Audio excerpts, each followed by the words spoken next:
Tonight, we invite you to drift into a serene escape with Jane Austen's Persuasion, reimagined as a calming sleep story. Let gentle whispers of English twilight, tranquil gardens, and quiet longing lull you into peaceful slumber, perfect for relaxation, stress relief, and bedtime calm. Are you ready?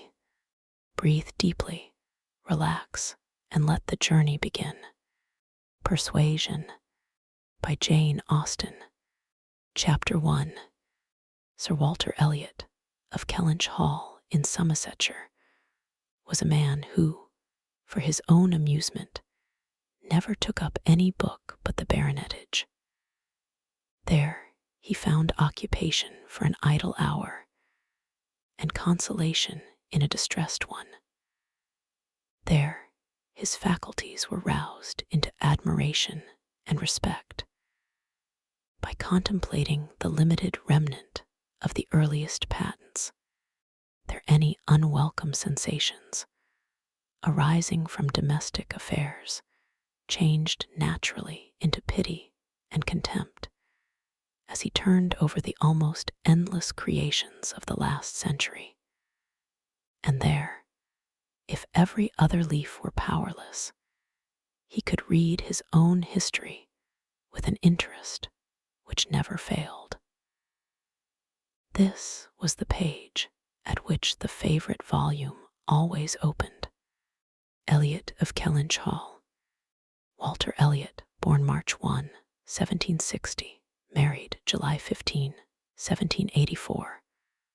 Elizabeth, daughter of James Stevenson, Esquire of South Park, in the county of Gloucester, by which lady, who died 1800, he has issue Elizabeth, born June 1, 1785, Anne, born August 9, 1787, a stillborn son, November 5, 1789, Mary, born November 20, 1791.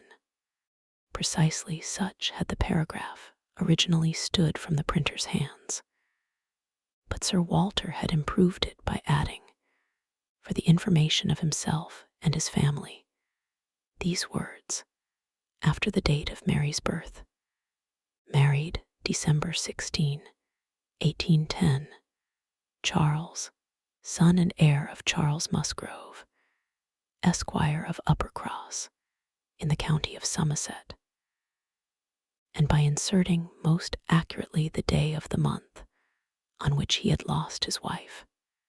Then followed the history and rise of the ancient and respectable family in the usual terms: how it had been first settled in Cheshire, how mentioned in Dugdale, serving the office of High Sheriff, representing a borough in 3 successive parliaments, exertions of loyalty and dignity of baronet, in the first year of Charles II, with all the Marys and Elizabeths they had married, forming altogether 2 handsome 12mo pages, and concluding with the arms and motto: principal seat, Kellynch Hall, in the county of Somerset, and Sir Walter's handwriting again in this finale: heir presumptive, William Walter Elliot, Esquire,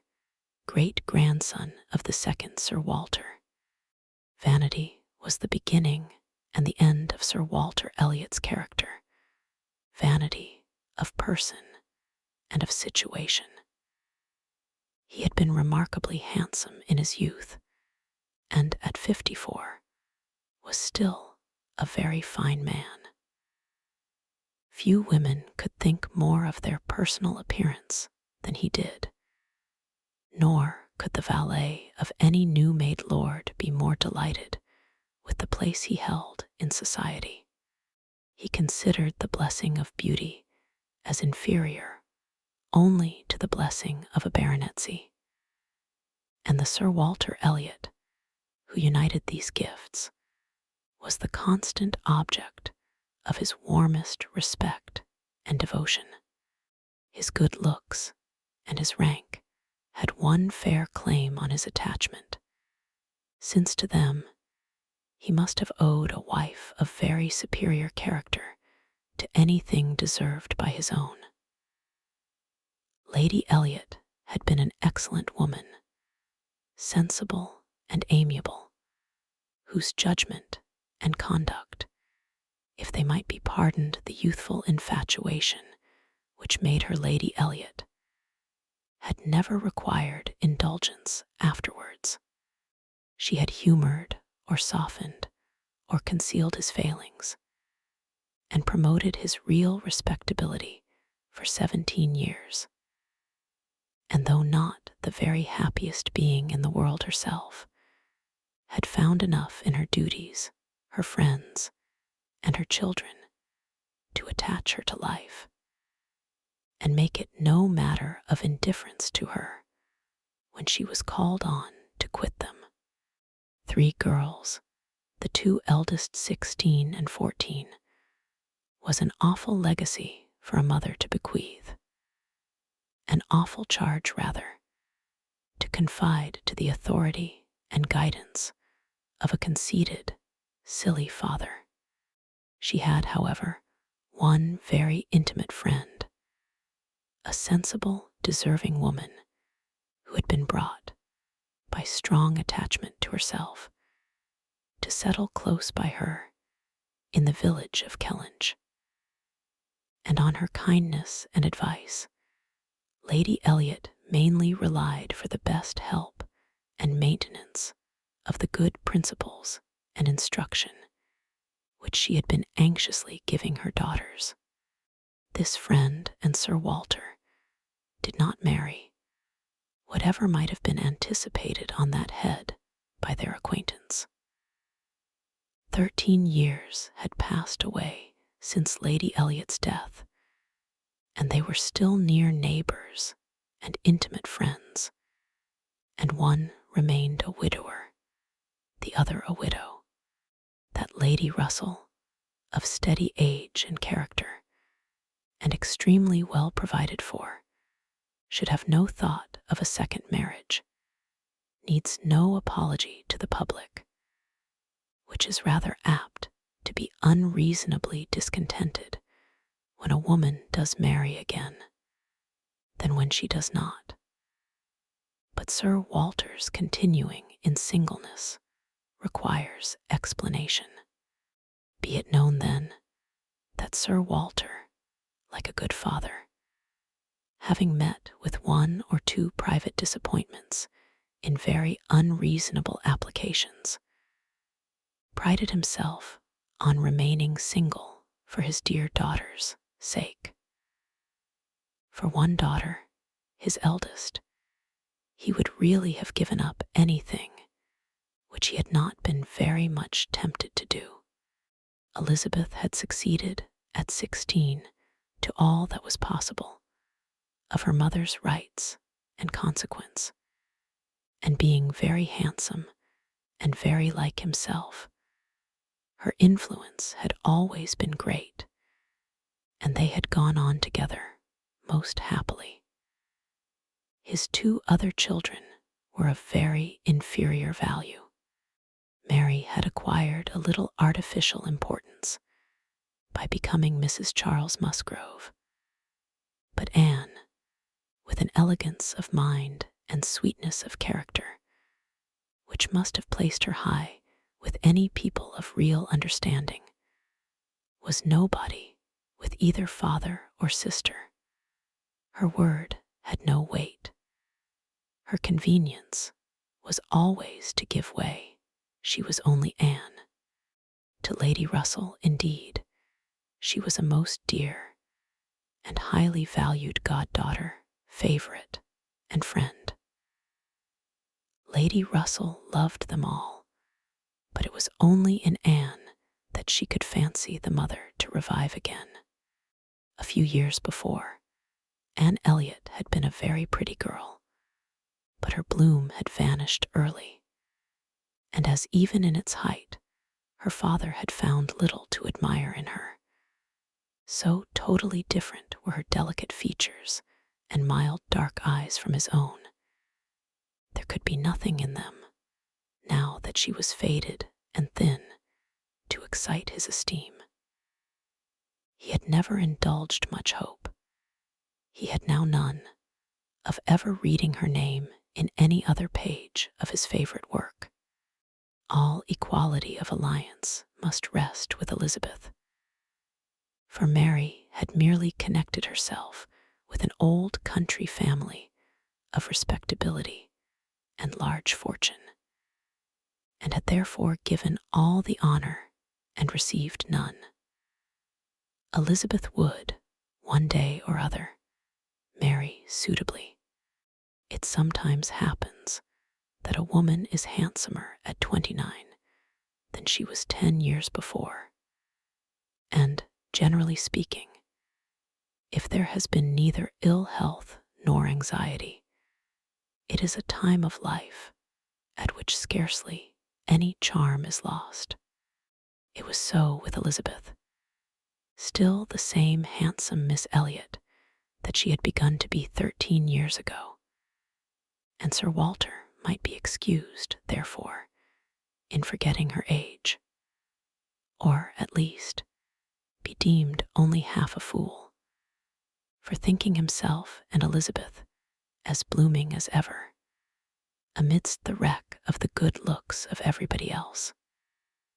For he could plainly see how old all the rest of his family and acquaintance were growing.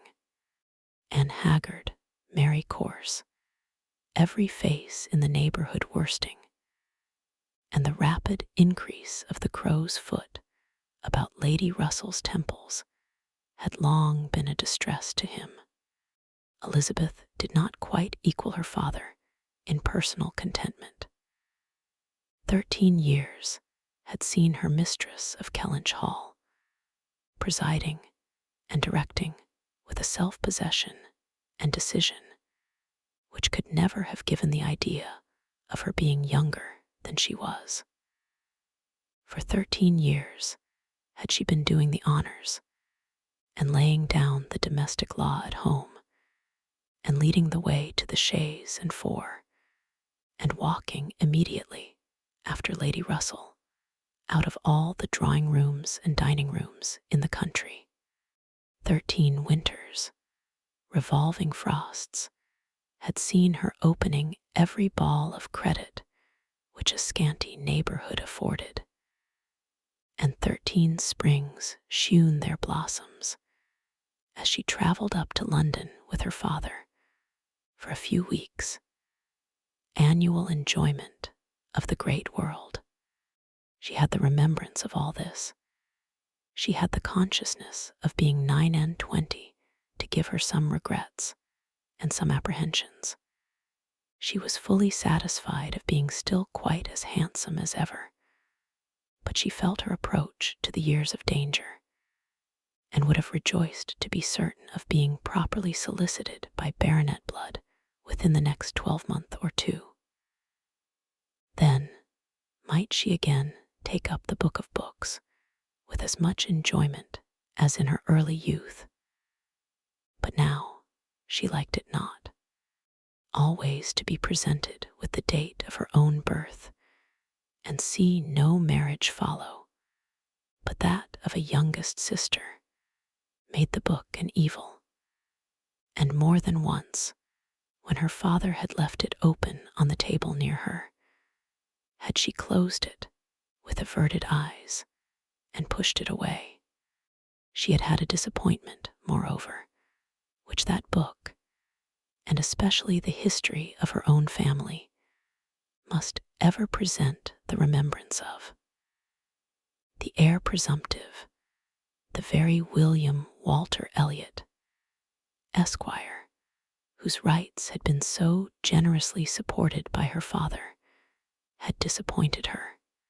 She had, while a very young girl, as soon as she had known him to be, in the event of her having no brother, the future baronet, meant to marry him, and her father had always meant that she should. He not been known to them as a boy. But soon after Lady Elliot's death, Sir Walter had sought the acquaintance, and though his overtures had not been met with any warmth, he had persevered in seeking it, making allowance for the modest drawing back of youth. And in one of their spring excursions to London, when Elizabeth was in her first bloom, Mr. Elliot had been forced into the introduction. He was at that time a very young man, just engaged in the study of the law, and Elizabeth found him extremely agreeable, and every plan in his favor was confirmed. He was invited to Kellynch Hall, he was talked of, and expected all the rest of the year, but he never came. The following spring he was seen again in town, found equally agreeable, again encouraged, invited, and expected. And again he did not come, and the next tidings were that he was married. Instead of pushing his fortune in the line marked out for the heir of the house of Elliot, he had purchased independence by uniting himself to a rich woman of inferior birth. Sir Walter had resented it. As the head of the house, he felt that he ought to have been consulted, especially after taking the young man so publicly by the hand. For they must have been seen together, he observed, once at Tattersall, and twice in the lobby of the House of Commons. His disapprobation was expressed, but apparently very little regarded. Mr. Elliot had attempted no apology, and shewn himself as unsolicitous of being longer noticed by the family, as Sir Walter considered him unworthy of it. All acquaintance between them had ceased. This very awkward history of Mr. Elliot was still, after an interval of several years, felt with anger by Elizabeth, who had liked the man for himself, and still more for being her father's heir, and whose strong family pride could see only in him a proper match for Sir Walter Elliot's eldest daughter. There was not a baronet from a disease whom her feelings could have so willingly acknowledged as an equal, yet so miserably had he conducted himself, that though she was at this present time, the summer of 1814, wearing black ribbons for his wife, she could not admit him to be worth thinking of again. The disgrace of his first marriage might, perhaps, as there was no reason to suppose it perpetuated by offspring, have been got over, had he not done worse. But he had, as by the customary intervention of kind friends, they had been informed, spoken most disrespectfully of them all, most slightingly and contemptuously of the very blood he belonged to, and the honors which were hereafter to be his own. This could not be pardoned. Such were Elizabeth Elliot's sentiments and sensations, such the cares to alloy, the agitations to vary, the sameness and the elegance, the prosperity and the nothingness of her scene of life. Such the feelings to give interest to a long, uneventful residence in one country circle, to fill the vacancies which there were no habits of utility abroad, no talents or accomplishments for home to occupy.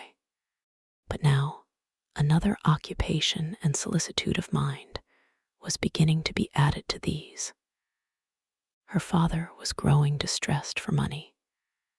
She knew that when he now took up the baronetage, it was to drive the heavy bills of his tradespeople and the unwelcome hints of Mr. Shepherd, his agent, from his thoughts.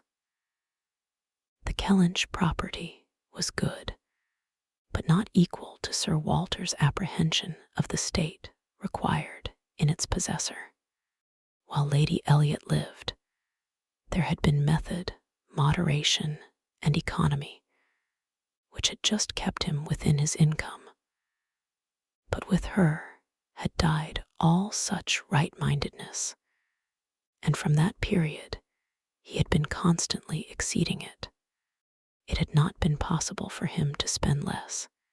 He had done nothing but what Sir Walter Elliot was imperiously called on to do.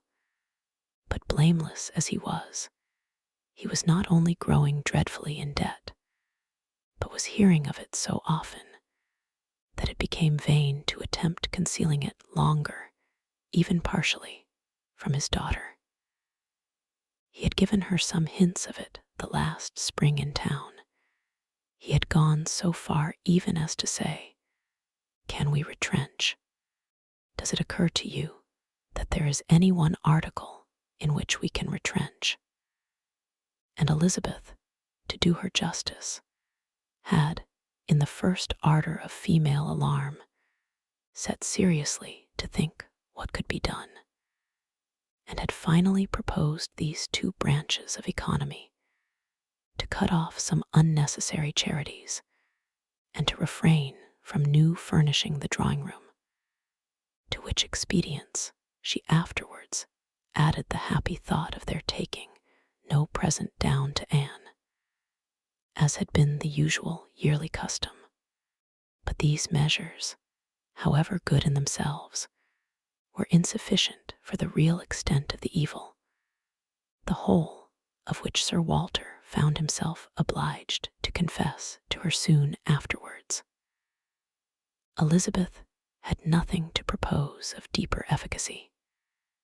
She felt herself ill-used and unfortunate, as did her father, and they were neither of them able to devise any means of lessening their expenses without compromising their dignity, or relinquishing their comforts in a way not to be borne.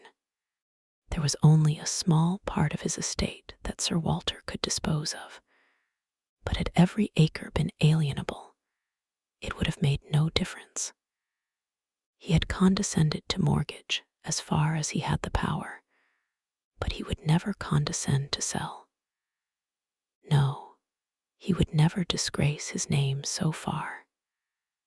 The Kellinch estate should be transmitted whole and entire, as he had received it. Their two confidential friends, Mr. Shepherd, who lived in the neighboring market town, and Lady Russell, were called on to advise them. And both father and daughter seemed to expect that something should be struck out by one or the other to remove their embarrassments and reduce their expenditure without involving the loss of any indulgence of taste or pride. Chapter 2.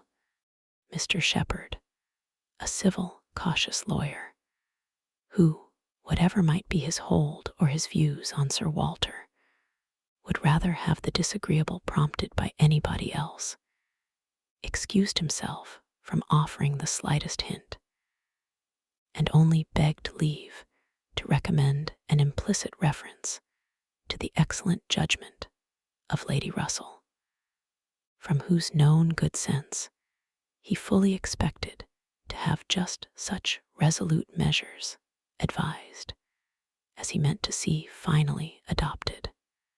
Lady Russell was most anxiously zealous on the subject, and gave it much serious consideration. She was a woman rather of sound than of quick abilities, whose difficulties in coming to any decision in this instance were great, from the opposition of two leading principles. She was of strict integrity herself, with a delicate sense of honor, but she was as desirous of saving Sir Walter's feelings, as solicitous for the credit of the family, as aristocratic in her ideas of what was due to them, as anybody of sense and honesty could well be. She was a benevolent, charitable, good woman, and capable of strong attachments, most correct in her conduct, strict in her notions of decorum, and with manners that were held a standard of good breeding. She had a cultivated mind and was, generally speaking, rational and consistent. But she had prejudices on the side of ancestry. She had a value for rank and consequence, which blinded her a little to the faults of those who possessed them. Herself the widow of only a knight, she gave the dignity of a baronet all its due. And Sir Walter, independent of his claims as an old acquaintance, an attentive neighbor, an obliging landlord, the husband of her very dear friend, the father of Anne and her sisters, was, as being Sir Walter in her apprehension, entitled to a great deal of compassion and consideration under his present difficulties. They must retrench, that did not admit of a doubt. But she was very anxious to have it done with the least possible pain to him and Elizabeth. She drew up plans of economy, she made exact calculations, and she did what nobody else thought of doing. She consulted Anne, who never seemed considered by the others as having any interest in the question. She consulted, and in a degree was influenced by her in marking out the scheme of retrenchment, which was at last submitted to Sir Walter. Every emendation of Anne's had been on the side of honesty against importance.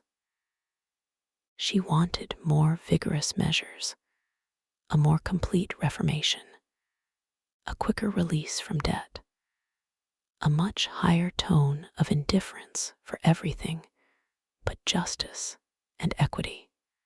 "If we can persuade your father to all this," said Lady Russell, looking over her paper, "much may be done.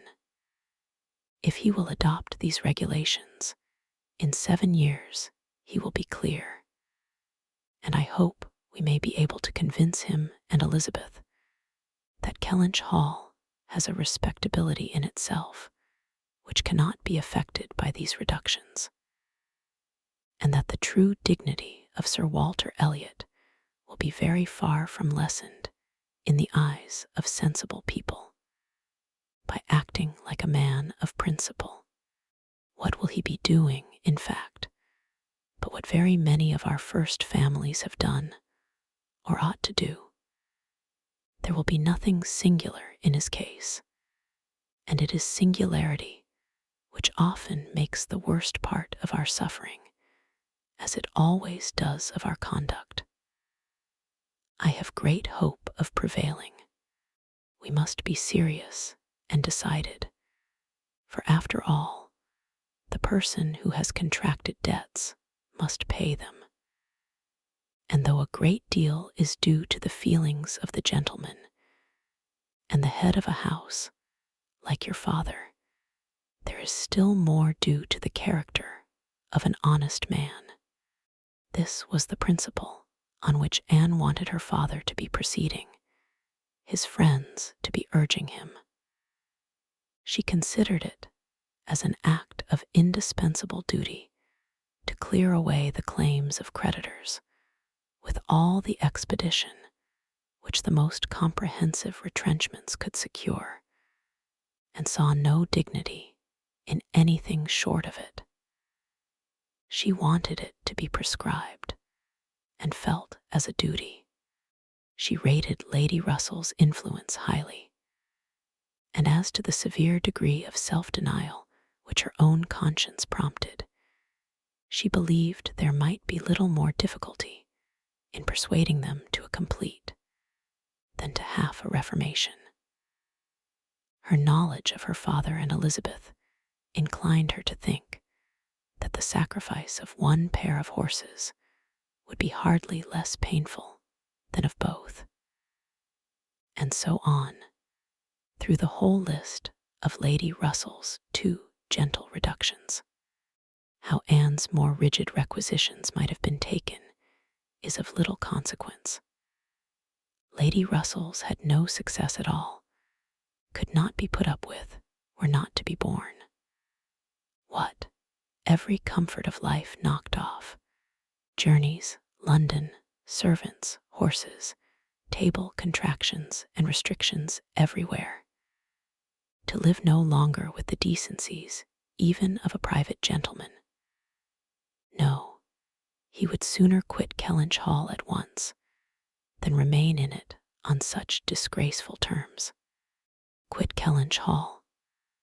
The hint was immediately taken up by Mr. Shepherd, whose interest was involved in the reality of Sir Walter's retrenching, and who was perfectly persuaded that nothing would be done without a change of abode. Since the idea had been started in the very quarter which ought to dictate, he had no scruple, he said, in confessing his judgment to be entirely on that side. It did not appear to him that Sir Walter could materially alter his style of living in a house which had such a character of hospitality and ancient dignity to support. In any other place, Sir Walter might judge for himself, and would be looked up to, as regulating the modes of life in whatever way he might choose to model his household. Sir Walter would quit Kellynch Hall, and after a very few days more of doubt and indecision, the great question of whither he should go was settled, and the first outline of this important change made out.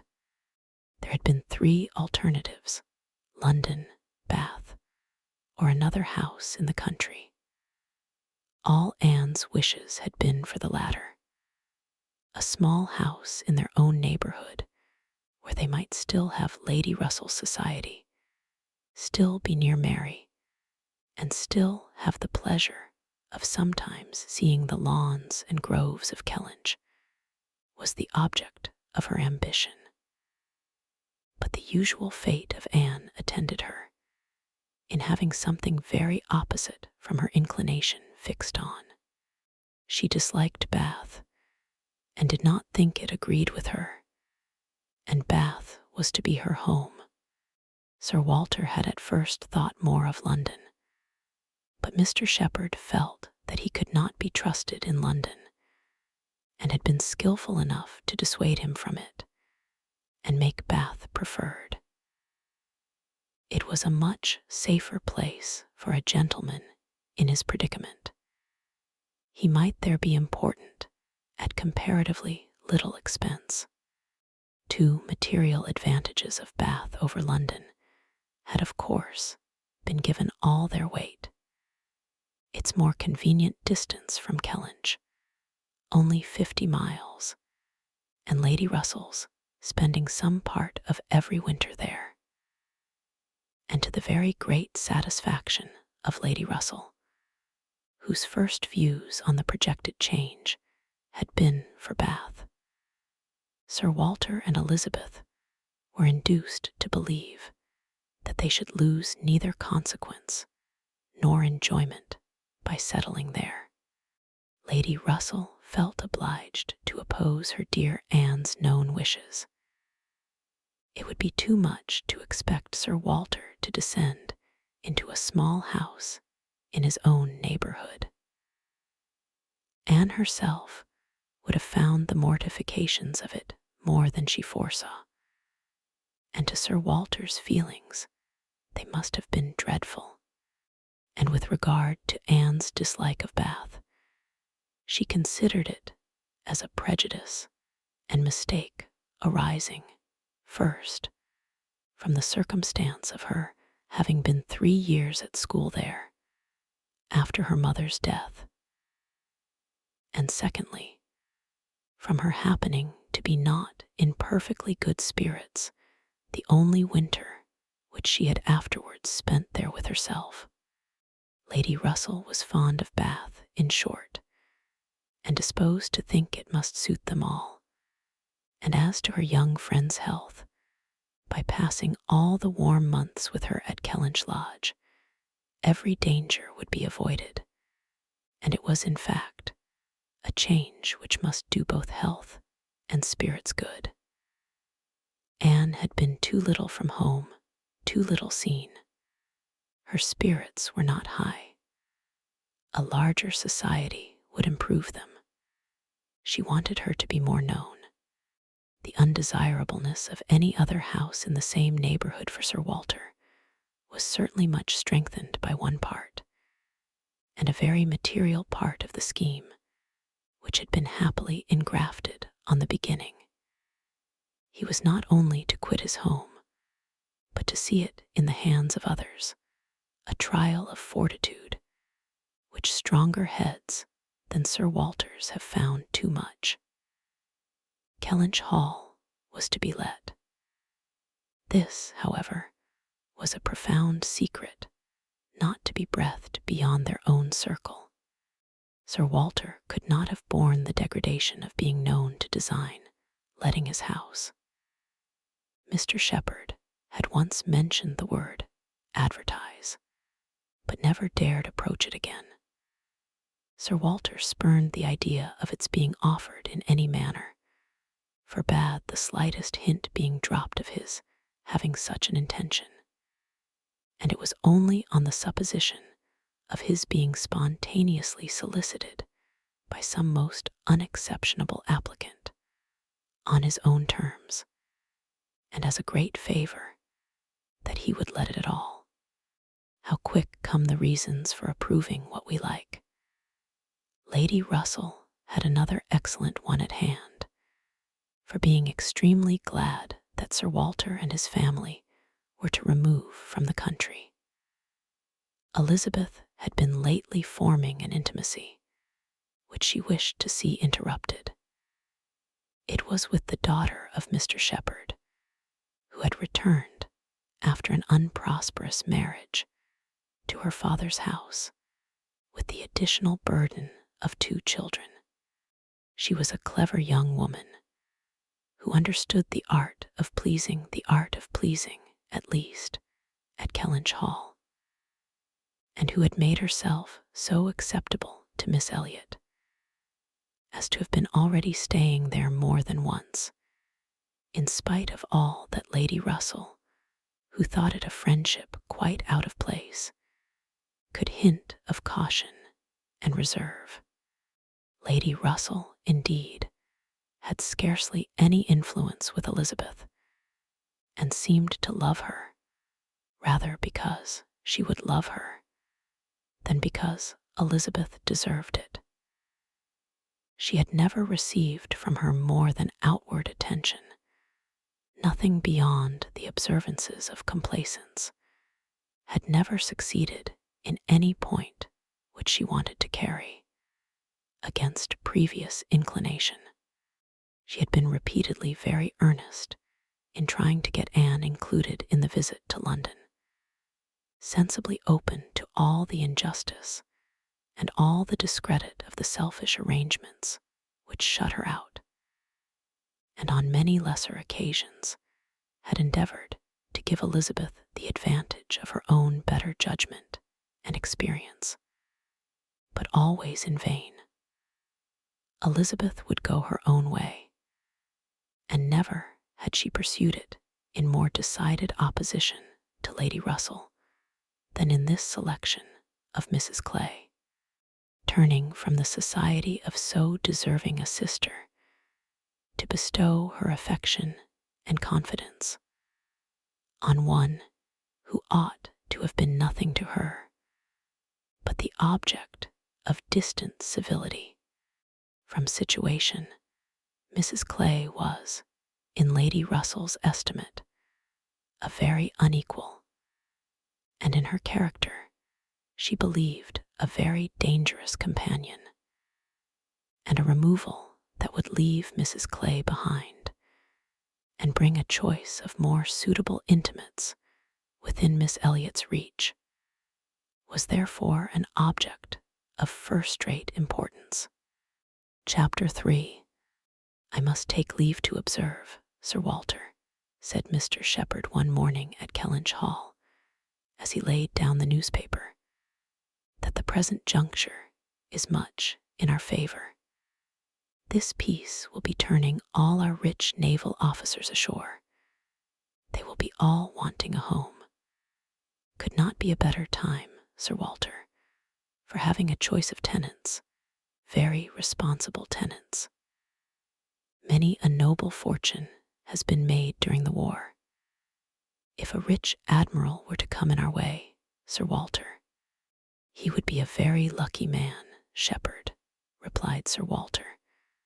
That's all I have to remark.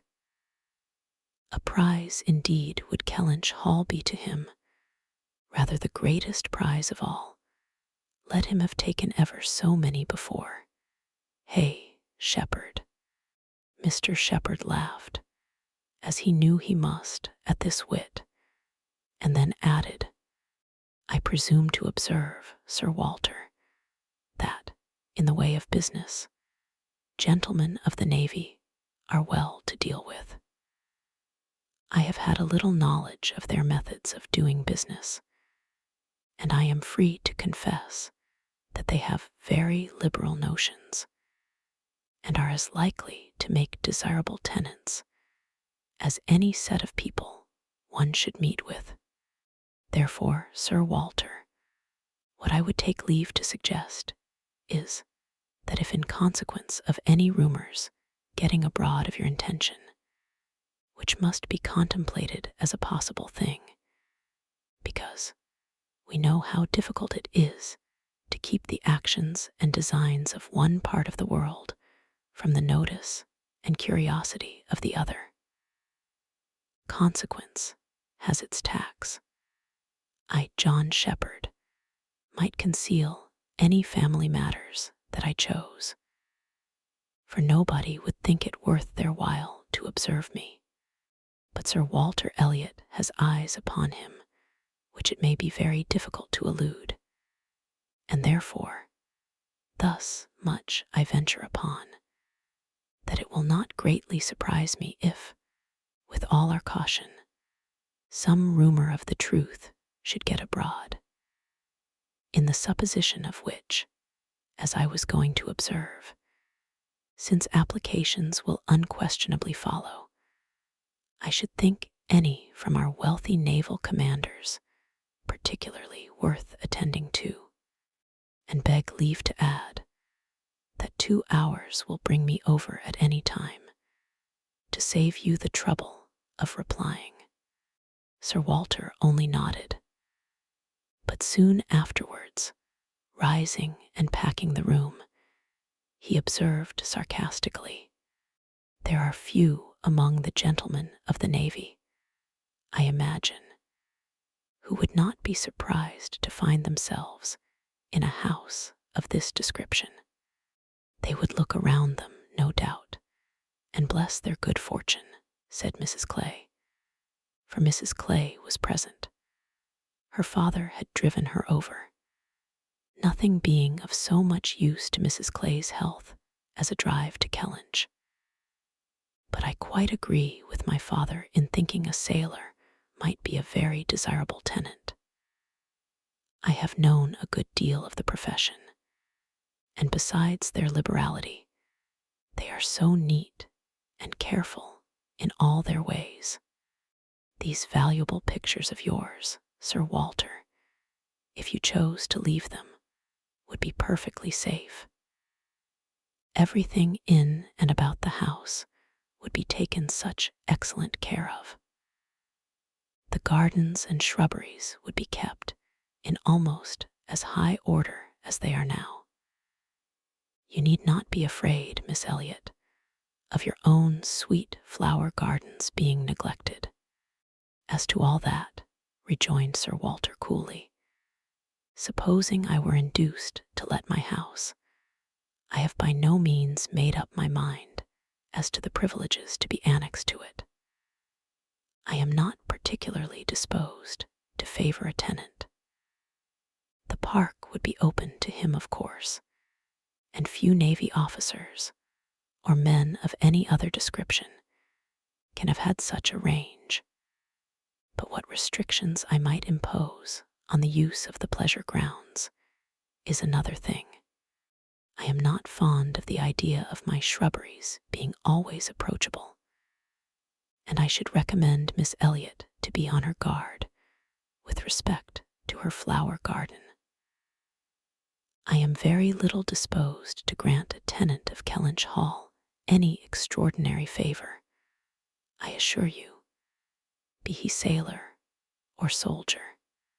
After a short pause, Mr. Shepherd presumed to say, in all these cases, there are established usages which make everything plain and easy between landlord and tenant. Your interest, Sir Walter, is in pretty safe hands. Depend upon me for taking care that no tenant has more than his just rights.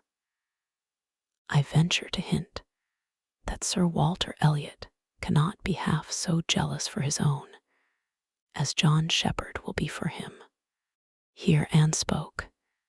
The Navy, I think, who have done so much for us, have at least an equal claim with any other set of men for all the comforts and all the privileges which any home can give. Sailors work hard enough for their comforts, we must all allow. Very true, very true. What Miss Anne says is very true, was Mr. Shepherd's rejoinder, and oh, certainly was his daughter's, but Sir Walter's remark was, soon afterwards, the profession has its utility, but I should be sorry to see any friend of mine belonging to it. Indeed, was the reply, and with a look of surprise. Yes, it is in 2 points offensive to me. I have 2 strong grounds of objection to it. First, as being the means of bringing persons of obscure birth into undue distinction, and raising men to honors which their fathers and grandfathers never dreamt of. And secondly, as it cuts up a man's youth and vigor most horribly. A sailor grows old sooner than any other man. I have observed it all my life. A man is in greater danger in the Navy of being insulted by the rise of one whose father, his father might have disdained to speak to, and of becoming prematurely an object of disgust himself, than in any other line. One day last spring, in town, I was in company with 2 men, striking instances of what I am talking of, Lord St. Ives, whose father we all know to have been a country curate, without bread to eat. I was to give place to Lord St. Ives, and a certain Admiral Baldwin, the most deplorable-looking personage you can imagine, his face the color of mahogany, rough and rugged to the last degree, all lines and wrinkles, 9 gray hairs of a side, and nothing but a dab of powder at top. In the name of heaven, who is that old fellow? Said I to a friend of mine who was standing near, Sir Basil Morley. Old fellow, cried Sir Basil, it is Admiral Baldwin. What do you take his age to be? 60, said I, or perhaps 62. 40, replied Sir Basil, 40, and no more. Picture to yourselves my amazement. I shall not easily forget Admiral Baldwin. I never saw quite so wretched an example of what a seafaring life can do. But to a degree, I know it is the same with them all. They are all knocked about and exposed to every climate and every weather till they are not fit to be seen. It is a pity they are not knocked on the head at once before they reach Admiral Baldwin's age. Nay, Sir Walter, cried Mrs. Clay. "This is being severe indeed. Have a little mercy on the poor men. We are not all born to be handsome. The sea is no beautifier, certainly. Sailors do grow old betimes. I have observed it. They soon lose the look of youth. But then, is not it the same with many other professions, perhaps most other? Soldiers in active service are not at all better off. And even in the quieter professions, there is a toil and a labor of the mind, if not of the body, which seldom leaves a man's looks to the natural effect of time. The lawyer plods, quite careworn. The physician is up at all hours, and traveling in all weather. And even the clergyman."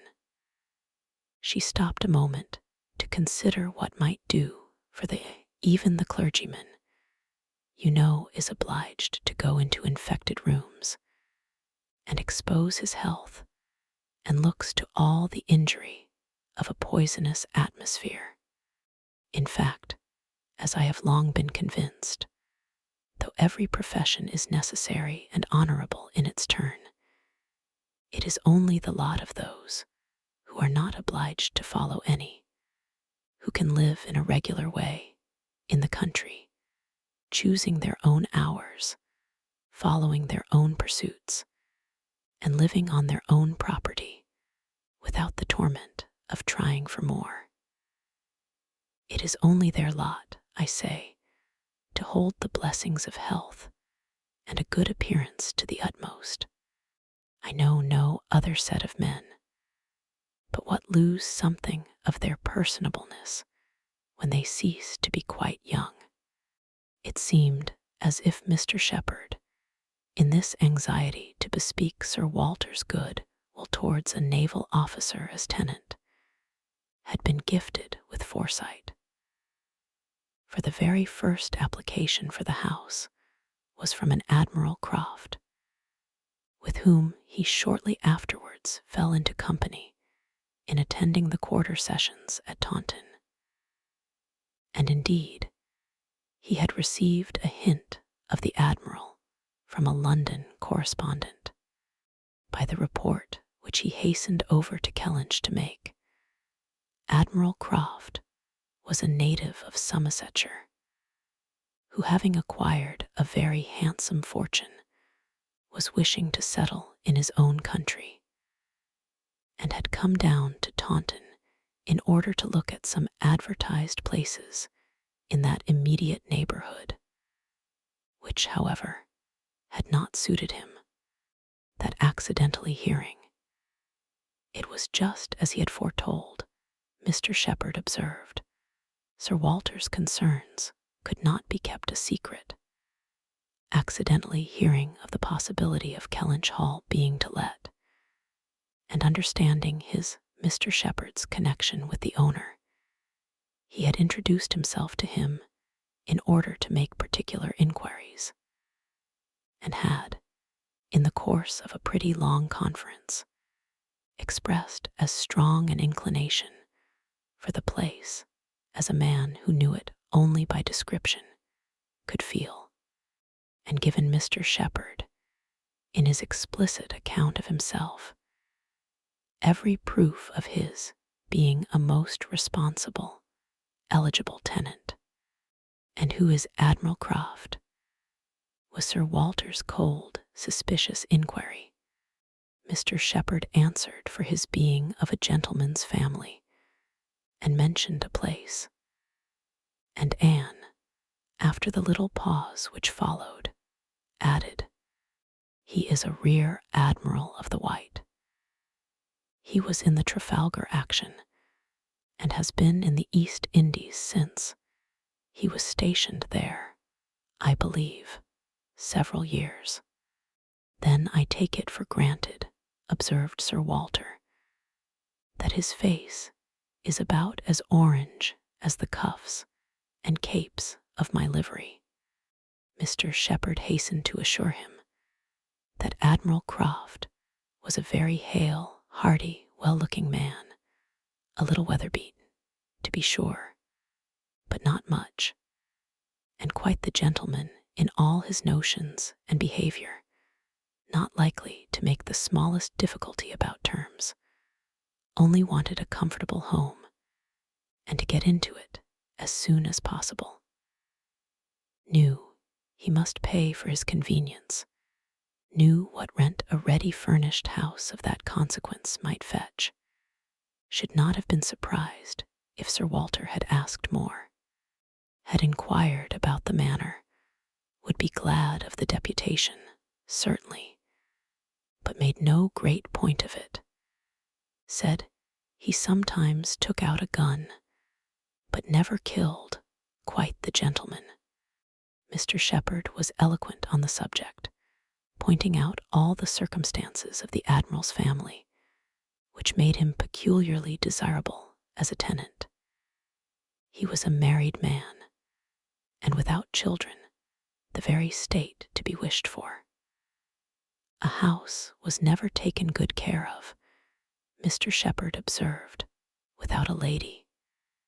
He did not know whether furniture might not be in danger of suffering as much where there was no lady as where there were many children. A lady without a family was the very best preserver of furniture in the world. He had seen Mrs. Croft, too. She was at Taunton with the Admiral, and had been present almost all the time they were talking the matter over, and a very well-spoken, genteel, shrewd lady she seemed to be, continued he, asked more questions about the house, and terms and taxes than the Admiral himself, and seemed more conversant with business. And moreover, Sir Walter, I found she was not quite unconnected in this country, any more than her husband. That is to say, she is sister to a gentleman who did live amongst us once. She told me so herself. Sister to the gentleman who lived a few years back at Monkford. Bless me, what was his name? At this moment, I cannot recollect his name, though I have heard it so lately. Penelope, my dear, can you help me to the name of the gentleman who lived at Monkford? Mrs. Croft's brother. But Mrs. Clay was talking so eagerly with Miss Elliot that she did not hear the appeal. I have no conception whom you can mean, Shepherd. I remember no gentleman resident at Monkford since the time of old Governor Trent. Bless me, how very odd. I shall forget my own name soon, I suppose. A name that I am so very well acquainted with, knew the gentleman so well by sight, seen him 100 times, came to consult me once, I remember, about a trespass of one of his neighbors. Farmer's man breaking into his orchard, wall torn down, apples stolen, caught in the fact. And afterwards, contrary to my judgment, submitted to an amicable compromise. Very odd indeed. After waiting another moment. You mean Mr. Wentworth, I suppose, said Anne. Mr. Shepherd was all gratitude. Wentworth was the very name. Mr. Wentworth was the very man. He had the curacy of Monkford, you know, Sir Walter, some time back, for 2 or 3 years. Came there about the year 5, I take it. You remember him, I am sure. Wentworth? Oh, I, Mr. Wentworth, the curate of Monkford. You misled me by the term gentleman. I thought you were speaking of some man of property.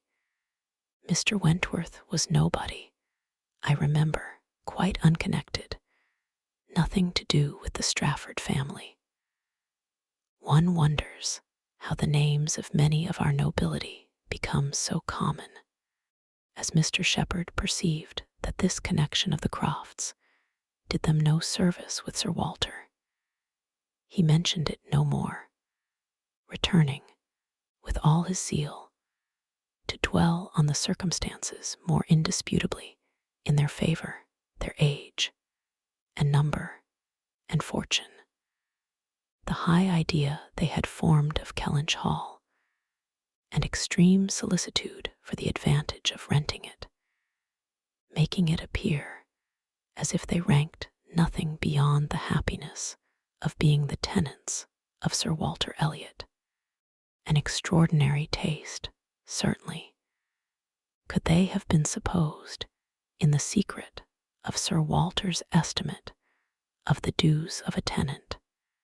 It succeeded, however, and though Sir Walter must ever look with an evil eye on anyone intending to inhabit that house, and think them infinitely too well off in being permitted to rent it on the highest terms, he was talked into allowing Mr. Shepherd to proceed in the treaty, and authorizing him to wait on Admiral Croft, who still remained at Taunton, and fix a day for the house being seen.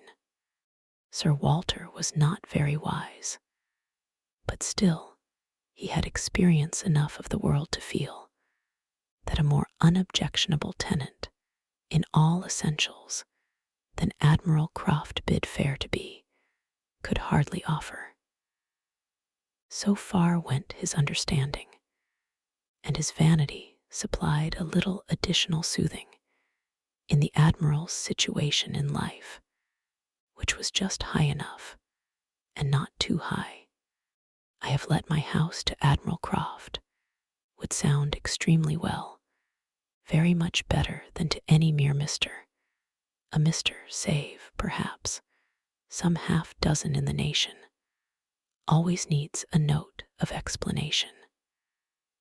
An admiral speaks his own consequence, and at the same time can never make a baronet look small. In all their dealings and intercourse, Sir Walter Elliot must ever have the precedence. Nothing could be done without a reference to Elizabeth, but her inclination was growing so strong for a removal that she was happy to have it fixed and expedited by a tenant at hand, and not a word to suspend decision was uttered by her.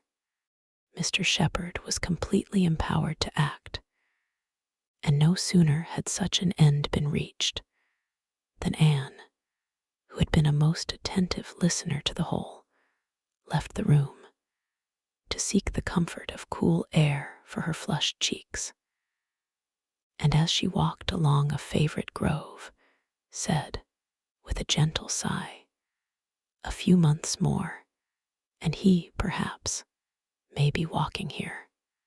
Chapter 4. He was not Mr. Wentworth, the former curate of Monkford, however suspicious appearances may be, but a Captain Frederick Wentworth, his brother, who being made commander in consequence of the action off St. Domingo, and not immediately employed, had come into Somersetshire in the summer of 1806, and having no parent living, found a home for half a year at Monkford. He was, at that time, a remarkably fine young man, with a great deal of intelligence, spirit, and brilliancy, and Anne an extremely pretty girl, with gentleness, modesty, taste, and feeling. Half the sum of attraction on either side might have been enough, for he had nothing to do, and she had hardly anybody to love, but the encounter of such lavish recommendations could not fail. They were gradually acquainted, and when acquainted, rapidly and deeply in love. It would be difficult to say which had seen highest perfection in the other, or which had been the happiest. She, in receiving his declarations and proposals, or he in having them accepted. A short period of exquisite felicity followed, and but a short one. Troubles soon arose. Sir Walter, on being applied to, without actually withholding his consent, or saying it should never be, gave it all the negative of great astonishment, great coldness, great silence, and a professed resolution of doing nothing for his daughter. He thought it a very degrading alliance, and Lady Russell, though with more tempered and pardonable pride, received it as a most unfortunate one.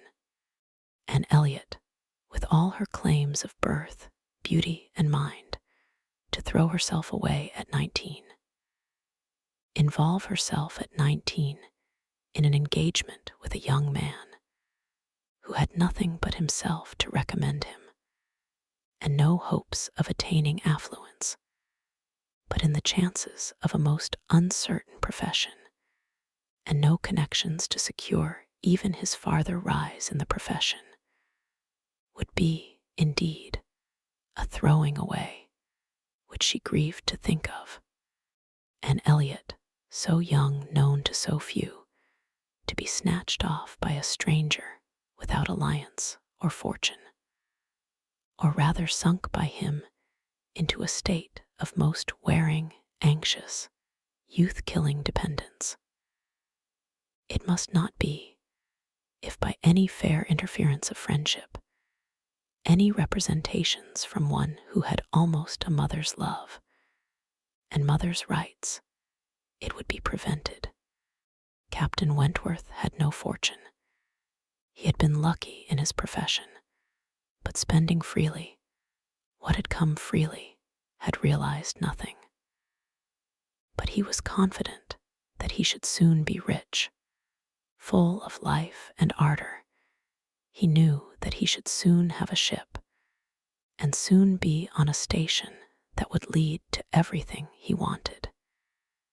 He had always been lucky. He knew he should be so still.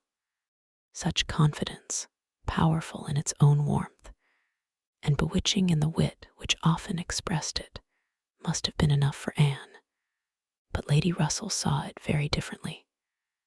His sanguine temper and fearlessness of mind operated very differently on her. She saw in it but an aggravation of the evil. It only added a dangerous character to himself. He was brilliant, he was headstrong. Lady Russell had little taste for wit, and of anything approaching to imprudence a horror. She deprecated the connection in every light. Such opposition as these feelings produced was more than Anne could combat. Young and gentle as she was, it might yet have been possible to withstand her father's ill will, though unsoftened by one kind word or look on the part of her sister. But Lady Russell, whom she had always loved and relied on, could not, with such steadiness of opinion and such tenderness of manner, be continually advising her in vain. She was persuaded to believe the engagement a wrong thing, indiscreet, improper, hardly capable of success, and not deserving it. But it was not a merely selfish caution under which she acted in putting an end to it.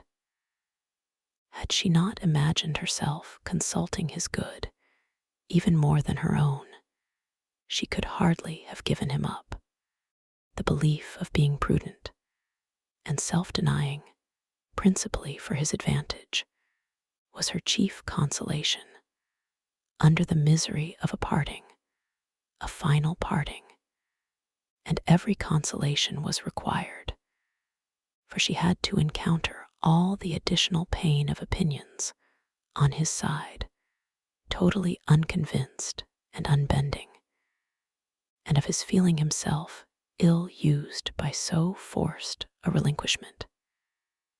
He had left the country in consequence. A few months had seen the beginning and the end of their acquaintance, but not with a few months ended Anne's share of suffering from it. Her attachment and regrets had, for a long time, clouded every enjoyment of youth, and an early loss of bloom and spirits had been their lasting effect. More than 7 years were gone since this little history of sorrowful interest had reached its close, and time had softened down much, perhaps nearly all of peculiar attachment to him, but she had been too dependent on time alone. No aid had been given in change of place, except in one visit to Bath soon after the rupture, or in any novelty or enlargement of society. No one had ever come within the Kellynch circle who could bear a comparison with Frederick Wentworth as he stood in her memory. No second attachment, the only thoroughly natural, happy, and sufficient cure at her time of life, had been possible to the nice tone of her mind, the fastidiousness of her taste, in the small limits of the society around them. She had been solicited, when about 22, to change her name by the young man, who not long afterwards found a more willing mind in her younger sister, and Lady Russell had lamented her refusal, for Charles Musgrove was the eldest son of a man whose landed property and general importance were second in that country only to Sir Walter's, and of good character and appearance. And however Lady Russell might have asked yet for something more, while Anne was 19, she would have rejoiced to see her at 22 so respectably removed from the partialities and injustice of her father's house, and settled so permanently near herself.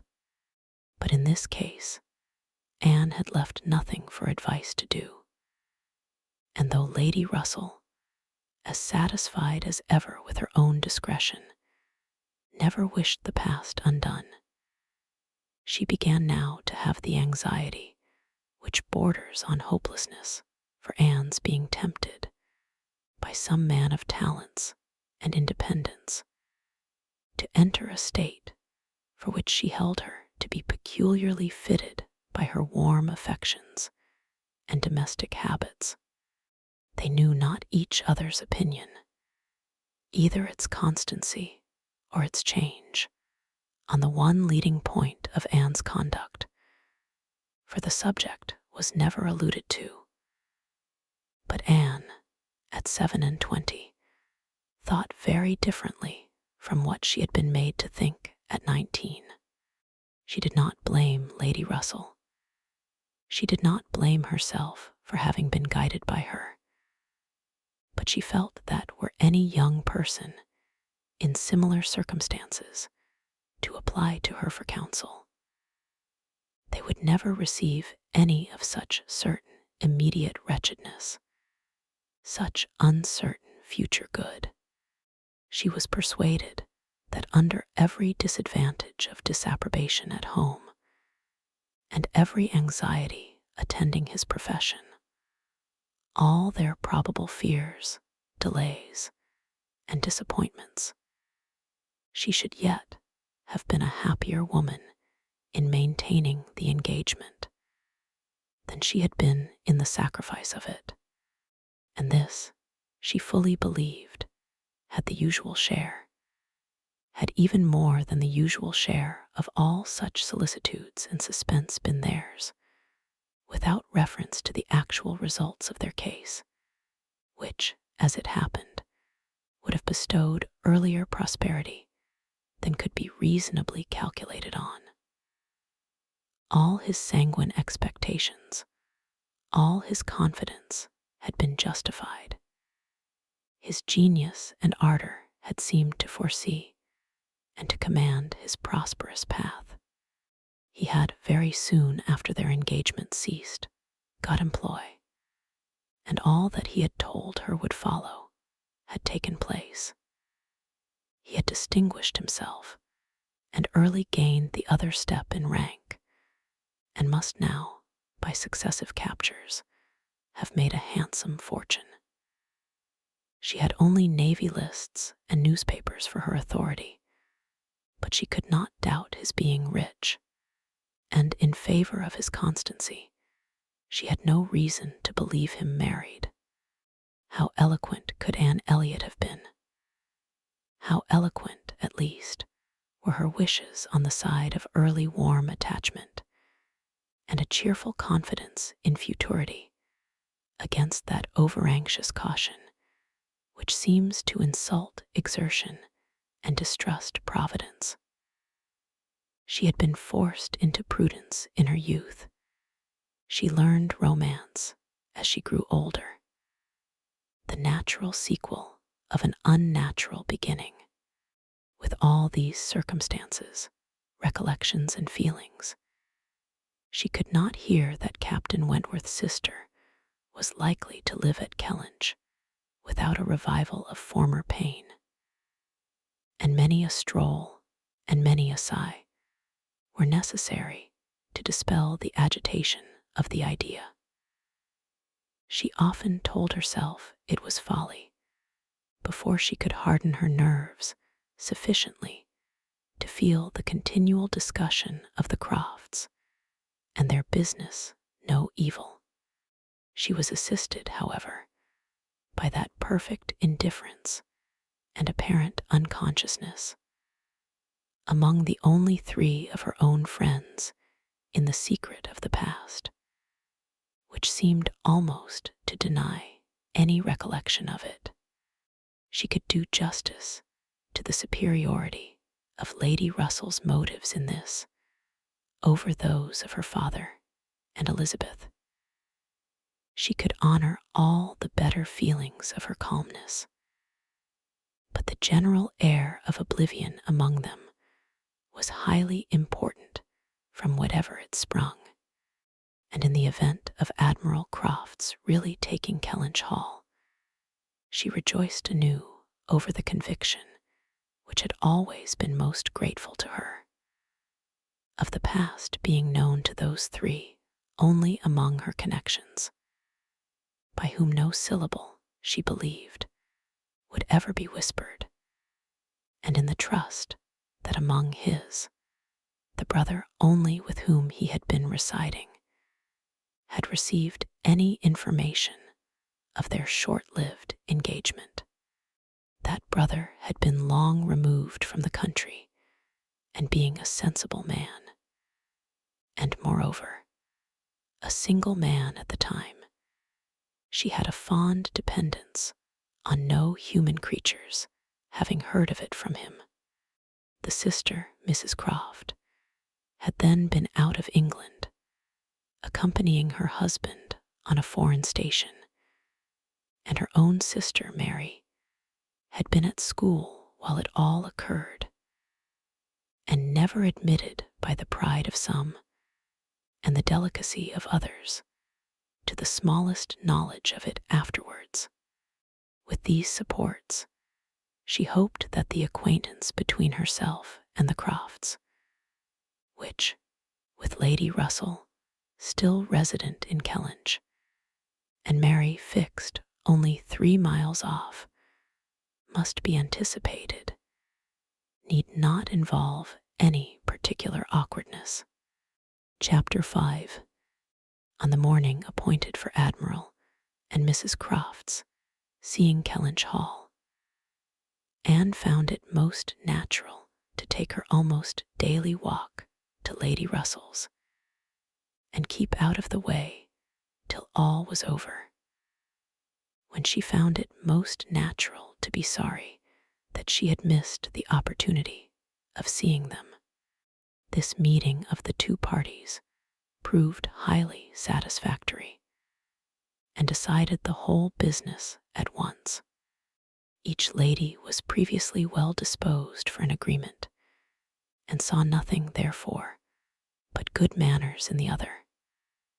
And with regard to the gentlemen, There was such an hearty good humor, such an open, trusting liberality on the Admiral's side, as could not but influence Sir Walter, who had besides been flattered into his very best and most polished behavior by Mr. Shepherd's assurances of his being known, by report, to the Admiral as a model of good breeding. The house and grounds and furniture were approved. The Crofts were approved. Terms, time, everything, and everybody was right. And Mr. Shepherd's clerks were set to work, without there having been a single preliminary difference to modify of all that this indenture showeth. Sir Walter, without hesitation, declared the Admiral to be the best-looking sailor he had ever met with, and went so far as to say that if his own man might have had the arranging of his hair, he should not be ashamed of being seen with him anywhere. And the Admiral, with sympathetic cordiality, observed to his wife as they drove back through the park, "I thought we should soon come to a deal, my dear, in spite of what they told us at Taunton. The baronet will never set the Thames on fire, but there seems to be no harm in him." Reciprocal compliments, which would have been esteemed about equal. The Crofts were to have possession at Michaelmas, and as Sir Walter proposed removing to Bath in the course of the preceding month, there was no time to be lost in making every dependent arrangement. Lady Russell, convinced that Anne would not be allowed to be of any use or any importance in the choice of the house which they were going to secure, was very unwilling to have her hurried away so soon, and wanted to make it possible for her to stay behind till she might convey her to Bath herself after Christmas. But having engagements of her own, which must take her from Kellynch for several weeks, she was unable to give the full invitation she wished. And Anne, though dreading the possible heats of September in all the white glare of Bath, and grieving to forgo all the influence so sweet and so sad of the autumnal months in the country, did not think that, everything considered, she wished to remain. It would be most right and most wise, and therefore must involve least suffering to go with the others. Something occurred, however, to give her a different duty.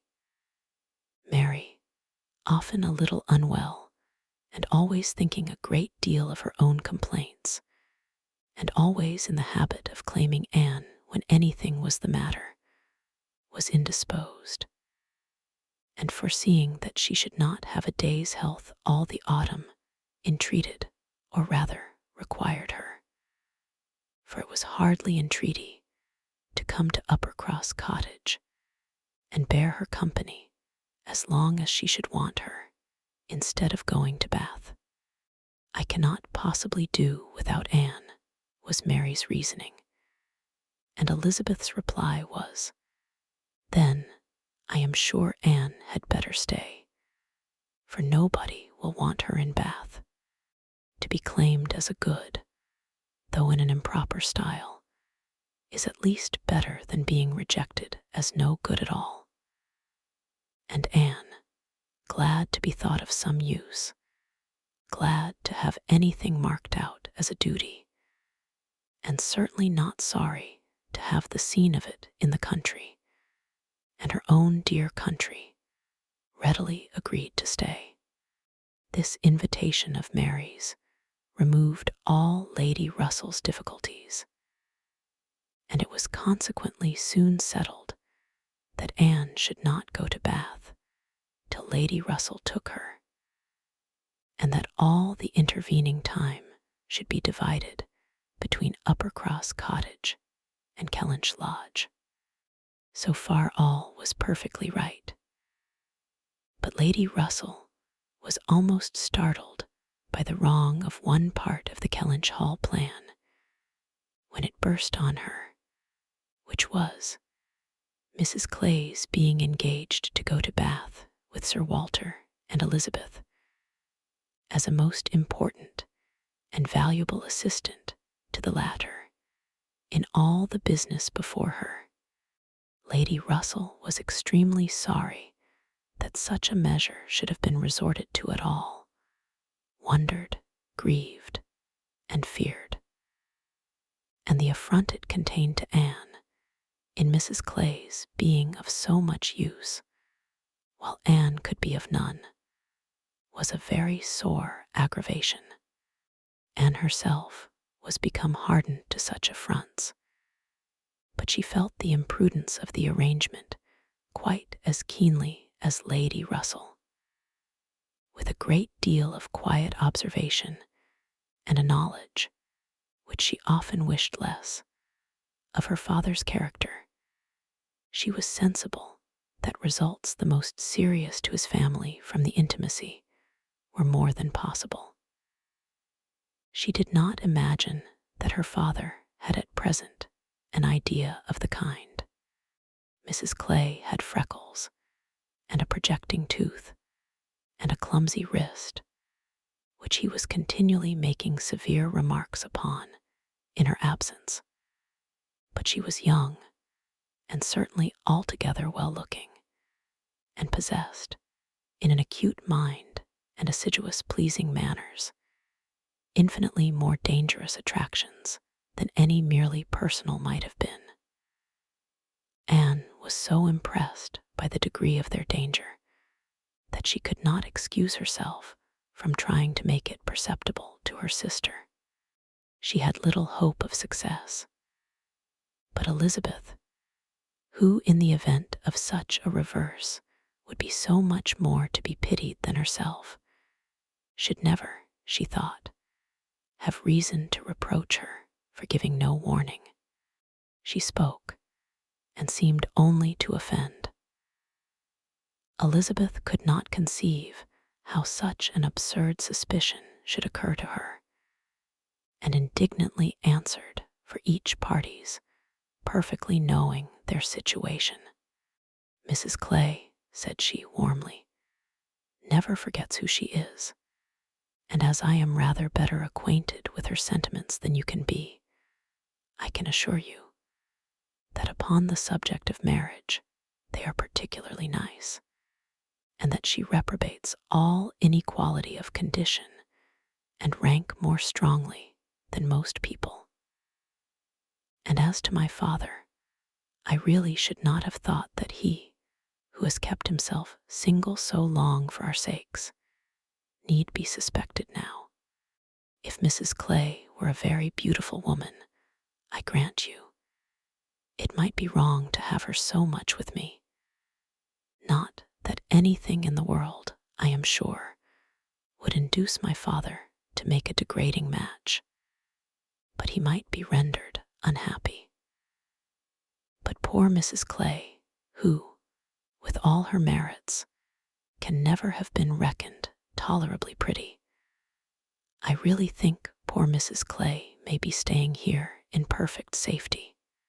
One would imagine you had never heard my father speak of her personal misfortunes, though I know you must 50 times.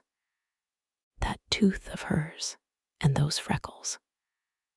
Freckles do not disgust me so very much as they do him. I have known a face not materially disfigured by a few, but he abominates them. You must have heard him notice Mrs. Clay's freckles. There is hardly any personal defect, replied Anne, which an agreeable manner might not gradually reconcile one to. I think very differently, answered Elizabeth, shortly. An agreeable manner may set off handsome features, but can never alter plain ones. However, at any rate, as I have a great deal more at stake on this point than anybody else can have. I think it rather unnecessary in you to be advising me." Anne had done, glad that it was over, and not absolutely hopeless of doing good. Elizabeth, though resenting the suspicion, might yet be made observant by it. The last office of the 4 carriage horses was to draw Sir Walter, Miss Elliot, and Mrs. Clay to Bath. The party drove off in very good spirits. Sir Walter prepared with condescending bows for all the afflicted tenantry and cottagers who might have had a hint to show themselves. And Anne walked up at the same time, in a sort of desolate tranquillity, to the lodge, where she was to spend the first week.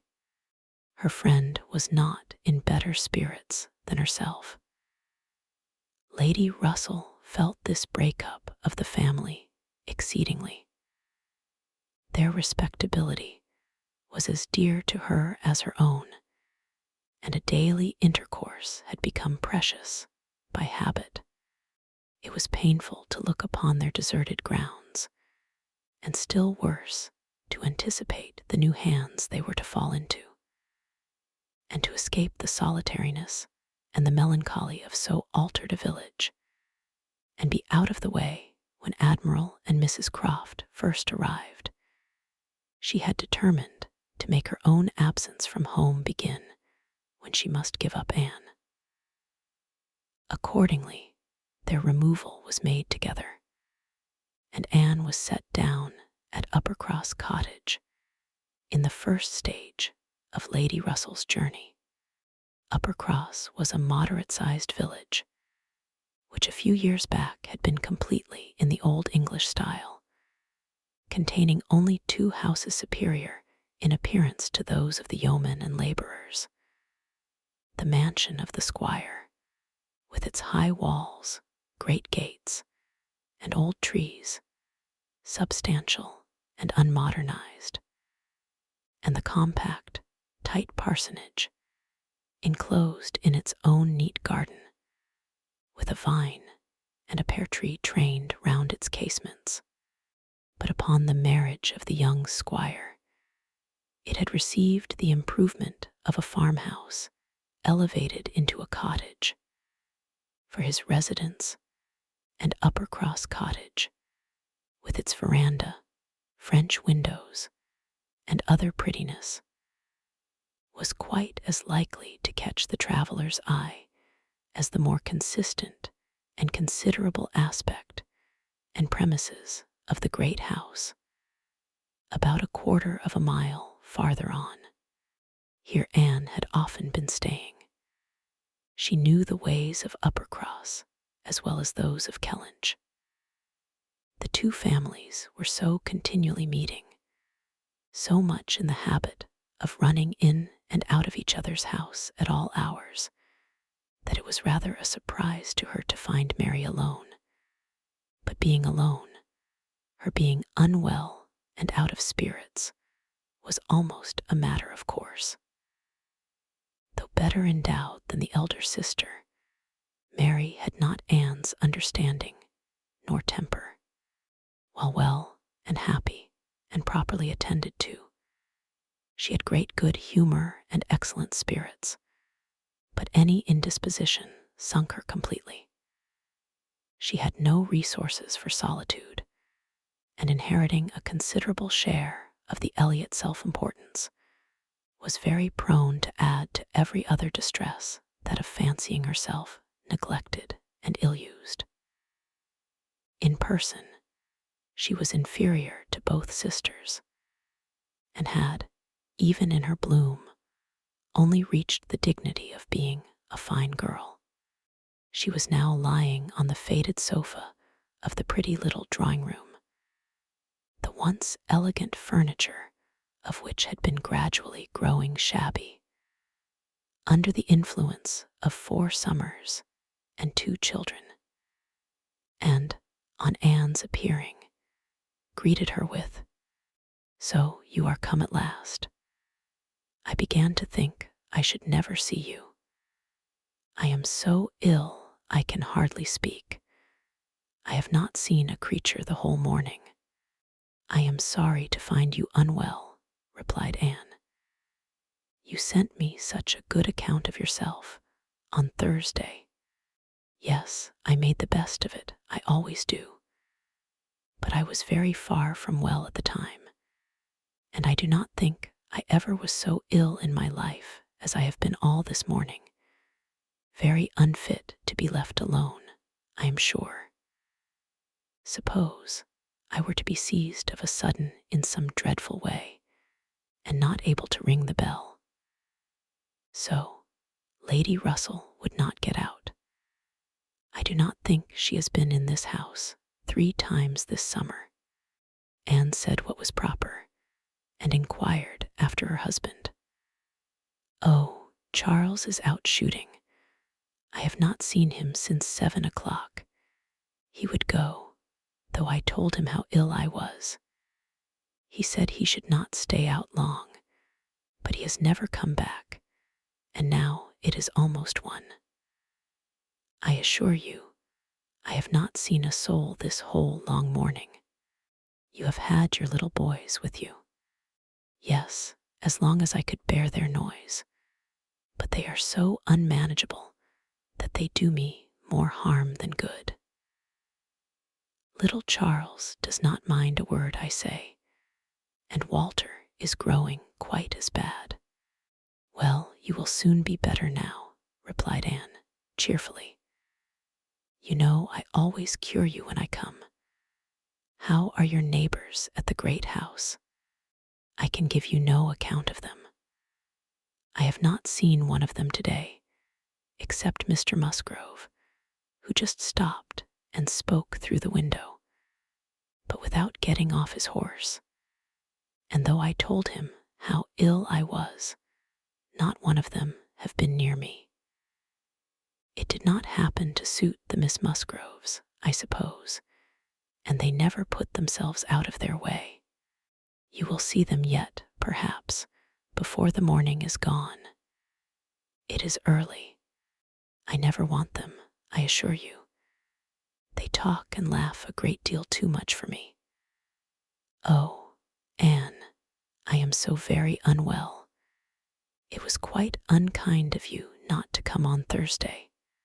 My dear Mary, recollect what a comfortable account you sent me of yourself. You wrote in the cheerfulest manner, and said you were perfectly well, and in no hurry for me. And that being the case, you must be aware that my wish would be to remain with Lady Russell to the last. And besides what I felt on her account, I have really been so busy, have had so much to do, that I could not very conveniently have left Kellynch sooner. Dear me, what can you possibly have to do? A great many things, I assure you. More than I can recollect in a moment, but I can tell you some. I have been making a duplicate of the catalogue of my father's books and pictures.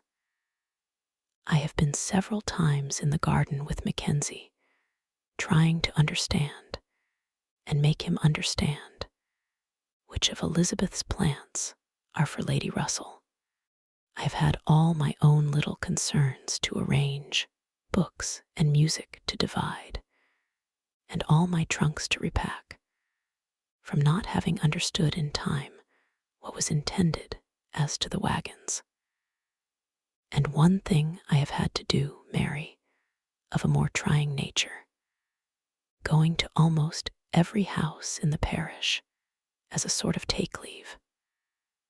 I was told that they wished it, but all these things took up a great deal of time.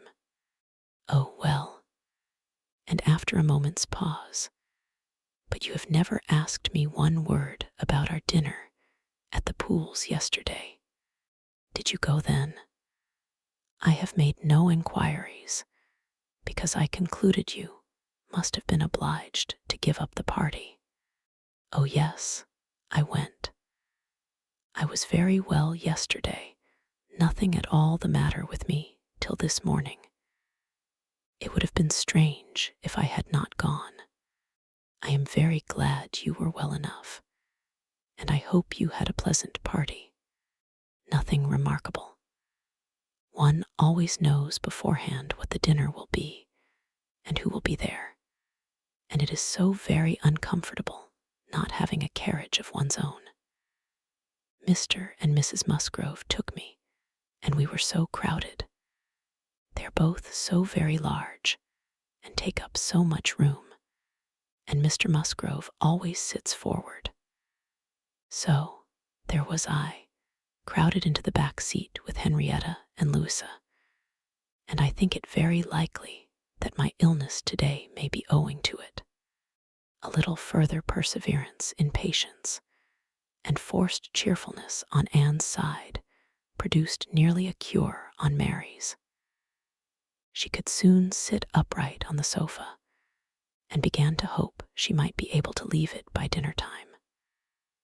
Then, forgetting to think of it, she was at the other end of the room, beautifying a nosegay. Then she ate her cold meat, and then she was well enough to propose a little walk. "Where shall we go?" said she, when they were ready. "I suppose you will not like to call at the great house before they have been to see you." "I have not the smallest objection on that account," replied Anne. "I should never think of standing on such ceremony with people I know so well as Mrs. and the Miss Musgroves. Oh, but they ought to call upon you as soon as possible. They ought to feel what is due to you as my sister. However, we may as well go and sit with them a little while, and when we have that over, we can enjoy our walk."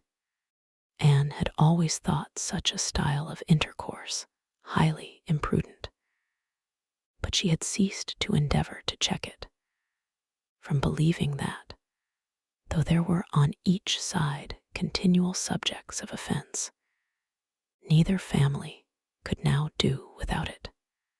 To the great house accordingly they went, to sit the full half-hour in the old-fashioned square parlor, with a small carpet and shining floor, to which the present daughters of the house were gradually giving the proper air of confusion by a grand pianoforte and a harp, flower stands, and little tables placed in every direction. Oh, could the originals of the portraits against the wainscot, could the gentlemen in brown velvet and the ladies in blue satin have seen what was going on, have been conscious of such an overthrow of all order and neatness. The portraits themselves seemed to be staring in astonishment. The Musgroves, like their houses, were in a state of alteration, perhaps of improvement. The father and mother were in the old English style, and the young people in the new. Mr. and Mrs. Musgrove were a very good sort of people, friendly and hospitable, not much educated, and not at all elegant. Their children had more modern minds and manners. There was a numerous family, but the only two grown up, excepting Charles, were Henrietta and Louisa, young ladies of 19 and 20, who had brought from school at Exeter all the usual stock of accomplishments, and were now like thousands of other young ladies, living to be fashionable, happy, and merry. Their dress had every advantage. Their faces were rather pretty, their spirits extremely good, their manner unembarrassed and pleasant. They were of consequence at home, and favorites abroad. Anne always contemplated them as some of the happiest creatures of her acquaintance. But still, saved as we all are, by some comfortable feeling of superiority from wishing for the possibility of exchange, she would not have given up her own more elegant and cultivated mind for all their enjoyments, and envied them nothing but that seemingly perfect good understanding and agreement together, that good-humored mutual affection, of which she had known so little herself with either of her sisters. They were received with great cordiality. Nothing seemed amiss on the side of the great house family, which was generally, as Anne very well knew, the least to blame. The half-hour was chatted away pleasantly enough, and she was not at all surprised, at the end of it, to have their walking party joined by both the Miss Musgroves, at Mary's particular invitation. Chapter 6. Anne had not wanted this visit to Uppercross, to learn that a removal from one set of people to another, though at a distance of only 3 miles, will often include a total change of conversation, opinion, and idea. She had never been staying there before without being struck by it, or without wishing that other Elliots could have her advantage in seeing how unknown or unconsidered there were the affairs which at Kellynch Hall were treated as of such general publicity and pervading interest. Yet, with all this experience, she believed she must now submit to feel that another lesson in the art of knowing our own nothingness beyond our own circle was become necessary for her. For certainly, coming as she did, with a heart full of the subject which had been completely occupying both houses in Kellynch for many weeks, she had expected rather more curiosity and sympathy than she found in the separate, but very similar remark of Mr. and Mrs. Musgrove. So, Miss Anne, Sir Walter and your sister are gone, and what part of Bath do you think they will settle in? And this, without much waiting for an answer, or in the young lady's edition of, I hope we shall be in Bath in the winter. But remember, Papa, if we do go, we must be in a good situation. None of your Queen squares for us. Or in the anxious supplement from Mary of, upon my word, I shall be pretty well off when you are all gone away to be happy at Bath. She could only resolve to avoid such self-delusion in future, and think with heightened gratitude of the extraordinary blessing of having one such truly sympathizing friend as Lady Russell. The Mr. Musgroves had their own game to guard and to destroy, their own horses, dogs, and newspapers to engage them, and the females were fully occupied in all the other common subjects of housekeeping, neighbors, dress, dancing, and music.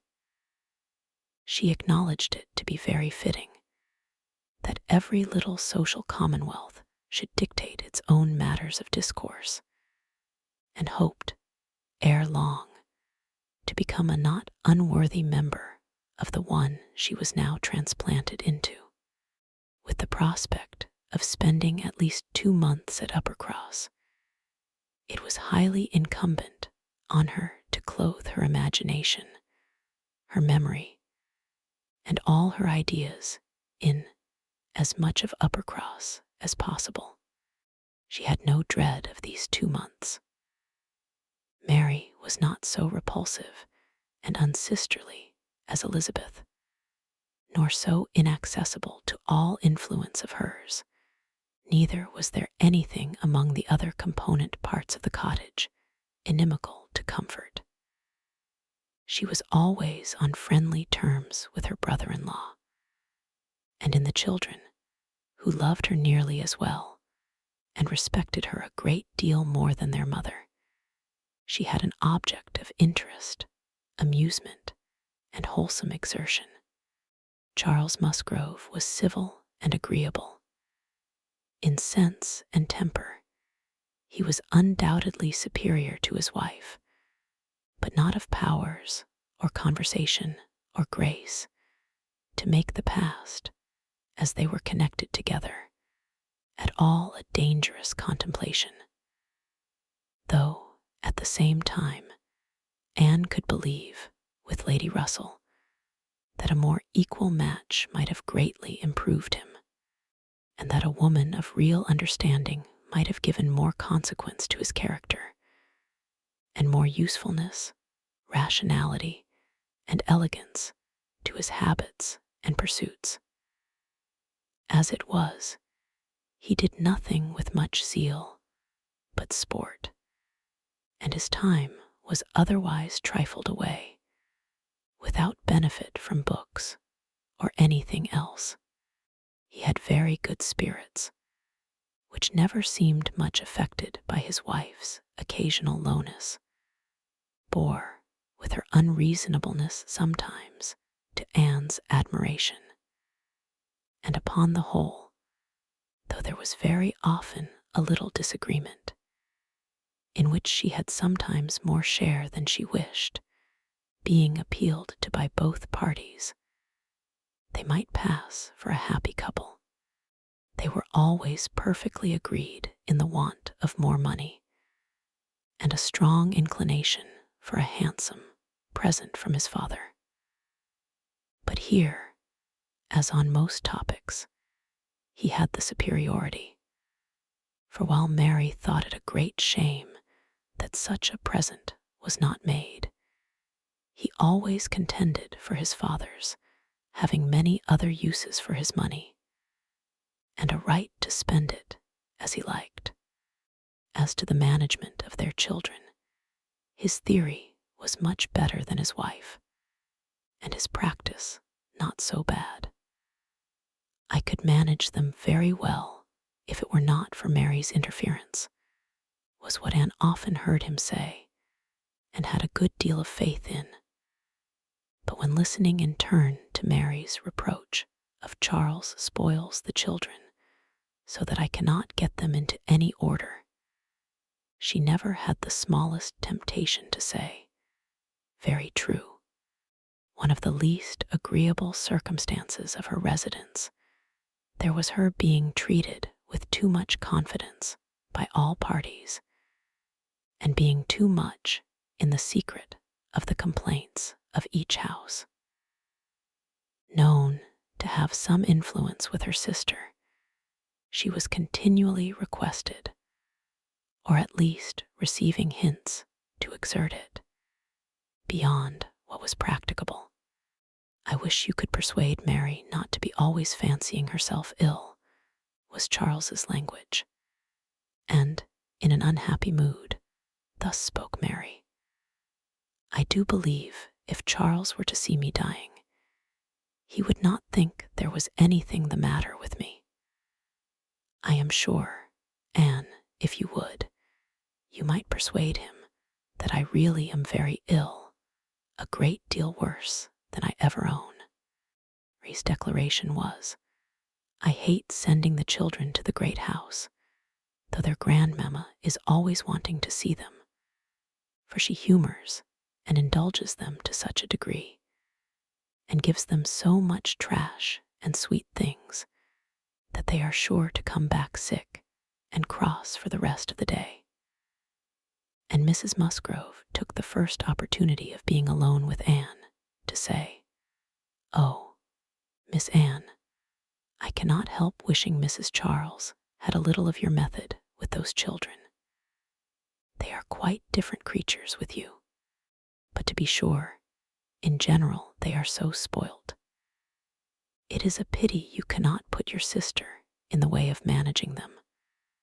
They are as fine healthy children as ever were seen, poor little dears, without partiality, but Mrs. Charles knows no more how they should be treated. Bless me, how troublesome they are sometimes. I assure you, Miss Anne, it prevents my wishing to see them at our house so often as I otherwise should. I believe Mrs. Charles is not quite pleased with my not inviting them oftener. But you know, it is very bad to have children with one that one is obligated to be checking every moment. Don't do this, and don't do that. Or that one can only keep in tolerable order by more cake than is good for them. She had this communication, moreover, from Mary. Mrs. Musgrove thinks all her servants so steady that it would be high treason to call it in question. But I am sure, without exaggeration, that her upper housemaid and laundrymaid, instead of being in their business, are gadding about the village all day long. I meet them wherever I go, and I declare I never go twice into my nursery without seeing something of them. If Jemima were not the trustiest, steadiest creature in the world, it would be enough to spoil her. For she tells me they are always tempting her to take a walk with them. And on Mrs. Musgrove's side, it was. I make a rule of never interfering in any of my daughter-in-law's concerns, for I know it would not do. But I shall tell you, Miss Anne, because you may be able to set things to rights, that I have no very good opinion of Mrs. Charles's nursery maid. I hear strange stories of her. She is always upon the gad, and from my own knowledge, I can declare she is such a fine dressing lady that she is enough to ruin any servants she comes near. Mrs. Charles quite swears by her, I know, but I just give you this hint that you may be upon the watch, because if you see anything amiss, you need not be afraid of mentioning it. Again, it was Mary's complaint that Mrs. Musgrove was very apt not to give her the precedence that was her due when they dined at the great house with other families, and she did not see any reason why she was to be considered so much at home as to lose her place. And one day, when Anne was walking with only the Musgroves, one of them, after talking of rank, people of rank, and jealousy of rank, said, I have no scruple of observing to you how nonsensical some persons are about their place, because all the world knows how easy and indifferent you are about it. But I wish anybody could give Mary a hint that it would be a great deal better if she were not so very tenacious, especially if she would not be always putting herself forward to take place of Mamma. Nobody doubts her right to have precedence of Mamma, but it would be more becoming in her not to be always insisting on it.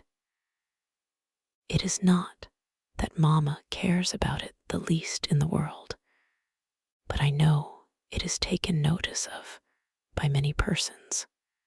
How was Anne to set all these matters to rights? She could do little more than listen patiently, soften every grievance, and excuse each to the other. Give them all hints of the forbearance necessary between such near neighbors, and make those hints broadest which were meant for her sister's benefit.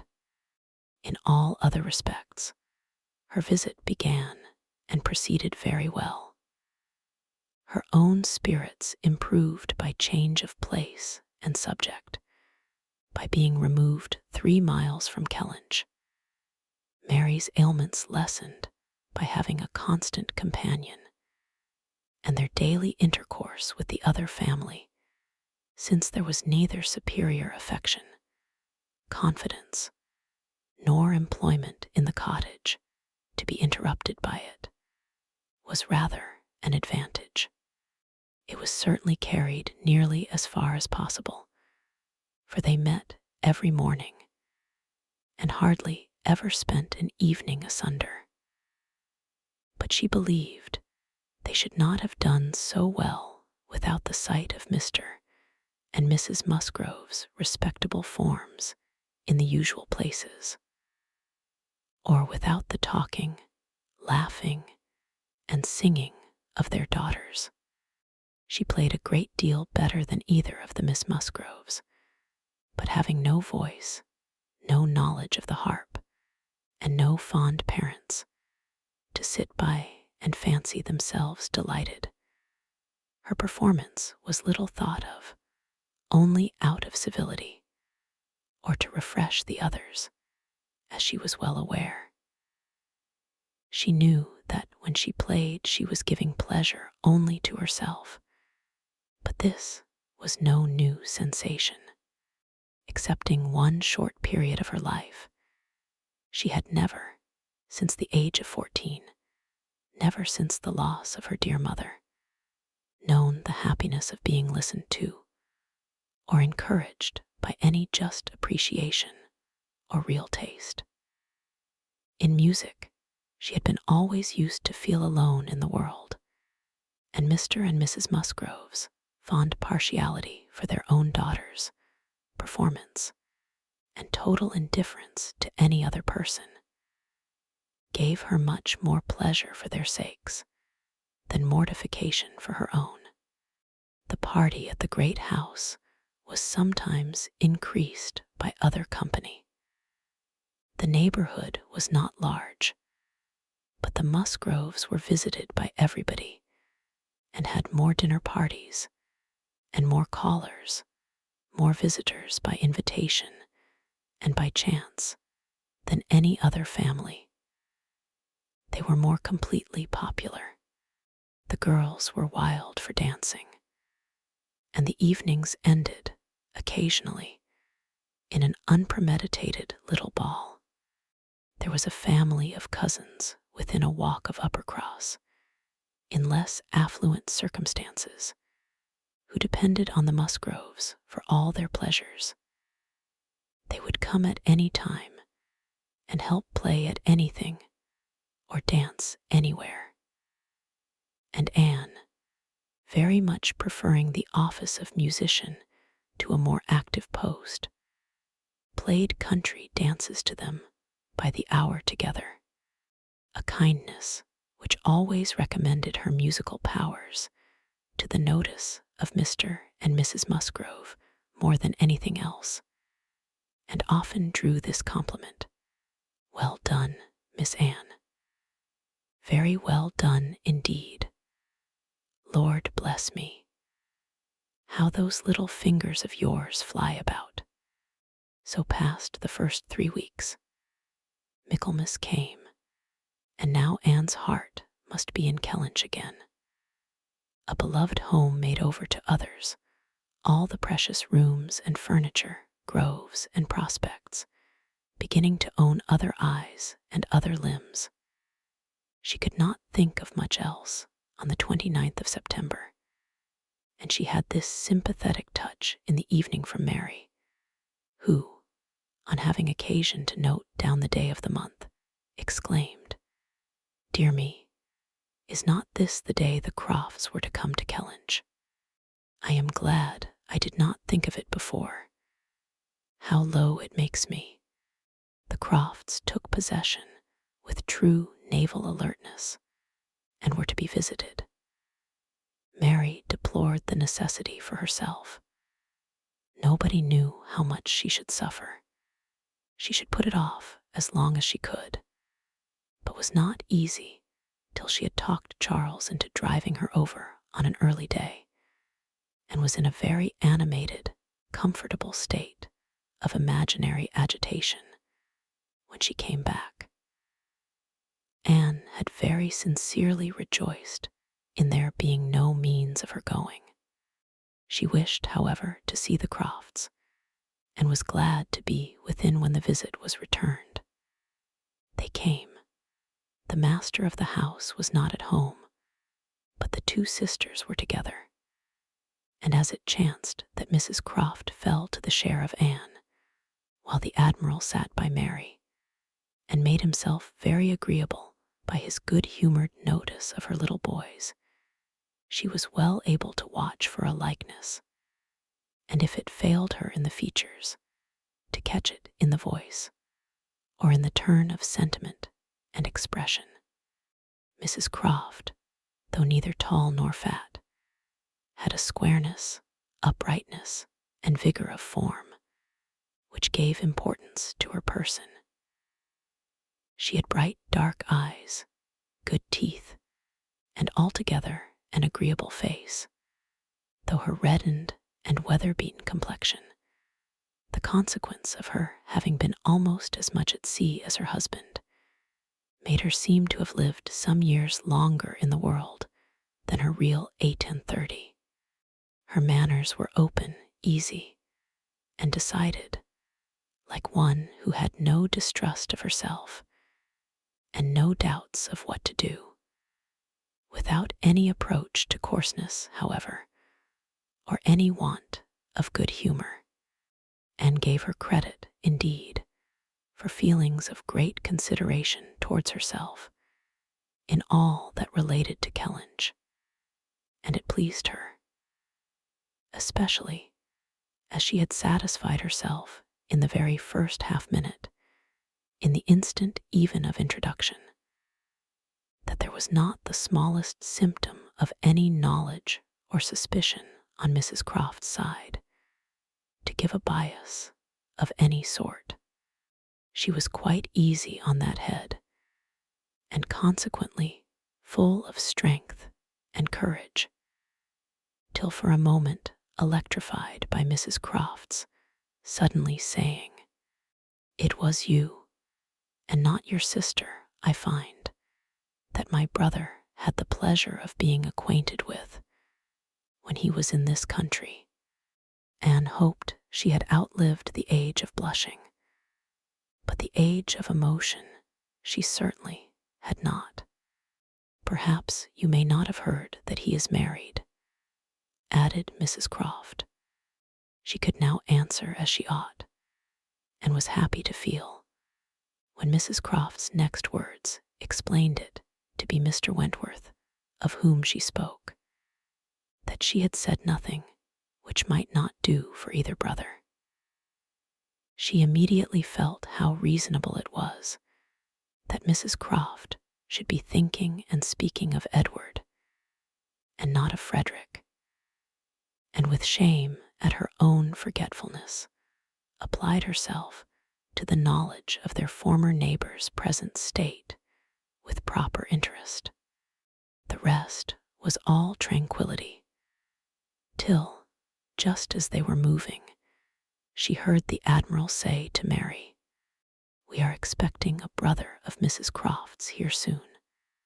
I dare say you know him by name."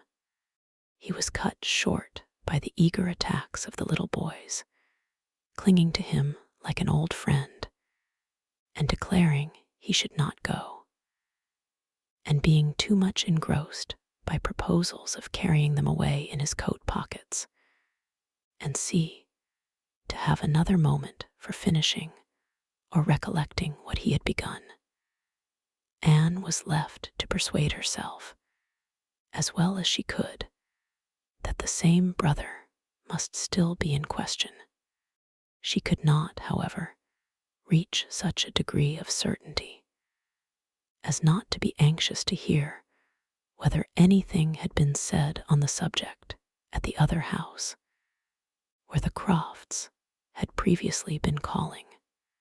The folks of the great house were to spend the evening of this day at the cottage, and it being now too late in the year for such visits to be made on foot, the coach was beginning to be listened for when the youngest Miss Musgrove walked in. That she was coming to apologize, and that they should have to spend the evening by themselves, was the first black idea, and Mary was quite ready to be affronted when Louisa made all right by saying that she only came on foot to leave more room for the harp which was bringing in the carriage. "And I will tell you our reason," she added, and all about it. I am come on to give you notice that Papa and Mamma are out of spirits this evening, especially Mamma. She is thinking so much of poor Richard. And we agreed it would be best to have the harp, for it seems to amuse her more than the pianoforte. I will tell you why she is out of spirits. When the Crofts called this morning, they called here afterwards, did not they? They happened to say that her brother, Captain Wentworth, is just returned to England, or paid off, or something, and is coming to see them almost directly. And most unluckily, it came into Mamma's head, when they were gone, that Wentworth, or something very like it, was the name of poor Richard's captain at one time. I do not know when or where, but a great while before he died, poor fellow. And upon looking over his letters and things, she found it was so, and is perfectly sure that this must be the very man, and her head is quite full of it, and of poor Richard. So we must be as merry as we can, that she may not be dwelling upon such gloomy things. The real circumstances of this pathetic piece of family history were that the Musgroves had had the ill fortune of a very troublesome, hopeless son, and the good fortune to lose him before he reached his 20th year, that he had been sent to sea because he was stupid and unmanageable on shore, that he had been very little cared for at any time by his family, though quite as much as he deserved, seldom heard of, and scarcely at all regretted, when the intelligence of his death abroad had worked its way to Uppercross 2 years before. He had, in fact, though his sisters were now doing all they could for him, by calling him poor Richard, been nothing better than a thick-headed, unfeeling, unprofitable Dick Musgrove, who had never done anything to entitle himself to more than the abbreviation of his name, living or dead.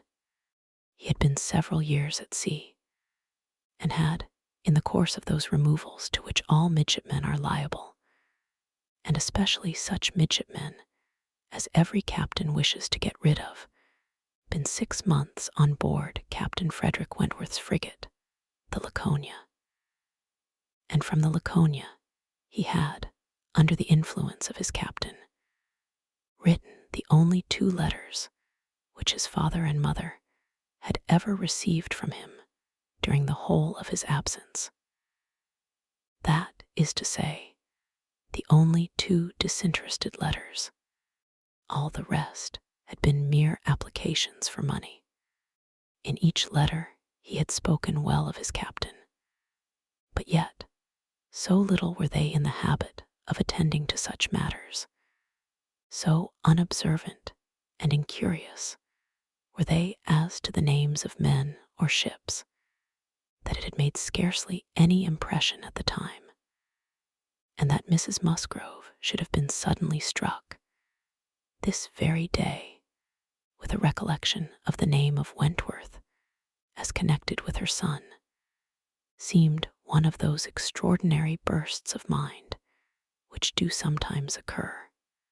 She had gone to her letters, and found it all as she supposed, and the reperusal of these letters, after so long an interval, her poor son gone for ever, and all the strength of his faults forgotten, had affected her spirits exceedingly, and thrown her into greater grief for him than she had known on first hearing of his death.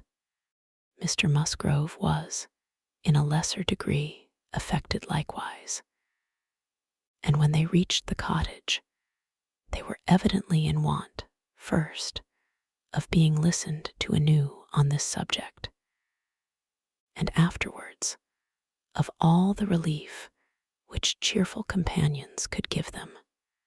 To hear them talking so much of Captain Wentworth, repeating his name so often, puzzling over past years, and at last ascertaining that it probably would, turn out to be the very same Captain Wentworth whom they recollected meeting once or twice after their coming back from Clifton, a very fine young man.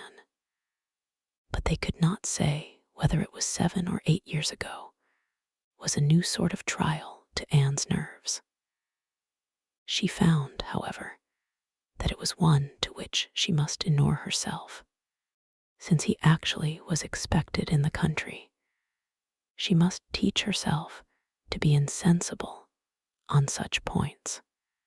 And not only did it appear that he was expected, and speedily, but the Musgroves, in their warm gratitude for the kindness he had shewn poor Dick, and very high respect for his character, stamped as it was by poor Dick's having been 6 months under his care, and mentioning him in strong, though not perfectly well-spelt praise, as a fine dashing fellow, only too particular about the schoolmaster, were bent on introducing themselves and seeking his acquaintance as soon as they could hear of his arrival. The resolution of doing so helped to form the comfort of their evening. Chapter 7. A very few days more, and Captain Wentworth was known to be at Kellynch, and Mr. Musgrove had called on him and come back warm in his praise, and he was engaged with the Crofts to dine at Uppercross by the end of another week. It had been a great disappointment to Mr. Musgrove to find that no earlier day could be fixed. So impatient was he to show his gratitude by seeing Captain Wentworth under his own roof and welcoming him to all that was strongest and best in his cellars. But a week must pass, only a week in Anne's reckoning, and then, she supposed, they must meet. And soon she began to wish that she could feel secure even for a week. Captain Wentworth made a very early return to Mr. Musgrove's civility, and she was all but calling there in the same half-hour. She and Mary were actually setting forward for the great house, where, as she afterwards learnt, they must inevitably have found him, when they were stopped by the eldest boy, being at that moment brought home in consequence of a bad fall. The child's situation put the visit entirely aside, but she could not hear of her escape with indifference, even in the midst of the serious anxiety which they afterwards felt on his account. His collarbone was found to be dislocated, and such injury received in the back as roused the most alarming ideas. It was an afternoon of distress, and Anne had everything to do at once: the apothecary to send for, the father to have pursued and informed, the mother to support and keep from hysterics, the servants to control, the youngest child to banish, and the poor suffering one to attend and soothe, besides sending, as soon as she recollected it, proper notice to the other house, which brought her an accession rather of frightened, inquiring companions than of very useful assistance. Her brother's return was the first comfort. He could take best care of his wife, and the second blessing was the arrival of the apothecary. Till he came and had examined the child, their apprehensions were the worse for being vague. They suspected great injury, but knew not where.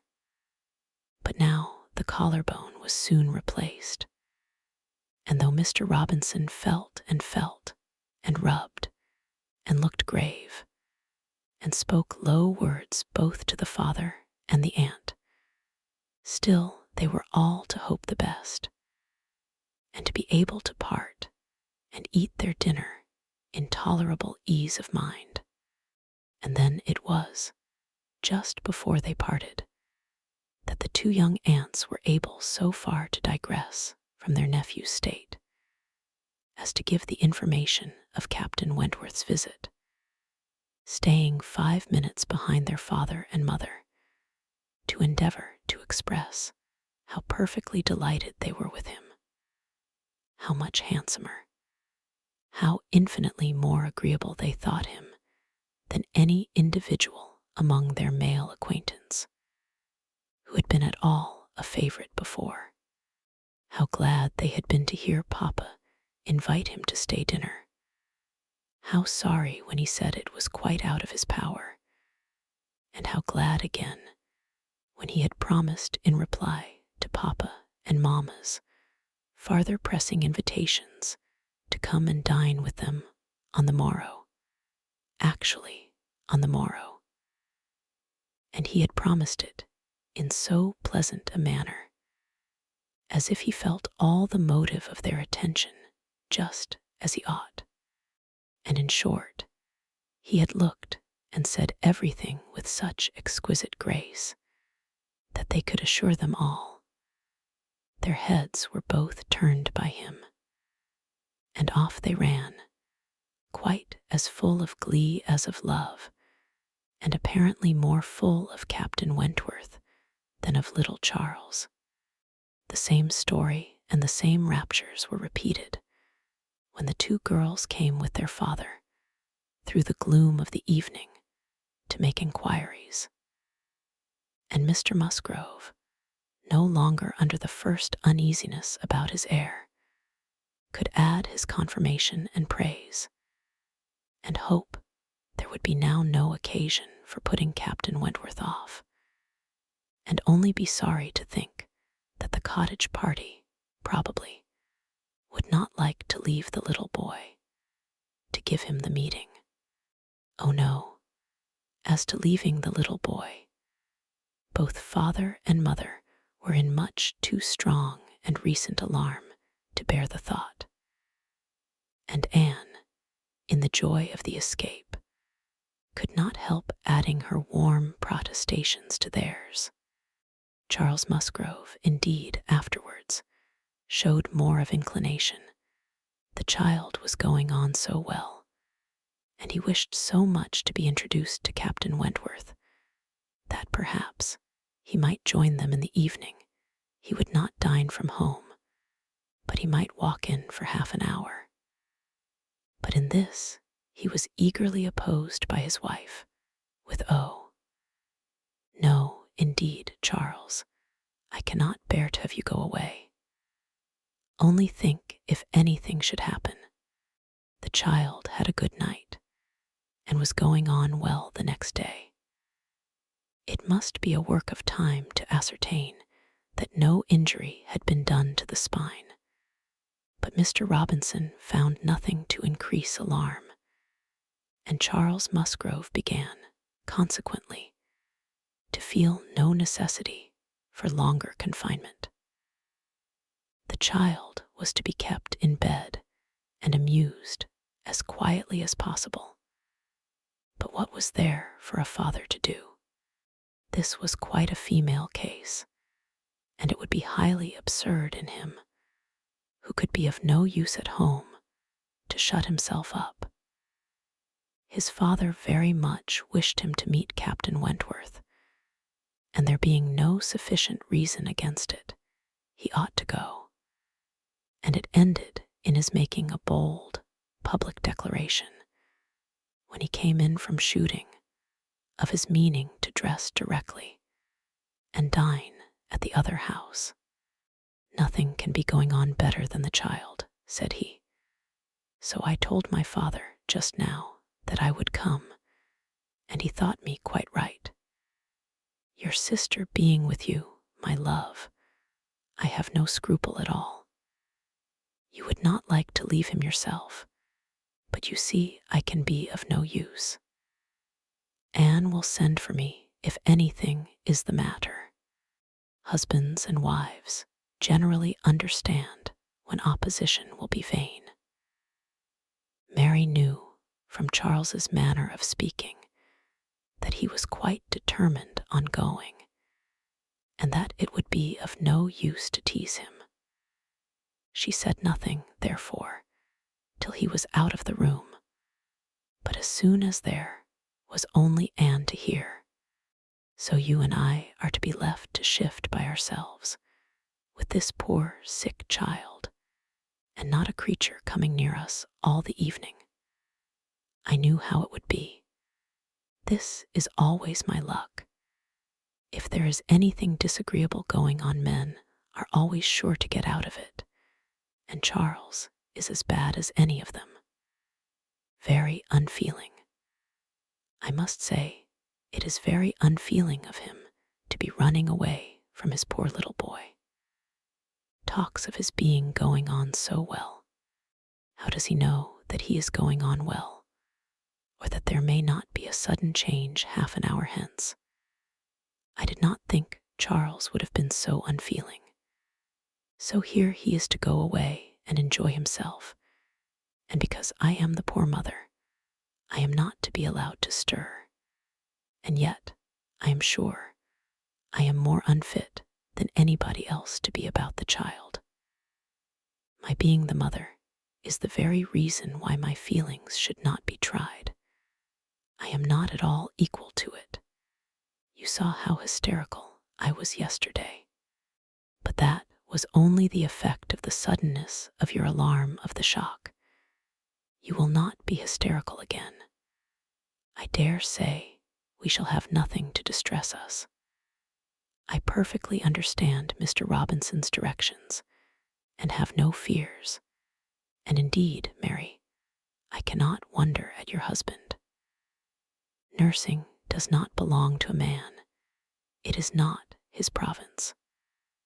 A sick child is always the mother's property. Her own feelings generally make it so. I hope I am as fond of my child as any mother, but I do not know that I am of any more use in the sick room than Charles, for I cannot be always scolding and teasing the poor child when it is ill. And you saw this morning that if I told him to keep quiet, he was sure to begin kicking about. I have not nerves for the sort of thing, but could you be comfortable yourself to be spending the whole evening away from the poor boy? Yes, you see his papa can, and why should not I? Jemima is so careful, and she could send us word every hour how he was. I really think Charles might as well have told his father we would all come. I am not more alarmed about little Charles now than he is. I was dreadfully alarmed yesterday, but the case is very different today. Well, if you do not think it too late to give notice for yourself, suppose you were to go, as well as your husband. Leave little Charles to my care.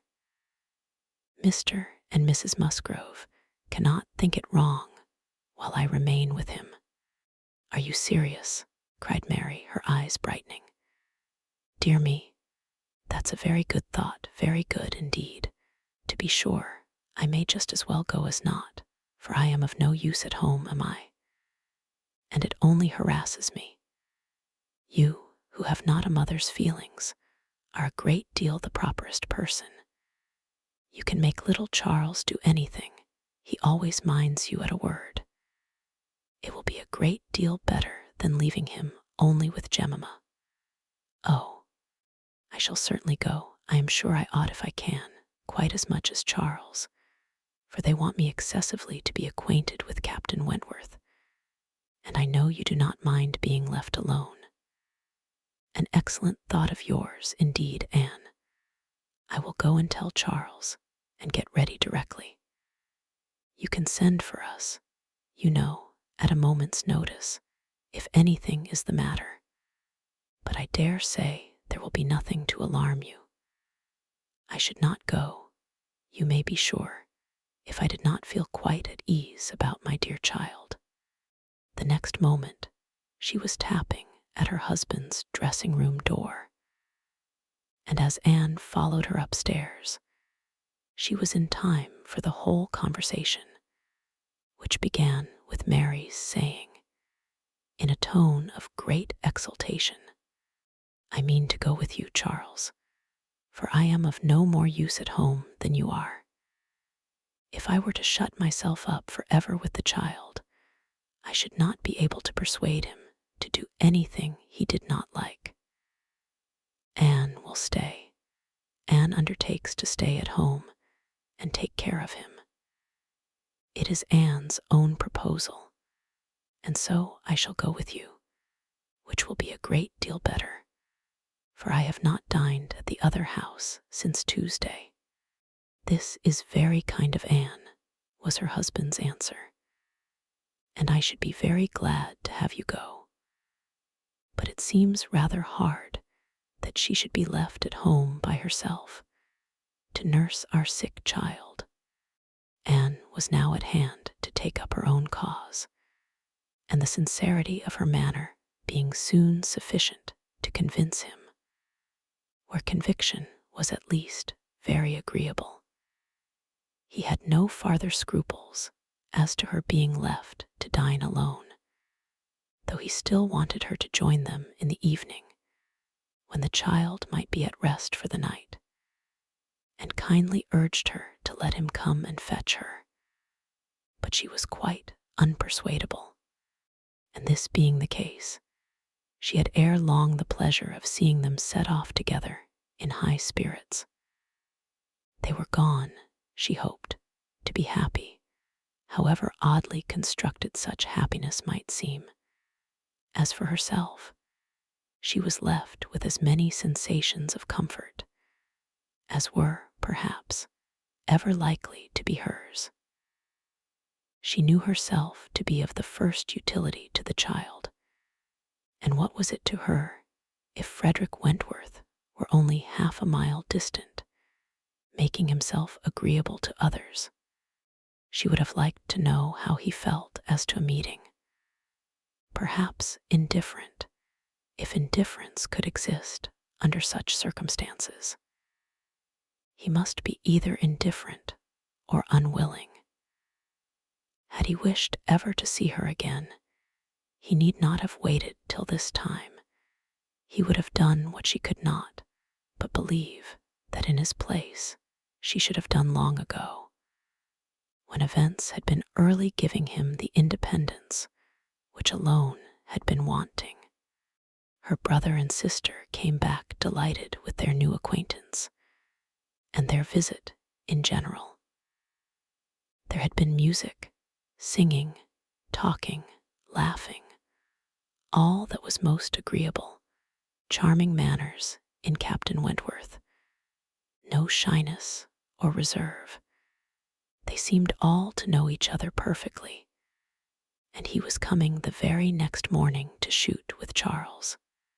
He was to come to breakfast, but not at the cottage, though that had been proposed at first. But then he had been pressed to come to the great house instead, and he seemed afraid of being in Mrs. Charles Musgrove's way on account of the child, and therefore, somehow, they hardly knew how, it ended in Charles's being to meet him to breakfast at his father's. Anne understood it. He wished to avoid seeing her. He had inquired after her. She found, slightly, as might suit a former slight acquaintance, seeming to acknowledge such as she had acknowledged, actuated, perhaps, by the same view of escaping introduction when they were to meet. The morning hours of the cottage were always later than those of the other house, and on the morrow the difference was so great that Mary and Anne were not more than beginning breakfast when Charles came in to say that they were just setting off, that he was come for his dogs, that his sisters were following with Captain Wentworth, his sisters meaning to visit Mary and the child, and Captain Wentworth proposing also to wait on her for a few minutes, if not inconvenient. And though Charles had answered for the child's being in no such state as could make it inconvenient, Captain Wentworth would not be satisfied without his running on to give notice. Mary, very much gratified by this attention, was delighted to receive him, while 1,000 feelings rushed on Anne, of which this was the most consoling, that it would soon be over.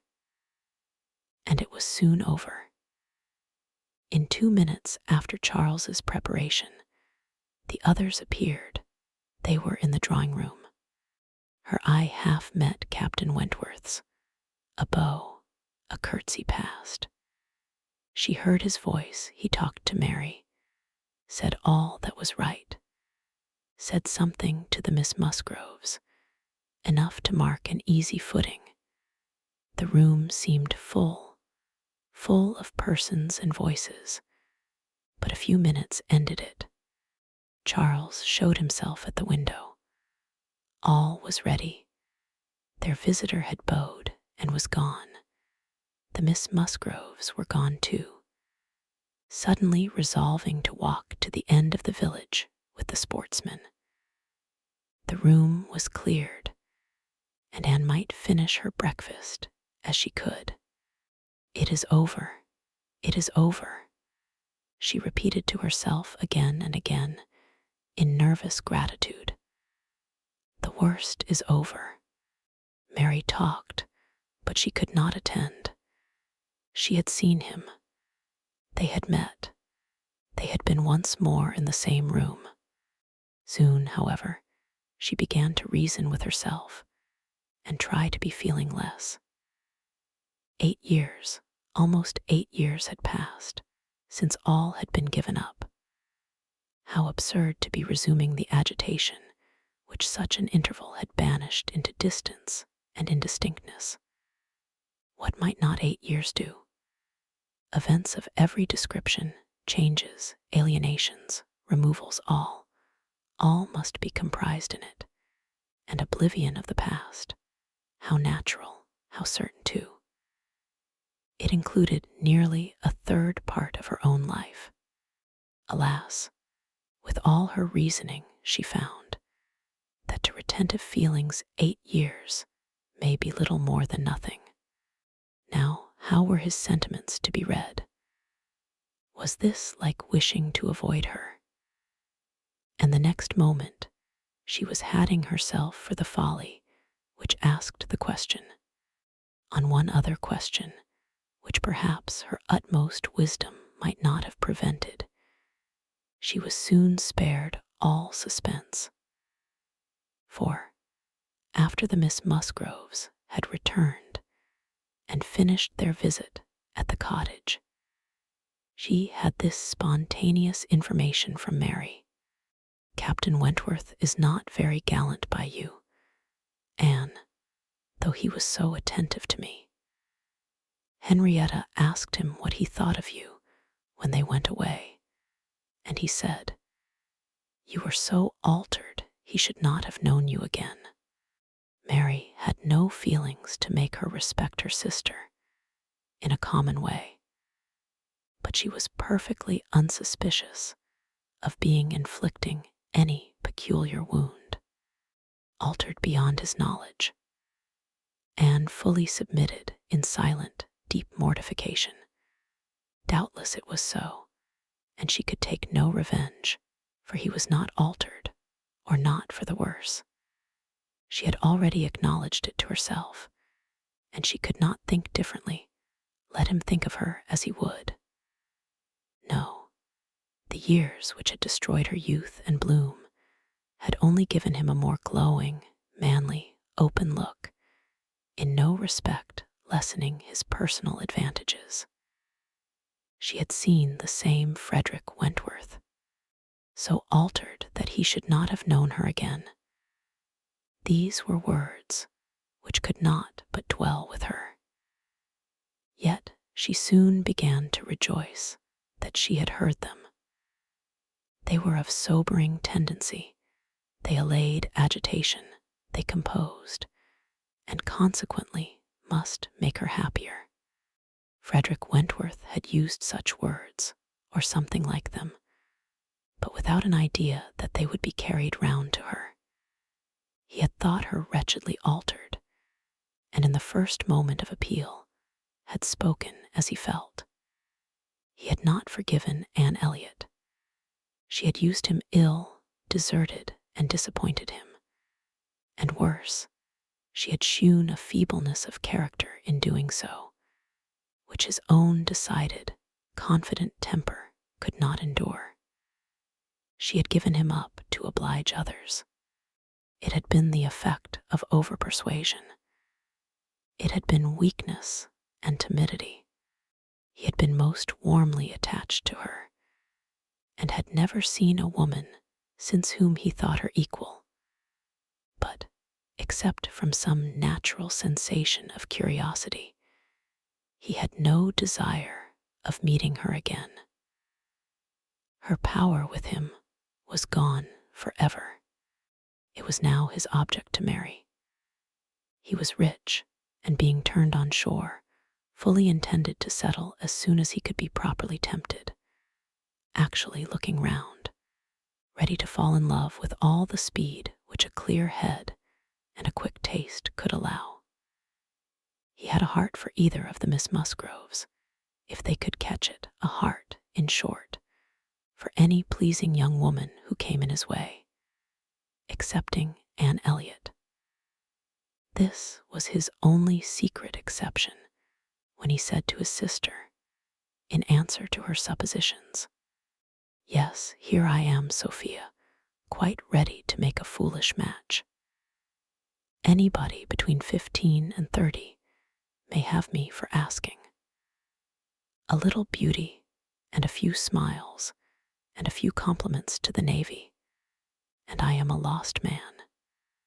Should not this be enough for a sailor who has had no society among women to make him nice?" He said it, she knew, to be contradicted. His bright, proud eye spoke the conviction that he was nice, and Anne Elliot was not out of his thoughts when he more seriously described the woman he should wish to meet with. A strong mind, with sweetness of manner, made the first and the last of the description. "That is the woman I want," said he. "Something a little inferior I shall of course put up with, but it must not be much. If I am a fool, I shall be a fool indeed, for I have thought on the subject more than most men." Chapter 8. From this time, Captain Wentworth and Anne Elliot were repeatedly in the same circle. They were soon dining in company together at Mr. Musgrove's, for the little boy's state could no longer supply his aunt with a pretense for absenting herself.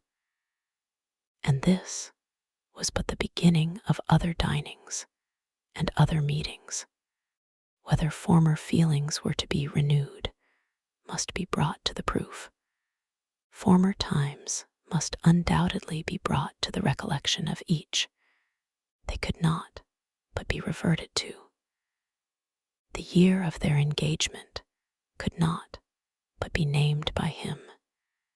In the little narratives or descriptions which conversation called forth, his profession qualified him, his disposition lead him to talk, and that was in the year 6.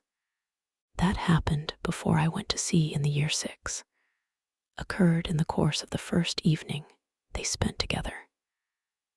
And though his voice did not falter, and though she had no reason to suppose his eye wandering towards her while he spoke, Anne felt the utter impossibility, from her knowledge of his mind, that he could be unvisited by remembrance any more than herself. There must be the same immediate association of thought, though she was very far from conceiving it to be of equal pain. They had no conversation together, no intercourse, but what the commonest civility required. Once so much to each other, now nothing. There had been a time when of all the large party now filling the drawing-room at Uppercross, they would have found it most difficult to cease to speak to one another, with the exception, perhaps, of Admiral and Mrs. Croft, who seemed particularly attached and happy. Anne could allow no other exceptions even among the married couples. There could have been no two hearts so open, no tastes so similar, no feelings so in unison, no countenances so beloved. Now they were as strangers, nay, worse than strangers, for they could never become acquainted. It was a perpetual estrangement. When he talked, she heard the same voice and discerned the same mind. There was a very general ignorance of all naval matters throughout the party, and he was very much questioned, and especially by the two Miss Musgroves, who seemed hardly to have any eyes but for him, as to the manner of living on board, daily regulations, food, hours, and sea, and their surprise at his accounts, at learning the degree of accommodation and arrangement which was practicable, drew from him some pleasant ridicule, which reminded Anne of the early days when she too had been ignorant, and she too had been accused of supposing sailors to be living on board without anything to eat, or any cook to dress it if there were, or any servant to wait, or any knife and fork to use. From thus listening and thinking, she was roused by a whisper of Mrs. Musgrove, who, overcome by fond regrets, could not help saying, "Ah, Miss Anne, if it had pleased heaven to spare my poor son, I dare say he would have been just such another by this time." Anne suppressed a smile and listened kindly, while Mrs. Musgrove relieved her heart a little more, and for a few minutes, therefore, could not keep pace with the conversation of the others. When she could let her attention take its natural course again, she found the Miss Musgroves just fetching the Navy List, their own Navy List, the first that had ever been at Uppercross, and sitting down together to pore over it, with the professed view of finding out the ships that Captain Wentworth had commanded. "Your first was the Asp, I remember. We will look for the Asp. You will not find her there, quite worn out and broken up. I was the last man who commanded her. Hardly fit for service then. Reported fit for home service for a year or two, and so I was sent off to the West Indies." The girls looked all amazement. The Admiralty, he continued, entertained themselves now and then with sending a few hundred men to sea in a ship not fit to be employed. But they have a great many to provide for, and among the thousands that may just as well go to the bottom as not, it is impossible for them to distinguish the very set who may be least missed. "Phoo, phoo," cried the Admiral. "What stuff these young fellows talk. Never was a better sloop than the Asp in her day. For an old-built sloop, you would not see her equal. Lucky fellow to get her. He knows there must have been 20 better men than himself applying for her at the same time. Lucky fellow to get anything so soon, with no more interest than his. I felt my luck, Admiral, I assure you, replied Captain Wentworth seriously. I was as well satisfied with my appointment as you can desire. It was a great object with me at that time to be at sea, a very great object. I wanted to be doing something. To be sure you did. What should a young fellow like you do ashore for half a year together? If a man had not a wife, he soon wants to be afloat again. But Captain Wentworth, cried Louisa, how vexed you must have been when you came to the Asp, to see what an old thing they had given you. I knew pretty well what she was before that day, said he, smiling. I had no more discoveries to make than you would have as to the fashion and strength of any old police, which you had seen lent about among half your acquaintance ever since you could remember, and which at last, on some very wet day, is lent to yourself. Ah, she was a dear old asp to me. She did all that I wanted. I knew she would.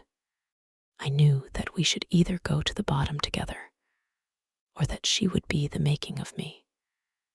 And I never had 2 days of foul, whether all the time I was at sea in her. And after taking privateers enough to be very entertaining, I had the good luck in my passage home the next autumn to fall in with the very French frigate I wanted. I brought her into Plymouth, and here another instance of luck. We had not been 6 hours in the Sound when a gale came on, which lasted 4 days and nights, and which would have done for poor old Asp in half the time. Our touch with the great nation, not having much, improved our condition. 24 hours later, and I should only have been a gallant Captain Wentworth, in a small paragraph at one corner of the newspapers, and being lost in only a sloop, nobody would have thought about me. Anne's shudderings were to herself alone, but the Miss Musgroves could be as open as they were sincere in their exclamations of pity and horror. And so then, I suppose, said Mrs. Musgrove, in a low voice, as if thinking aloud, so then he went away to the Laconia, and there he met with our poor boy. Charles, my dear, beckoning him to her, do ask Captain Wentworth where it was he first met with your poor brother. I always forgot. It was at Gibraltar, mother, I know. Dick had been left ill at Gibraltar, with a recommendation from his former captain to Captain Wentworth. Oh, but Charles, tell Captain Wentworth, he need not be afraid of mentioning poor Dick before me, for it would be rather a pleasure to hear him talked of by such a good friend. Charles, being somewhat more mindful of the probabilities of the case, only nodded in reply and walked away. The girls were now hunting for the Laconia, and Captain Wentworth could not deny himself the pleasure of taking the precious volume into his own hands to save them the trouble, and once more read aloud the little statement of her name and rate, and present non-commissioned class, observing over it that she too had been one of the best friends man ever had. Ah, those were pleasant days when I had the Laconia. How fast I made money in her. A friend of mine and I had such a lovely cruise together off the Western Islands. Poor Harville, sister, You know how much he wanted money, worse than myself. He had a wife, excellent fellow. I shall never forget his happiness. He felt it all, so much for her sake. I wished for him again the next summer, when I had still the same luck in the Mediterranean. And I am sure, sir, said Mrs. Musgrove, it was a lucky day for us when you were put captain into that ship. We shall never forget what you did. Her feelings made her speak low, and Captain Wentworth, hearing only in part, and probably not having Dick Musgrove at all near his thoughts, looked rather in suspense, and as if waiting for more. My brother, whispered one of the girls, Mamma is thinking of poor Richard. Poor dear fellow, continued Mrs. Musgrove. He was grown so steady, and such an excellent correspondent, while he was under your care. Ah, it would have been a happy thing if he had never left you. I assure you, Captain Wentworth, we are very sorry he ever left you. There was a momentary expression in Captain Wentworth's face at this speech, a certain glance of his bright eye, and curl of his handsome mouth, which convinced Anne that instead of sharing in Mrs. Musgrove's kind wishes, as to her son, he had probably been at some pains to get rid of him. But it was too transient an indulgence of self-amusement to be detected by any who understood him less than herself. In another moment, he was perfectly collected and serious, and almost instantly afterwards coming up to the sofa, on which she and Mrs. Musgrove were sitting, took a place by the latter, and entered into conversation with her in a low voice about her son, doing it with so much sympathy and natural grace, as showed the kindest consideration for all that was real and unabsurd in the parents' feelings. They were actually on the same sofa, for Mrs. Musgrove had most readily made room for him. They were divided only by Mrs. Musgrove. It was no insignificant barrier, indeed. Mrs. Musgrove was of a comfortable, substantial size, infinitely more fitted by nature to express good cheer and good humor than tenderness and sentiment. And while the agitations of Anne's slender form and pensive face may be considered as very completely screened, Captain Wentworth should be allowed some credit for the self-command with which he attended to her large fat sighings over the destiny of a son, whom alive nobody had cared for. Personal sighs and mental sorrow have certainly no necessary proportions. A large, bulky figure has as good a right to be in deep affliction as the most graceful set of limbs in the world. But fair or not fair, there are unbecoming conjunctions which reason will patronize in vain, which taste cannot tolerate, which ridicule will seize.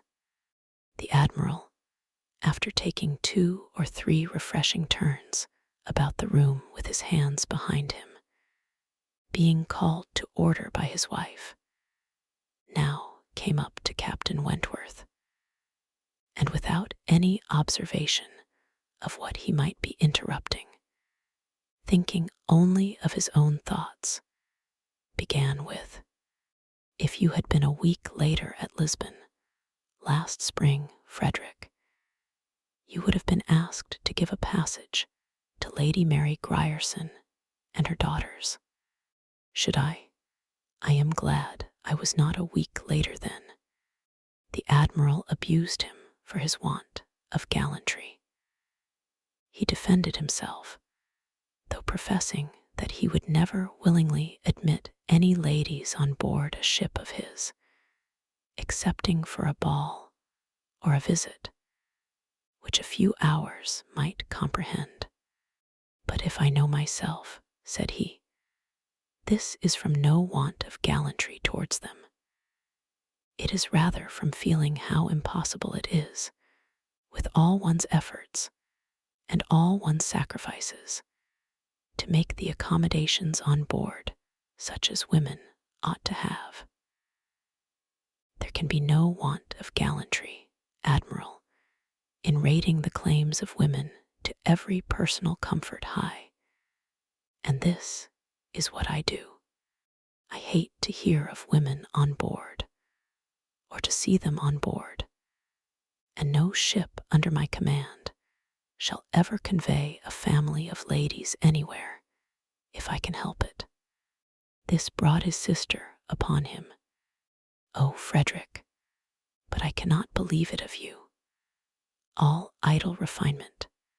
Women may be as comfortable on board as in the best house in England.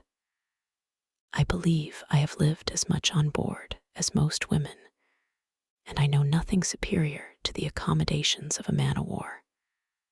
I declare I have not a comfort or an indulgence about me, even at Kellynch Hall, with a kind bow to Anne, beyond what I always had in most of the ships I have lived in, and they have been 5 altogether. Nothing to the purpose, replied her brother. You were living with your husband, and were the only woman on board.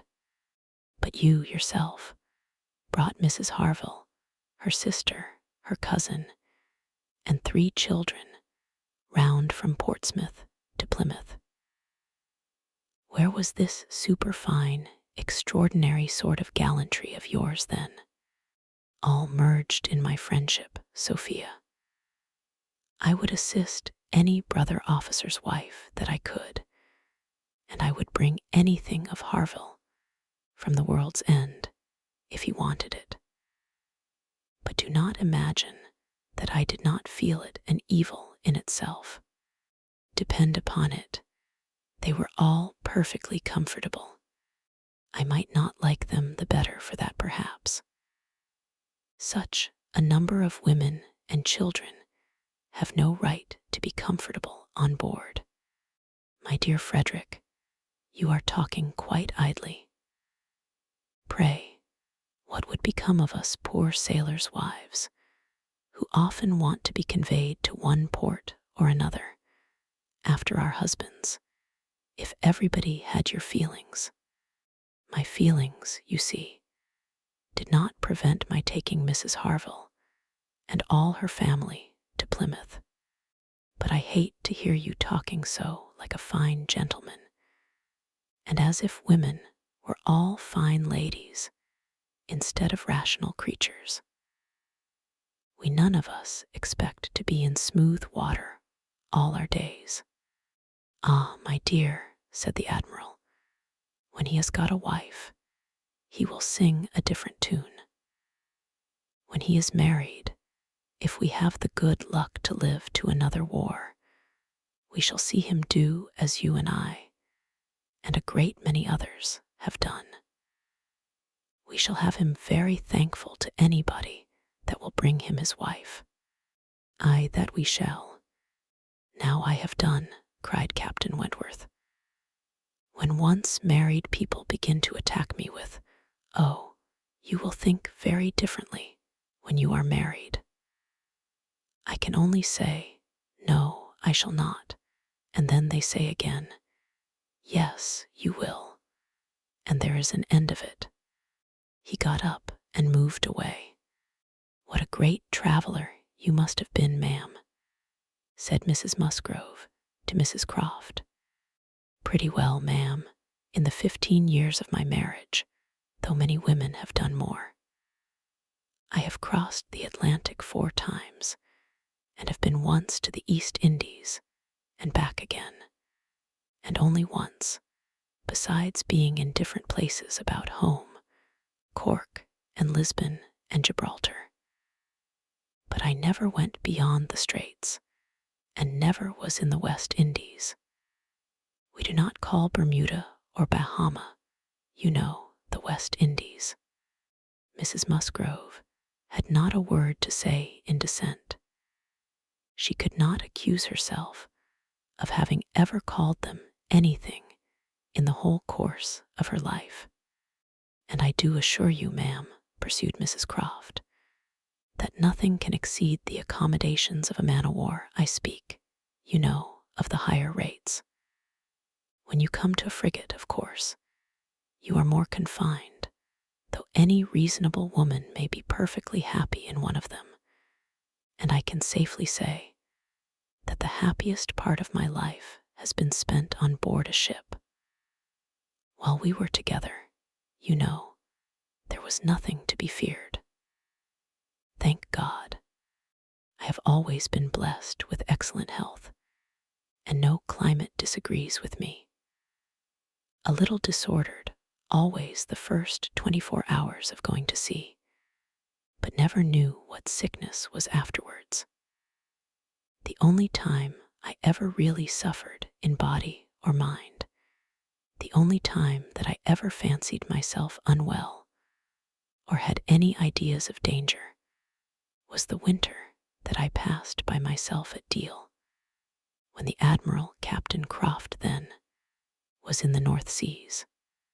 I lived in perpetual fright at that time, and had all manner of imaginary complaints from not knowing what to do with myself, or when I should hear from him next. But as long as we could be together, nothing ever ailed me, and I never met with the smallest inconvenience. I, to be sure. Yes, indeed, oh yes. I am quite of your opinion, Mrs. Croft, was Mrs. Musgrove's hearty answer. There is nothing so bad as a separation. I am quite of your opinion. I know what it is, for Mr. Musgrove always attends the assizes, and I am so glad when they are over, and he is safe back again. The evening ended with dancing. On its being proposed, Anne offered her services, as usual, and though her eyes would sometimes fill with tears as she sat at the instrument, she was extremely glad to be employed, and desired nothing in return but to be unobserved. It was a merry, joyous party, and no one seemed in higher spirits than Captain Wentworth. She felt that he had everything to elevate him which general attention and deference, and especially the attention of all the young women, could do. The Miss Hayters, the females of the family of cousins already mentioned, were apparently admitted to the honor of being in love with him. And as for Henrietta and Louisa, they both seemed so entirely occupied by him that nothing but the continued appearance of the most perfect good will between themselves could have made it credible that they were not decided rivals. If he were a little spoilt by such universal, such eager admiration, who could wonder? These were some of the thoughts which occupied Anne, while her fingers were mechanically at work, proceeding for half an hour together, equally without error and without consciousness. Once she felt that he was looking at herself, observing her altered features, perhaps, trying to trace in them the ruins of the face which had once charmed him. And once she knew that he must have spoken of her. She was hardly aware of it till she heard the answer. But then she was sure of his having asked his partner whether Miss Elliot never danced. The answer was, "Oh, no, never. She has quite given up dancing. She had rather play. She is never tired of playing." Once, too, he spoke to her. She had left the instrument on the dancing being over, and he had sat down to try to make out an air which he wished to give the Miss Musgroves an idea of.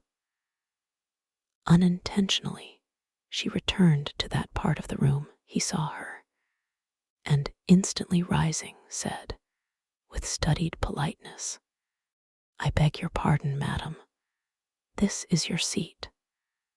And though she immediately drew back with a decided negative, he was not to be induced to sit down again.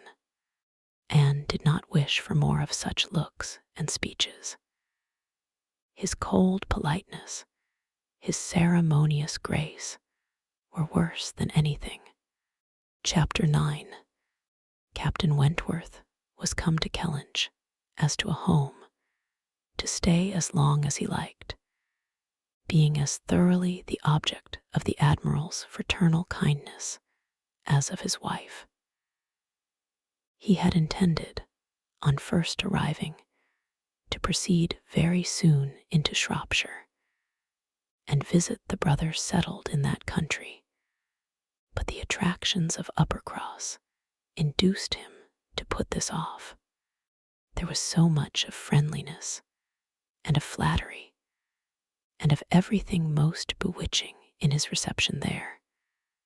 The old were so hospitable, the young so agreeable, that he could not but resolve to remain where he was, and take all the charms and perfections of Edward's wife upon credit a little longer. It was soon Uppercross with him almost every day. The Musgroves could hardly be more ready to invite than he to come, particularly in the morning, when he had no companion at home, for the Admiral and Mrs. Croft were generally out of doors together, interesting themselves in their new possessions, their grass, and their sheep, and dawdling about in a way not endurable to a third person, or driving out in a gig lately added to their establishment. Hitherto there had been but one opinion of Captain Wentworth among the Musgroves and their dependencies. It was unvarying, warm admiration everywhere. But this intimate footing was not more than established when a certain Charles Hayter returned among them, to be a good deal disturbed by it, and to think Captain Wentworth very much in the way. Charles Hayter was the eldest of all the cousins, and a very amiable, pleasing young man, between whom and Henrietta there had been a considerable appearance of attachment previous to Captain Wentworth's introduction. He was in orders, and having a curacy in the neighborhood where residence was not required, lived at his father's house, only 2 miles from Uppercross. A short absence from home had left his fair one unguarded by his attentions at this critical period, and when he came back, he had the pain of finding very altered manners, and of seeing Captain Wentworth. Mrs. Musgrove and Mrs. Hayter were sisters. They had each had money, but their marriages had made a material difference in their degree of consequence. Mr. Hayter had some property of his own, but it was insignificant compared with Mr. Musgrove's, and while the Musgroves were in the first class of society in the country, the young Hayters would, from their parents' inferior, retired, and unpolished way of living, and their own defective education, have been hardly in any class at all. But for their connection with Uppercross, this eldest son of course excepted, who had chosen to be a scholar and a gentleman, and who was very superior in cultivation and manners to all the rest. The 2 families had always been on excellent terms, there being no pride on one side and no envy on the other, and only such a consciousness of superiority in the Miss Musgroves, as made them pleased to improve their cousins.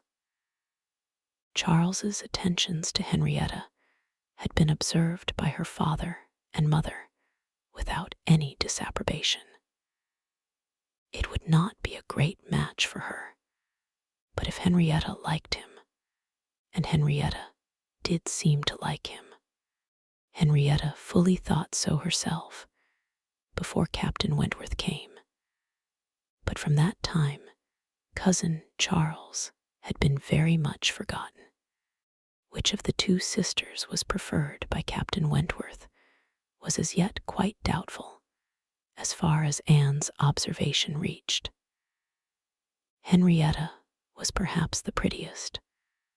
Louisa had the higher spirits, and she knew not now whether the more gentle or the more lively character were most likely to attract him.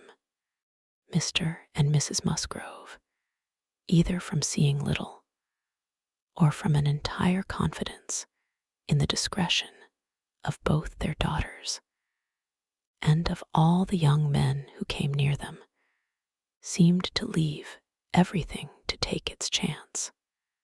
There was not the smallest appearance of solicitude or remark about them in the mansion house, but it was different at the cottage.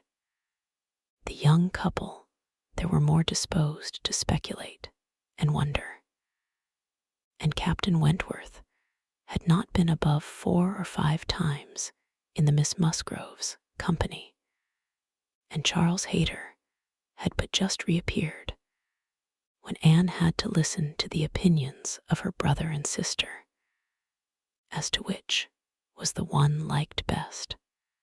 Charles gave it for Louisa, Mary for Henrietta, but quite agreeing that to have him marry either could be extremely delightful. Charles had never seen a pleasanter man in his life, and from what he had once heard Captain Wentworth himself say, was very sure that he had not made less than £20,000 by the war. Here was a fortune at once, besides which there would be the chance of what might be done in any future war, and he was sure Captain Wentworth was as likely a man to distinguish himself as any officer in the Navy. Oh, it would be a capital match for either of his sisters. Upon my word it would, replied Mary. Dear me, if he should rise to any very great honors, if he should ever be made a baronet, Lady Wentworth sounds very well. That would be a noble thing indeed for Henrietta. She would take place of me then, and Henrietta would not dislike that. Sir Frederick and Lady Wentworth. It would be but a new creation, however, and I never think much of your new creations. It suited Mary best to think Henrietta the one preferred on the very account of Charles Hayter, whose pretensions she wished to see put an end to. She looked down very decidedly upon the Hayters, and thought it would be quite a misfortune to have the existing connection between the families renewed, very sad for herself and her children. You know, said she, I cannot think him at all a fit match for Henrietta, and considering the alliances which the Musgroves have made, she has no right to throw herself away. I do not think any young woman has a right to make a choice that may be disagreeable and inconvenient to the principal part of her family, and be giving bad connections to those who have not been used to them. And pray, who is Charles Hayter? Nothing but a country curate. A most improper match for Miss Musgrove of Uppercross. Her husband, however, would not agree with her here, for besides having a regard for his cousin, Charles Hayter was an eldest son, and he saw things as an eldest son himself. Now you are talking nonsense, Mary, was therefore his answer. It would not be a great match for Henrietta, but Charles has a very fair chance, through the Spicers, of getting something from the bishop in the course of a year or two. And you will please to remember that he is the eldest son. Whenever my uncle dies, he steps into very pretty property. The estate at Winthrop is not less than 250 acres, besides the farm near Taunton, which is some of the best land in the country. I grant you that any of them but Charles would be a very shocking match for Henrietta, and indeed it could not be. He is the only one that could be possible. But he is a very good-natured, good sort of a fellow, and whenever Winthrop comes into his hands, he will make a different sort of place of it, and live in a very different sort of way. And with that property, he will never be a contemptible man. Good, freehold property. No, no, Henrietta might do worse than marry Charles Hayter. And if she has him, and Louisa can get Captain Wentworth, I shall be very well satisfied. Charles may say what he pleases, cried Mary to Anne, as soon as he was out of the room. But it would be shocking to have Henrietta marry Charles Hayter, a very bad thing for her, and still worse for me. And therefore it is very much to be wished that Captain Wentworth may soon put him quite out of her head, and I have very little doubt that he has.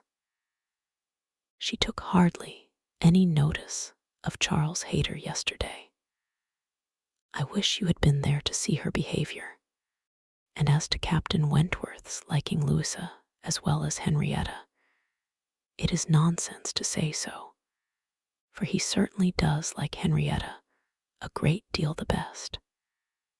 But Charles is so positive. I wish you had been with us yesterday, for then you might have decided between us, and I am sure you would have thought as I did, unless you had been determined to give it against me. A dinner at Mr. Musgrove's had been the occasion when all these things should have been seen by Anne, but she had stayed at home under the mixed plea of a headache of her own and some return of indisposition in little Charles. She had thought only of avoiding Captain Wentworth, but an escape from being appealed to as umpire was now added to the advantages of a quiet evening. As to Captain Wentworth's views, she deemed it of more consequence that he should know his own mind early enough not to be endangering the happiness of either sister or impeaching his own honor, than that he should prefer Henrietta to Louisa, or Louisa to Henrietta. Either of them would, in all probability, make him an affectionate, good-humored wife.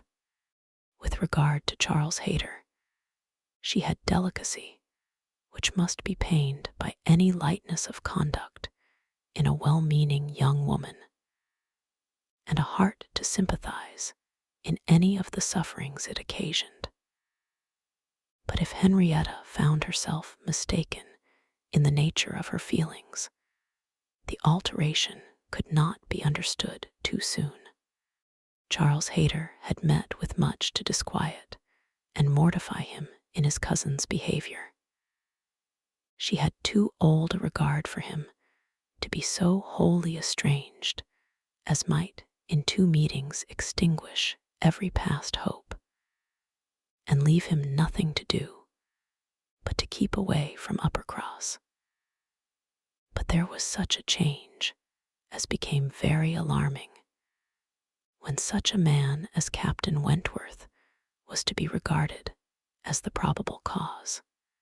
He had been absent only 2 Sundays, and when they parted, had left her interested, even to the height of his wishes, in his prospect of soon quitting his present curacy, and obtaining that of Uppercross instead.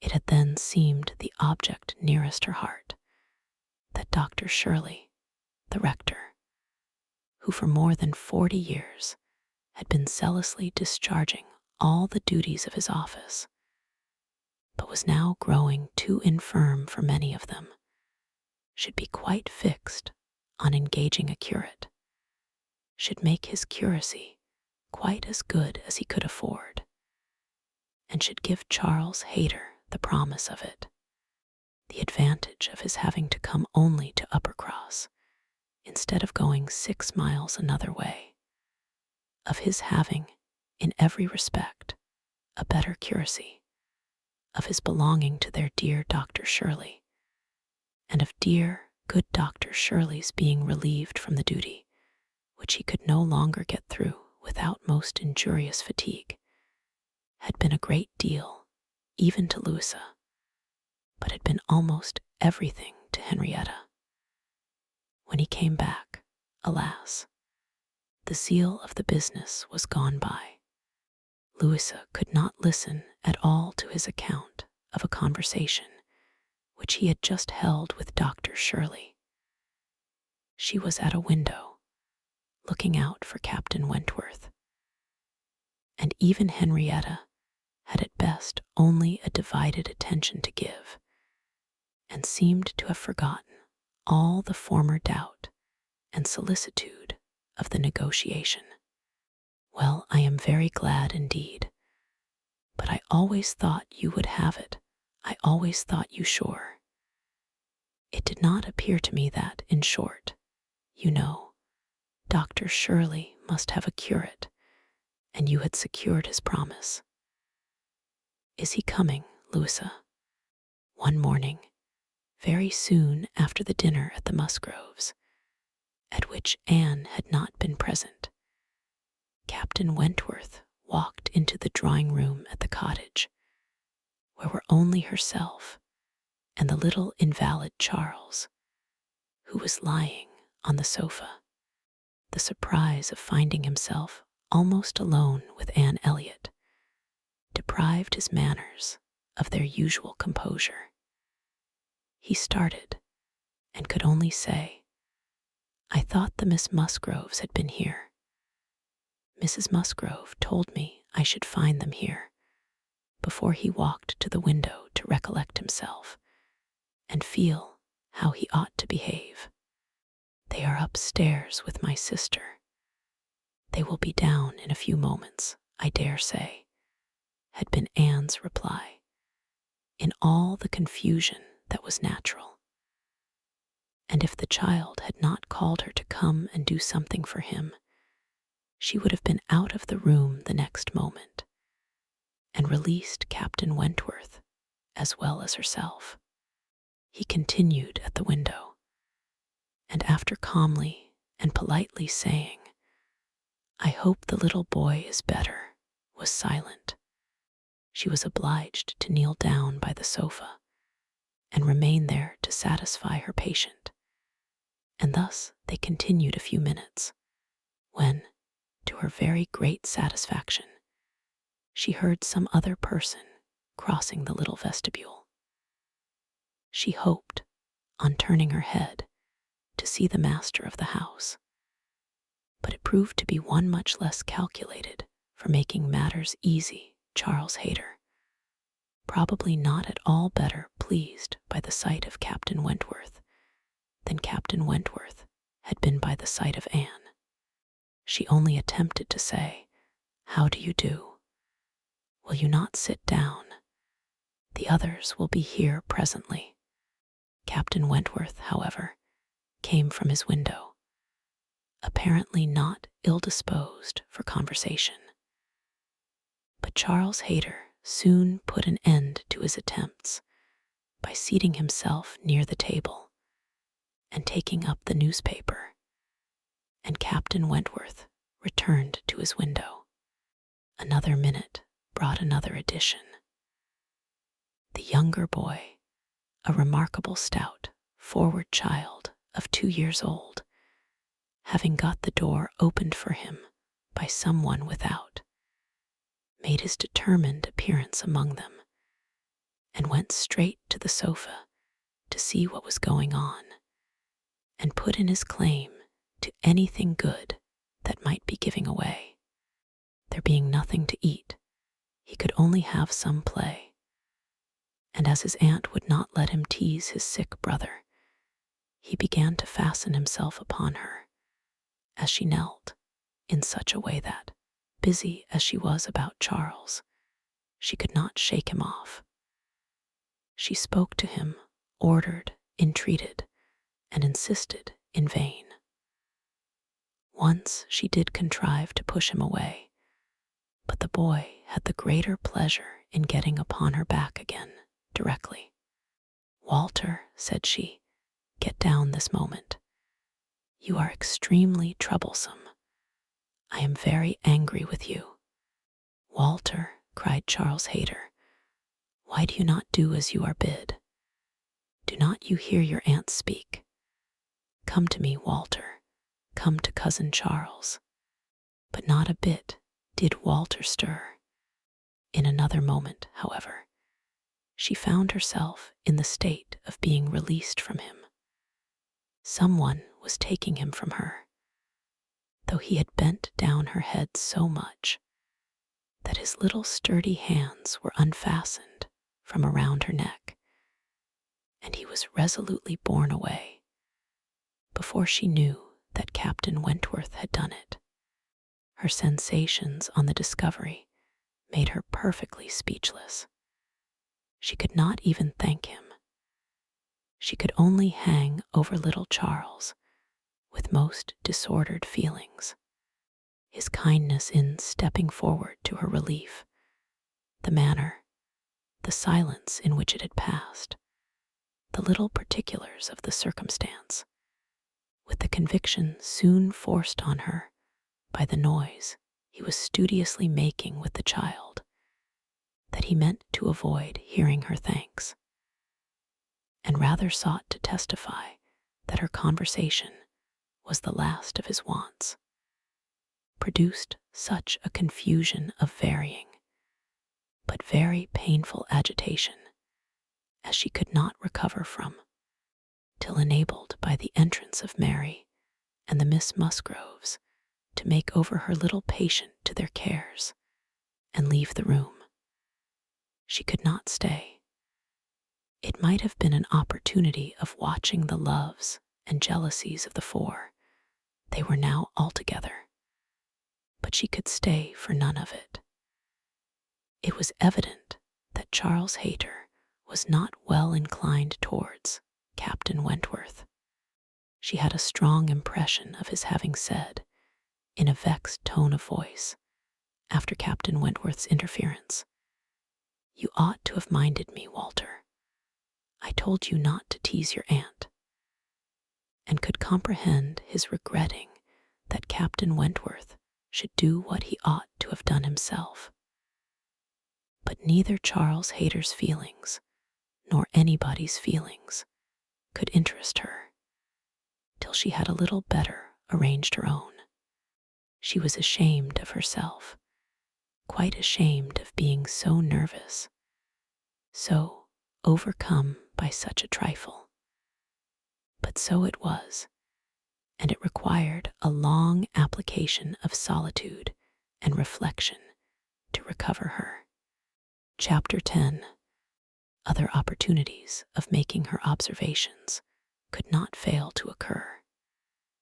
Anne had soon been in company with all the four together often enough to have an opinion, though too wise to acknowledge as much at home, where she knew it would have satisfied neither husband nor wife. For while she considered Louisa to be rather the favorite, she could not but think, as far as she might dare to judge from memory and experience, that Captain Wentworth was not in love with either. They were more in love with him, yet there it was not love. It was a little fever of admiration, but it might, probably must, end in love with some. Charles Hayter seemed aware of being slighted, and yet Henrietta had sometimes the air of being divided between them. Anne longed for the power of representing to them all what they were about, and of pointing out some of the evils they were exposing themselves to. She did not attribute guile to any. It was the highest satisfaction to her to believe Captain Wentworth not in the least aware of the pain he was occasioning. There was no triumph, no pitiful triumph in his manner. He had, probably, never heard and never thought of any claims of Charles Hayter. He was only wrong in accepting the attentions, for accepting must be the word of two young women at once. After a short struggle, however, Charles Hayter seemed to quit the field. 3 days had passed without his coming once to Uppercross, a most decided change. He had even refused one regular invitation to dinner, and having been found on the occasion by Mr. Musgrove with some large books before him, Mr. and Mrs. Musgrove were sure all could not be right, and talked, with grave faces, of his studying himself to death. It was Mary's hope and belief that he had received a positive dismissal from Henrietta, and her husband lived under the constant dependence of seeing him tomorrow. Anne could only feel that Charles Hayter was wise. One morning, about this time, Charles Musgrove and Captain Wentworth being gone a-shooting together, as the sisters in the cottage were sitting quietly at work, they were visited at the window by the sisters from the mansion house. It was a very fine November day, and the Miss Musgroves came through the little grounds and stopped for no other purpose than to say that they were going to take a long walk, and therefore concluded Mary could not like to go with them. And when Mary immediately replied, with some jealousy at not being supposed a good walker, "Oh, yes, I should like to join you very much. I am very fond of a long walk," Anne felt persuaded by the looks of the two girls that it was precisely what they did not wish, and admired again the sort of necessity which the family habits seemed to produce, of everything being to be communicated and everything being to be done together, however undesired and inconvenient. She tried to dissuade Mary from going, but in vain, and that being the case, thought it best to accept the Miss Musgroves' much more cordial invitation to herself to go likewise, as she might be useful in turning back with her sister and lessening the interference in any plan of their own. "I cannot imagine why they should suppose I should not like a long walk," said Mary, as she went upstairs. "Everybody is always supposing that I am not a good walker, and yet they would not have been pleased if we had refused to join them. When people come in this manner on purpose to ask us, how can one say no?" Just as they were setting off, the gentlemen returned. They had taken out a young dog who had spoilt their sport and sent them back early. Their time and strength and spirits were therefore exactly ready for this walk, and they entered into it with pleasure. Could Anne have foreseen such a junction, she would have stayed at home, but from some feelings of interest and curiosity, she fancied now that it was too late to retract, and the whole 6 set forward together in the direction chosen by the Miss Musgroves, who evidently considered the walk as under their guidance. Anne's object was not to be in the way of anybody, and where the narrow paths across the fields made many separations necessary, to keep with her brother and sister. Her pleasure in the walk must arise from the exercise and the day, from the view of the last smiles of the year upon the tawny leaves and withered hedges, and from repeating to herself some few of the 1,000 poetical descriptions extant of autumn, that season of peculiar and inexhaustible influence on the mind of taste and tenderness, that season which had drawn from every poet worthy of being read some attempt at description or some lines of feeling. She occupied her mind as much as possible in such like musings and quotations, but it was not possible that when within reach of Captain Wentworth's conversation with either of the Miss Musgroves, she should not try to hear it. Yet she caught little very remarkable. It was mere lively chat, such as any young persons, on an intimate footing, might fall into. He was more engaged with Louisa than with Henrietta. Louisa certainly put more forward for his notice than her sister. This distinction appeared to increase, and there was one speech of Louisa's which struck her. After one of the many praises of the day, which were continually bursting forth, Captain Wentworth added, "What glorious weather for the Admiral and my sister. They meant to take a long drive this morning. Perhaps we may hail them from some of these hills. They talked of coming into this side of the country. I wonder whereabouts they will upset today. Oh, it does happen very often, I assure you, but my sister makes nothing of it. She would as lieve be tossed out as not." "Ah, you make the most of it, I know," cried Louisa. "But if it were really so, I should do just the same in her place.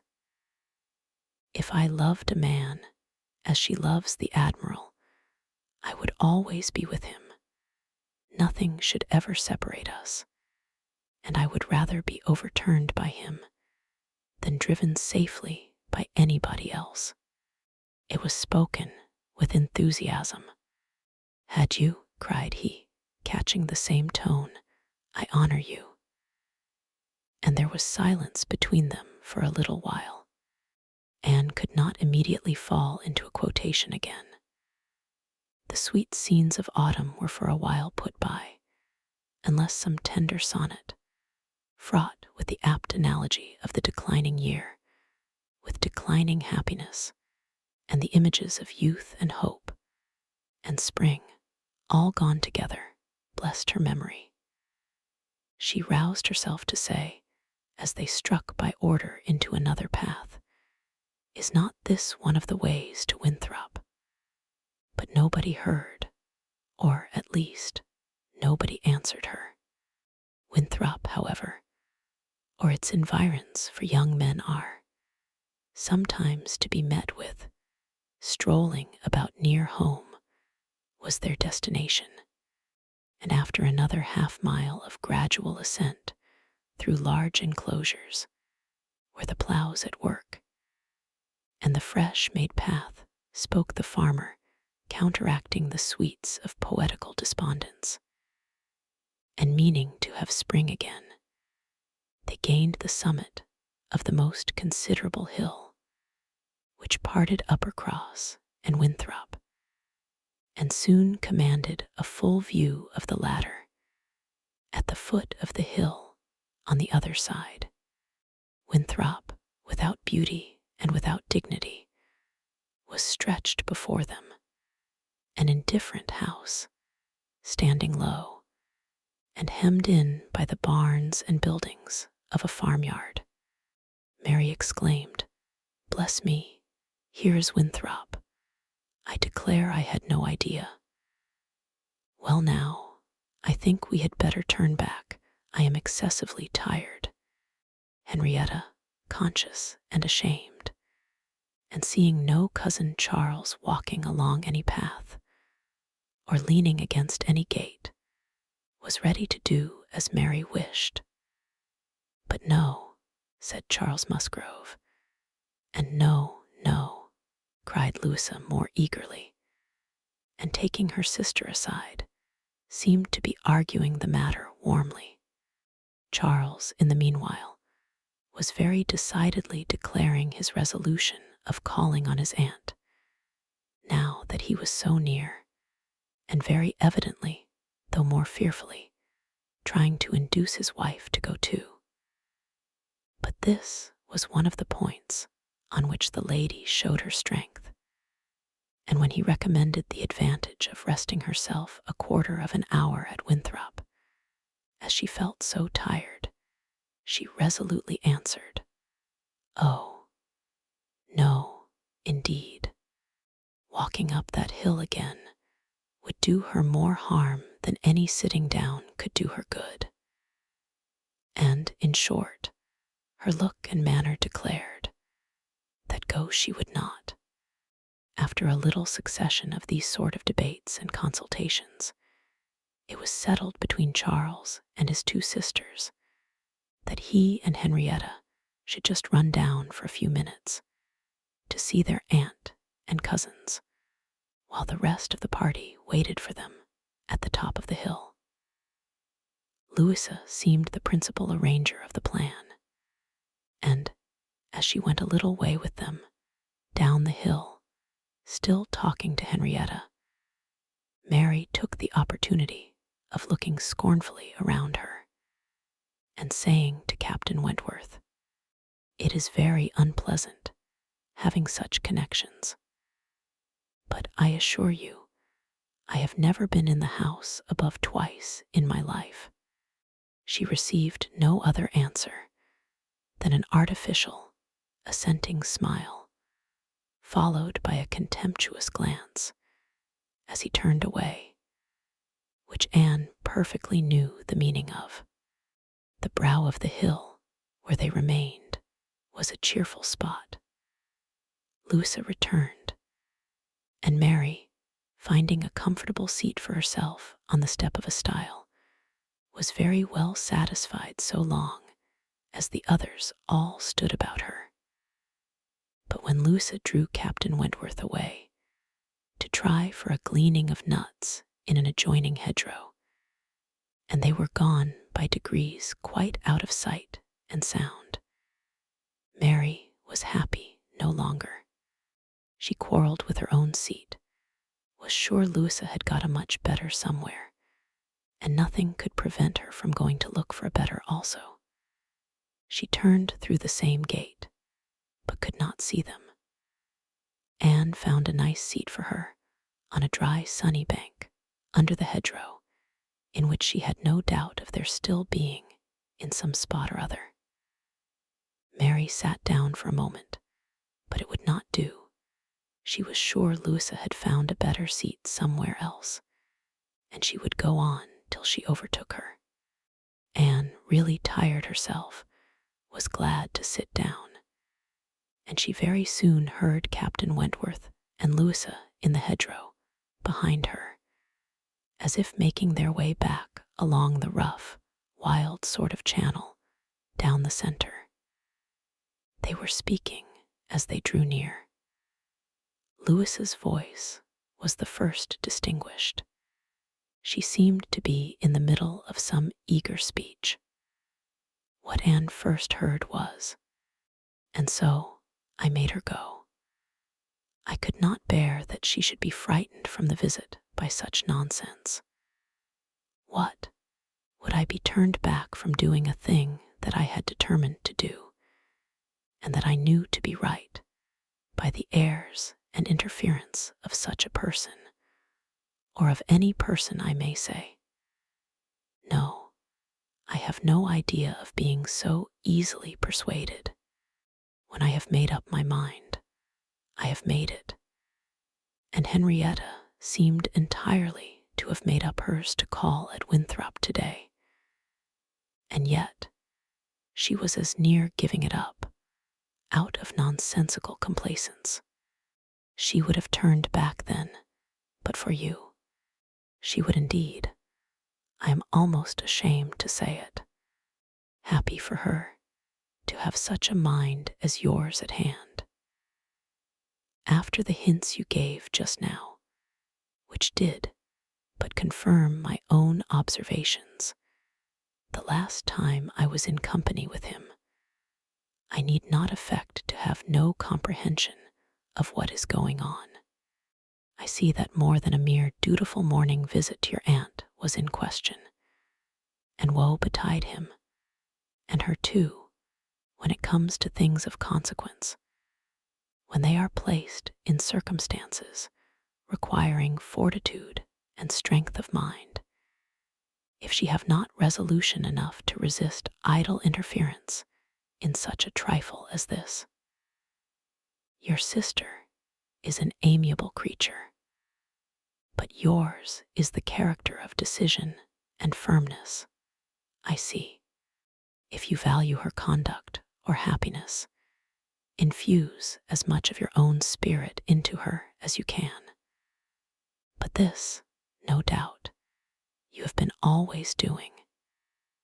It is the worst evil of too yielding and indecisive a character, that no influence over it can be depended on.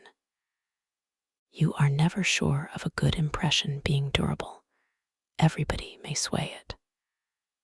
Let those who would be happy be firm. Here is a nut, said he, catching one down from an upper bough, to exemplify.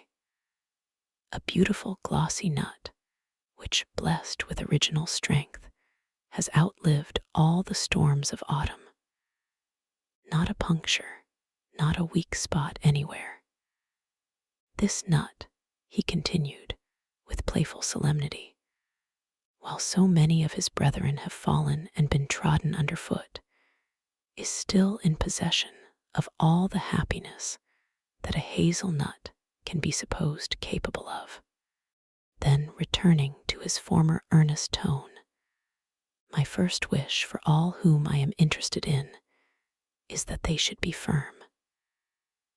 If Louisa Musgrove would be beautiful and happy in her November of life, she will cherish all her present powers of mind. He had done and was unanswered. It would have surprised Anne if Louisa could have readily answered such a speech, words of such interest, spoken with such serious warmth. She could imagine what Louisa was feeling. For herself, she feared to move, lest she should be seen. While she remained, a bush of low, rambling holly protected her, and they were moving on. Before they were beyond her hearing, however, Louisa spoke again. Mary is good-natured enough in many respects, said she, but she does sometimes provoke me excessively by her nonsense and pride, the Elliot pride. She has a great deal too much of the Elliot pride. We do so wish that Charles had married Anne instead. I suppose you know he wanted to marry Anne. After a moment's pause, Captain Wentworth said, Do you mean that she refused him? Oh, yes, certainly. When did that happen? I do not exactly know, for Henrietta and I were at school at the time, but I believe about a year before he married Mary. I wish she had accepted him. We should all have liked her a great deal better, and Papa and Mamma always think it was her great friend Lady Russell's doing that she did not. They think Charles might not be learned and bookish enough to please Lady Russell, and that therefore she persuaded Anne to refuse him. The sounds were retreating, and Anne distinguished no more. Her own emotions still kept her fixed. She had much to recover from before she could move. The listener's proverbial fate was not absolutely hers. She had heard no evil of herself, but she had heard a great deal of very painful import. She saw how her own character was considered by Captain Wentworth, and there had been just that degree of feeling and curiosity about her in his manner, which must give her extreme agitation. As soon as she could, she went after Mary, and having found, and walked back with her to their former station, by the stile, felt some comfort in their whole party being immediately afterwards collected, and once more in motion together. Her spirits wanted the solitude and silence which only numbers could give. Charles and Henrietta returned, bringing, as may be conjectured, Charles Hayter with them. The minutiae of the business Anne could not attempt to understand. Even Captain Wentworth did not seem admitted to perfect confidence here, but that there had been a withdrawing on the gentleman's side and a relenting on the lady, and that they were now very glad to be together again, did not admit a doubt. Henrietta looked a little ashamed, but very well pleased. Charles Hayter exceedingly happy, and they were devoted to each other almost from the first instant of their all setting forward for Uppercross. Everything now marked out Louisa for Captain Wentworth. Nothing could be plainer. And where many divisions were necessary, or even where they were not, they walked side by side nearly as much as the other two. In a long strip of meadowland, where there was ample space for all, they were thus divided, forming 3 distinct parties, and to that party of the 3 which boasted least animation and least complacence, Anne necessarily belonged. She joined Charles and Mary, and was tired enough to be very glad of Charles's other arm. But Charles, though in very good humor with her, was out of temper with his wife. Mary had shewn herself disobliging to him, and was now to reap the consequence, which consequence was his dropping her arm almost every moment to cut off the heads of some nettles in the hedge with his switch. And when Mary began to complain of it, and lament her being ill-used, according to custom, in being on the hedge side, while Anne was never incommoded on the other, he dropped the arms of both to hunt after a weasel which he had a momentary glance of, and they could hardly get him along at all. This long meadow bordered a lane, which their footpath, at the end of it, was to cross, and when the party had all reached the gate of exit, the carriage advancing in the same direction, which had been some time heard, was just coming up, and proved to be Admiral Croft's gig. He and his wife had taken their intended drive, and were returning home. Upon hearing how long a walk the young people had engaged in, they kindly offered a seat to any lady who might be particularly tired. It would save her a full mile, and they were going through Uppercross. The invitation was general, and generally declined. The Miss Musgroves were not at all tired, and Mary was either offended by not being asked before any of the others, or what Louisa called the Elliot pride could not endure to make a third in a one-horse chaise. The walking party had crossed the lane, and were surmounting an opposite stile, and the Admiral was putting his horse in motion again, when Captain Wentworth cleared the hedge in a moment to say something to his sister. The something might be guessed by its effects. Miss Elliot, "I am sure you are tired," cried Mrs. Croft. "Do let us have the pleasure of taking you home. Here is excellent room for 3, I assure you. If we were all like you, I believe we might sit 4. You must, indeed, you must." Anne was still in the lane, and though instinctively beginning to decline, she was not allowed to proceed. The Admiral's kind urgency came in support of his wife. They would not be refused.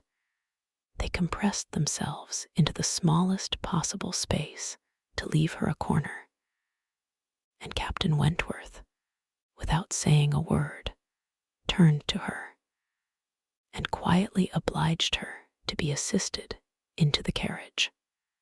Yes, he had done it. She was in the carriage, and felt that he had placed her there, that his will and his hands had done it, that she owed it to his perception of her fatigue and his resolution to give her rest. She was very much affected by the view of his disposition towards her, which all these things made apparent.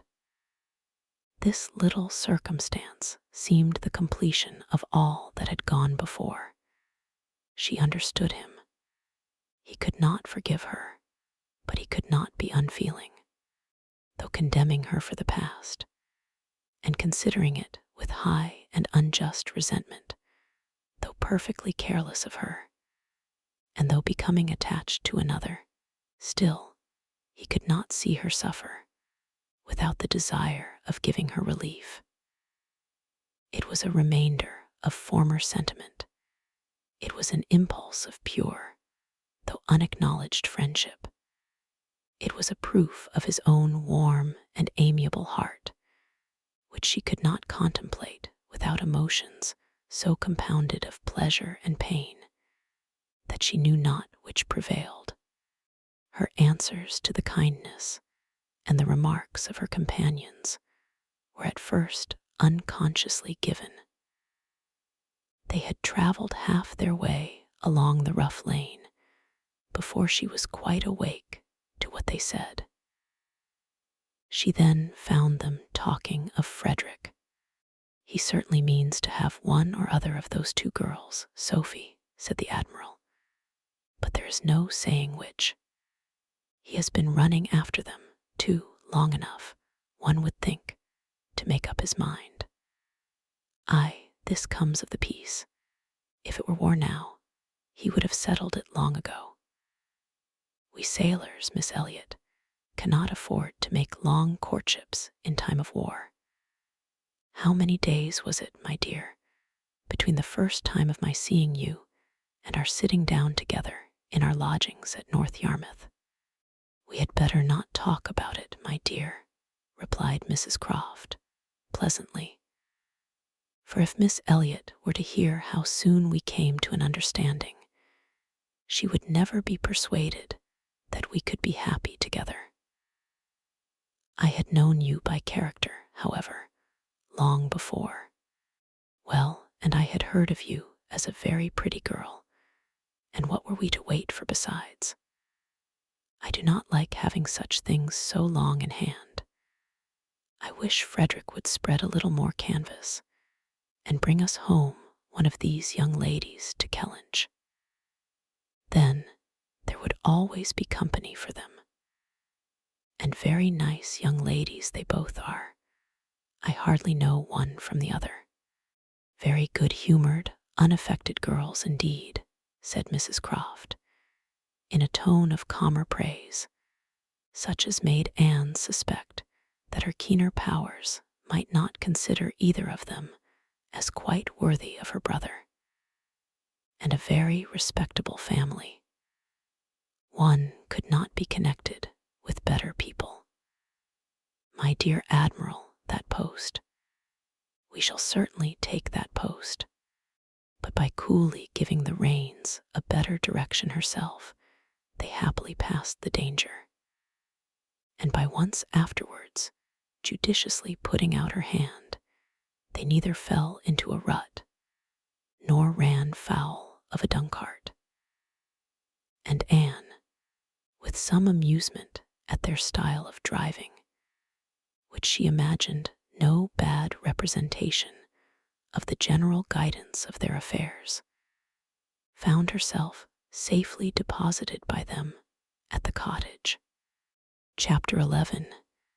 The time now approached for Lady Russell's return. The day was even fixed, and Anne, being engaged to join her as soon as she was resettled, was looking forward to an early removal to Kellynch, and beginning to think how her own comfort was likely to be affected by it. It would place her in the same village with Captain Wentworth, within half a mile of him. They would have to frequent the same church, and there must be intercourse between the two families.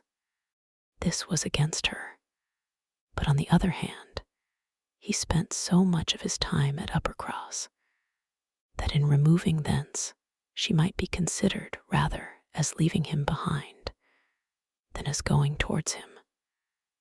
And upon the whole, she believed she must, on this interesting question, be the gainer, almost as certainly as in her change of domestic society, in leaving poor Mary for Lady Russell.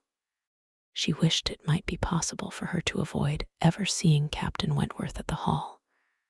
Those rooms had witnessed former meetings which would be brought too painfully before her.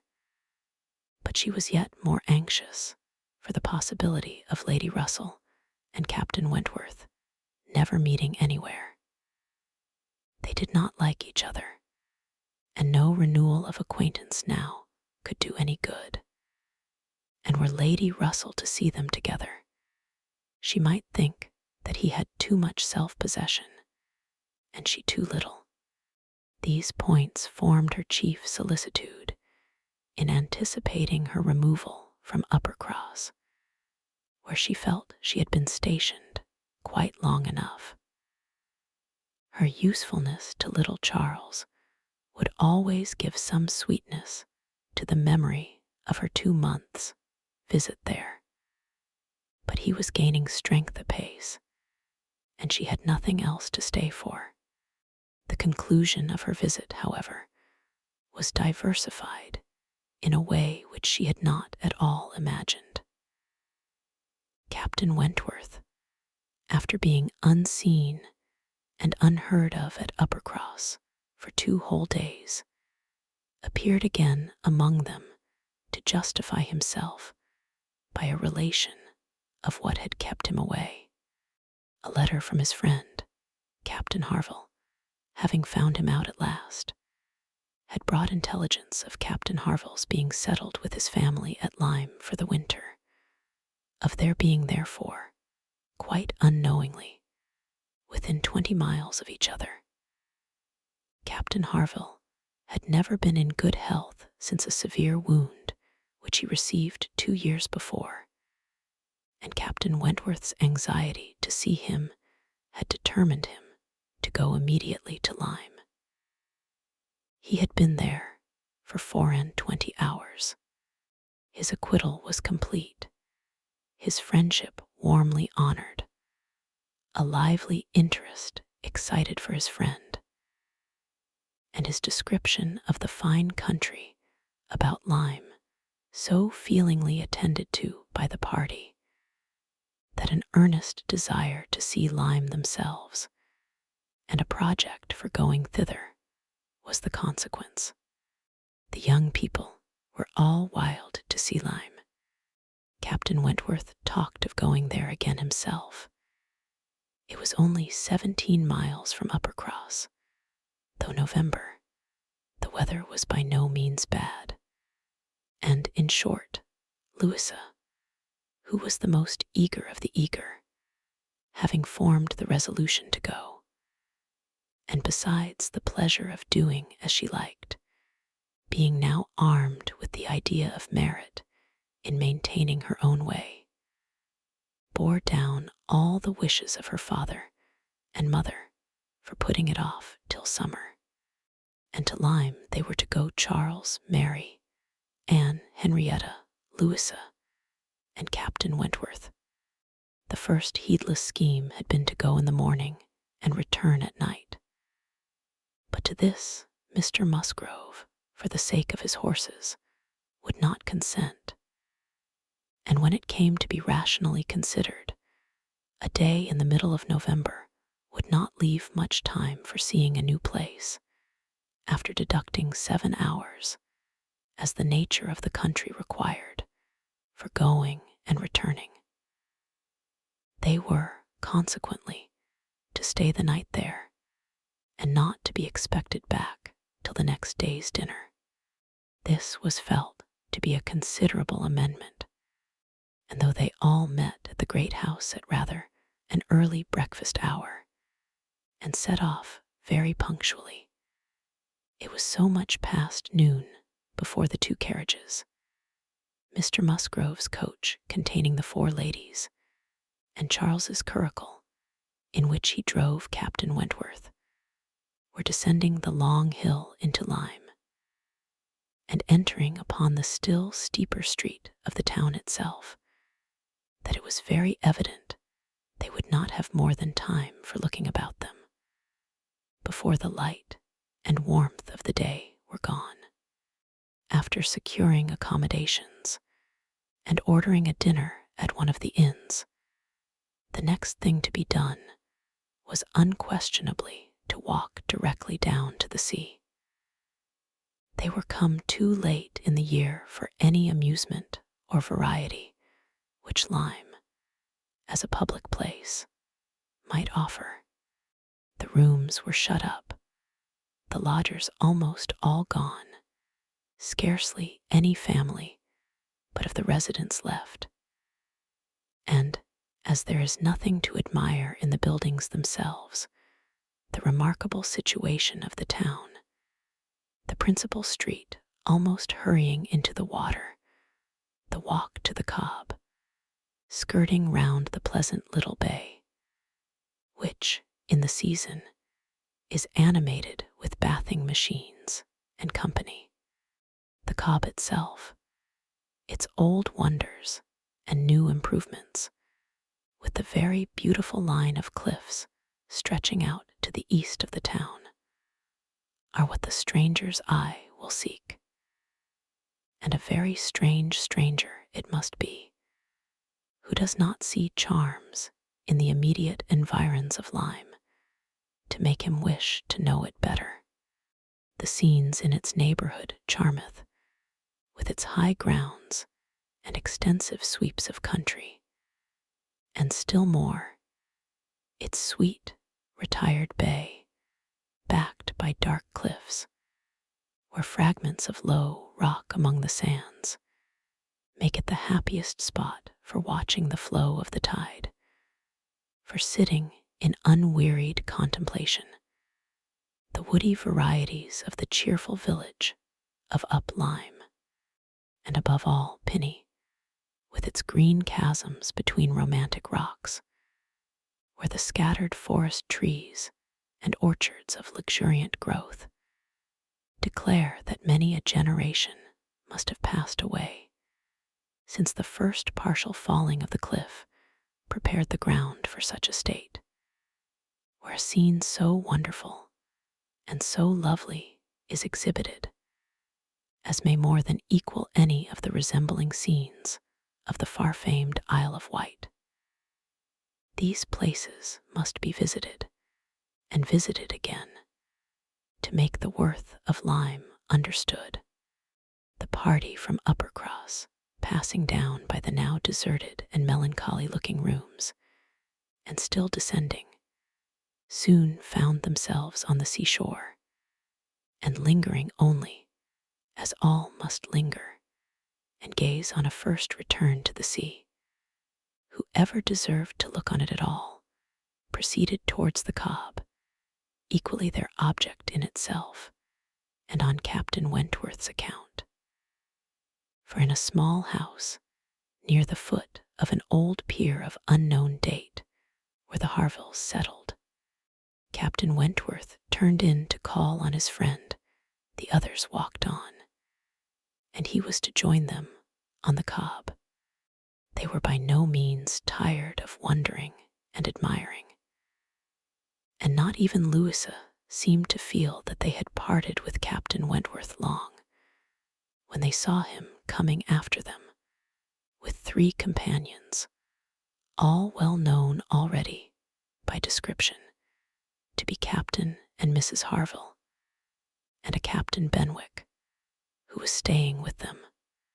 Captain Benwick had some time ago been first lieutenant of the Laconia, and the account which Captain Wentworth had given of him on his return from Lyme before, his warm praise of him as an excellent young man and an officer whom he had always valued highly, which must have stamped him well in the esteem of every listener, had been followed by a little history of his private life, which rendered him perfectly interesting in the eyes of all the ladies. He had been engaged to Captain Harville's sister, and was now mourning her loss. They had been a year or 2 waiting for fortune and promotion. Fortune came, his prize money as lieutenant being great. Promotion, too, came at last. But Fanny Harville did not live to know it. She had died the preceding summer while he was at sea. Captain Wentworth believed it impossible for man to be more attached to woman than poor Benwick had been to Fanny Harville, or to be more deeply afflicted under the dreadful change. He considered his disposition as of the sort which must suffer heavily, uniting very strong feelings with quiet, serious, and retiring manners, and a decided taste for reading and sedentary pursuits. To finish the interest of the story, the friendship between him and the Harvilles seemed, if possible, augmented by the event which closed all their views of alliance, and Captain Benwick was now living with them entirely. Captain Harville had taken his present house for half a year, his taste and his health and his fortune, all directing him to a residence inexpensive and by the sea, and the grandeur of the country and the retirement of Lyme in the winter appeared exactly adapted to Captain Benwick's state of mind. The sympathy and goodwill excited towards Captain Benwick was very great. And yet, said Anne to herself, as they now moved forward to meet the party, he has not, perhaps, a more sorrowing heart than I have. I cannot believe his prospects so blighted forever. He is younger than I am, younger in feeling, if not in fact, younger as a man. He will rally again and be happy with another. They all met and were introduced. Captain Harville was a tall, dark man, with a sensible, benevolent countenance a little lame, and from strong features and want of health, looking much older than Captain Wentworth. Captain Benwick looked and was the youngest of the 3, and compared with either of them, a little man. He had a pleasing face and a melancholy air, just as he ought to have, and drew back from conversation. Captain Harville, though not equaling Captain Wentworth in manners, was a perfect gentleman, unaffected, warm, and obliging. Mrs. Harville, a degree less polished than her husband, seemed, however, to have the same good feelings, and nothing could be more pleasant than their desire of considering the whole party as friends of their own, because the friends of Captain Wentworth are more kindly hospitable than their entreaties for their all promising to dine with them. The dinner already ordered at the inn was at last, though unwillingly, accepted as an excuse. but they seemed almost hurt that Captain Wentworth should have brought any such party to Lyme, without considering it as a thing of course that they should dine with them. There was so much attachment to Captain Wentworth in all this, and such a bewitching charm in a degree of hospitality so uncommon, so unlike the usual style of give and take invitations and dinners of formality and display, that Anne felt her spirits not likely to be benefited by an increasing acquaintance among his brother officers. These would have been all my friends, was her thought, and she had to struggle against a great tendency to lowness. On quitting the Cobb, they all went indoors with their new friends, and found rooms so small as none. But those who invite from the heart could think capable of accommodating so many. Anne had a moment's astonishment on the subject herself, but it was soon lost in the pleasanter feelings which sprang from the sight of all the ingenious contrivances and nice arrangements of Captain Harville to turn the actual space to the best account, to supply the deficiencies of lodging-house furniture, and defend the windows and doors against the winter storms to be expected. The varieties in the fitting up of the rooms were the common necessaries provided by the owner in the common indifferent plight, were contrasted with some few articles of a rare species of wood, excellently worked up, and with something curious and valuable from all the distant countries Captain Harville had visited, were more than amusing to Anne, connected as it all was with his profession, the fruit of its labors, the effect of its influence on his habits, the picture of repose and domestic happiness it presented, made it to her a something more or less than gratification. Captain Harville was no reader, but he had contrived excellent accommodations and fashioned very pretty shelves for a tolerable collection of well-bound volumes, the property of Captain Benwick. His lameness prevented him from taking much exercise, but a mind of usefulness and ingenuity seemed to furnish him with constant employment within.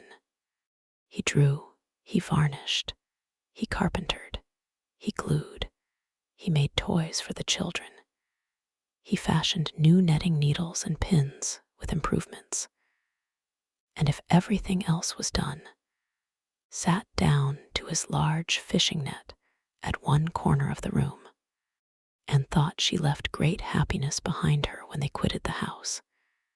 And Louisa, by whom she found herself walking, burst forth into raptures of admiration and delight on the character of the navy, their friendliness, their brotherliness, their openness, their uprightness, protesting that she was convinced of sailors having more worth and warmth than any other set of men in England, that they only knew how to live, and they only deserved to be respected and loved. They went back to dress and dine, and so well had the scheme answered already that nothing was found amiss, though its being so entirely out of season, and the no thoroughfare of Lyme, and the no expectation of company, had brought many apologies from the heads of the inn. Anne found herself by this time growing so much more hardened to being in Captain Wentworth's company than she had at first imagined could ever be, that the sitting down to the same table with him now, and the interchange of the common civilities attending on it, they never got beyond, was become a mere nothing. The nights were too dark for the ladies to meet again till the morrow, but Captain Harville had promised them a visit in the evening, and he came, bringing his friend also, which was more than had been expected, it having been agreed that Captain Benwick had all the appearance of being oppressed by the presence of so many strangers. He ventured among them again, however, though his spirits certainly did not seem fit for the mirth of the party in general, while Captains Wentworth and Harville led the talk on one side of the room, and by recurring to former days, supplied anecdotes in abundance to occupy and entertain the others. It fell to Anne's lot to be placed rather apart with Captain Benwick, and a very good impulse of her nature obliged her to begin an acquaintance with him. He was shy and disposed to abstraction, but the engaging mildness of her countenance and gentleness of her manners soon had their effect, and Anne was well repaid the first trouble of exertion. He was evidently a young man of considerable taste in reading, though principally in poetry, and besides the persuasion of having given him at least an evening's indulgence in the discussion of subjects which his usual companions had probably no concern in, she had the hope of being of real use to him in some suggestions as to the duty and benefit of struggling against affliction, which had naturally grown out of their conversation. For though shy, he did not seem reserved. It had rather the appearance of feelings glad to burst their usual restraints, and having talked of poetry, the richness of the present age, and gone through a brief comparison of opinion as to the first-rate poets, trying to ascertain whether Marmion or the Lady of the Lake were to be preferred, and how ranked the Giaour and the Bride of Abydos, and moreover, how the Giaour was to be pronounced.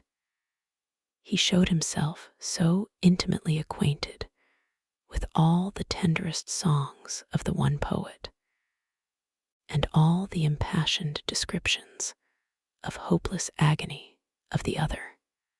He repeated, with such tremulous feeling, the various lines which imaged a broken heart or a mind destroyed by wretchedness, and looked so entirely as if he meant to be understood, that she ventured to hope he did not always read only poetry, and to say that she thought it was the misfortune of poetry to be seldom safely enjoyed by those who enjoyed it completely, and that the strong feelings which alone could estimate it truly were the very feelings which ought to taste it, but sparingly, his looks showing him not pained, but pleased with this allusion to his situation. She was emboldened to go on, and feeling in herself the right of seniority of mind, she ventured to recommend a larger allowance of prose in his daily study, and on being requested to particularize, mentioned such works of our best moralists, such collections of the finest letters, such memoirs of characters of worth and suffering, as occurred to her at the moment, as calculated to rouse and fortify the mind by the highest precepts and the strongest examples of moral and religious endurances. Captain Benwick listened attentively and seemed grateful for the interest implied, and though with a shake of the head and sighs which declared his little faith in the efficacy of any books on grief like his, noted down the names of those she recommended, and promised to procure and read them. When the evening was over, Anne could not but be amused at the idea of her coming to Lyme to preach patience and resignation to a young man whom she had never seen before. Nor could she help fearing, on more serious reflection, that, like many other great moralists and preachers, she had been eloquent on a point in which her own conduct would ill bear examination. Chapter 12. Anne and Henrietta, finding themselves the earliest of the party the next morning, agreed to stroll down to the sea before breakfast. They went to the sands to watch the flowing of the tide, which a fine southeasterly breeze was bringing in with all the grandeur which so flat a shore admitted. They praised the morning, gloried in the sea, sympathized in the delight of the fresh-feeling breeze, and were silent, till Henrietta suddenly began again with, "Oh yes, I am quite convinced that, with very few exceptions, the sea air always does good. There can be no doubt of its having been of the greatest service to Dr. Shirley after his illness last spring 12-month. He declares himself that coming to Lyme for a month did him more good than all the medicine he took, and that being by the sea always makes him feel young again. Now, I cannot help thinking it a pity that he does not live entirely by the sea. I do think he had better leave Uppercross entirely and fix at Lyme. Do not you, Anne? Do not you agree with me that it is the best thing he could do, both for himself and Mrs. Shirley? She has cousins here, you know, and many acquaintance, which would make it cheerful for her, and I am sure she would be glad to get to a place where she could have medical attendance at hand, in case of his having another seizure. Indeed, I think it quite melancholy to have such excellent people as Dr. and Mrs. Shirley, who have been doing good all their lives, wearing out their last days in a place like Uppercross, where, excepting our family, they seem shut out from all the world. I wish his friends would propose it to him. I really think they ought. And, as to procuring a dispensation, there could be no difficulty at his time of life, and with his character. My only doubt is whether anything could persuade him to leave his parish. He is so very strict and scrupulous in his notions, over-scrupulous, I must say. Do not you think, Anne, it is being over-scrupulous? Do not you think it is quite a mistaken point of conscience when a clergyman sacrifices his health for the sake of duties which may be just as well performed by another person? And at Lyme, too, only 17 miles off, he would be near enough to hear, if people thought there was anything to complain of. Anne smiled more than once to herself during this speech, and entered into the subject, as ready to do good, by entering into the feelings of a young lady as of a young man, though here it was good of a lower standard, for what could be offered but general acquiescence? She said all that was reasonable and proper on the business, felt the claims of Dr. Shirley to repose as she ought, saw how very desirable it was that he should have some active, respectable young man as a resident curate, and was even courteous enough to hint at the advantage of such resident curates being married. I wish, said Henrietta, very well pleased with her companion, I wish Lady Russell lived at Uppercross and were intimate with Dr. Shirley. I have always heard of Lady Russell as a woman of the greatest influence with everybody. I always look upon her as able to persuade a person to anything.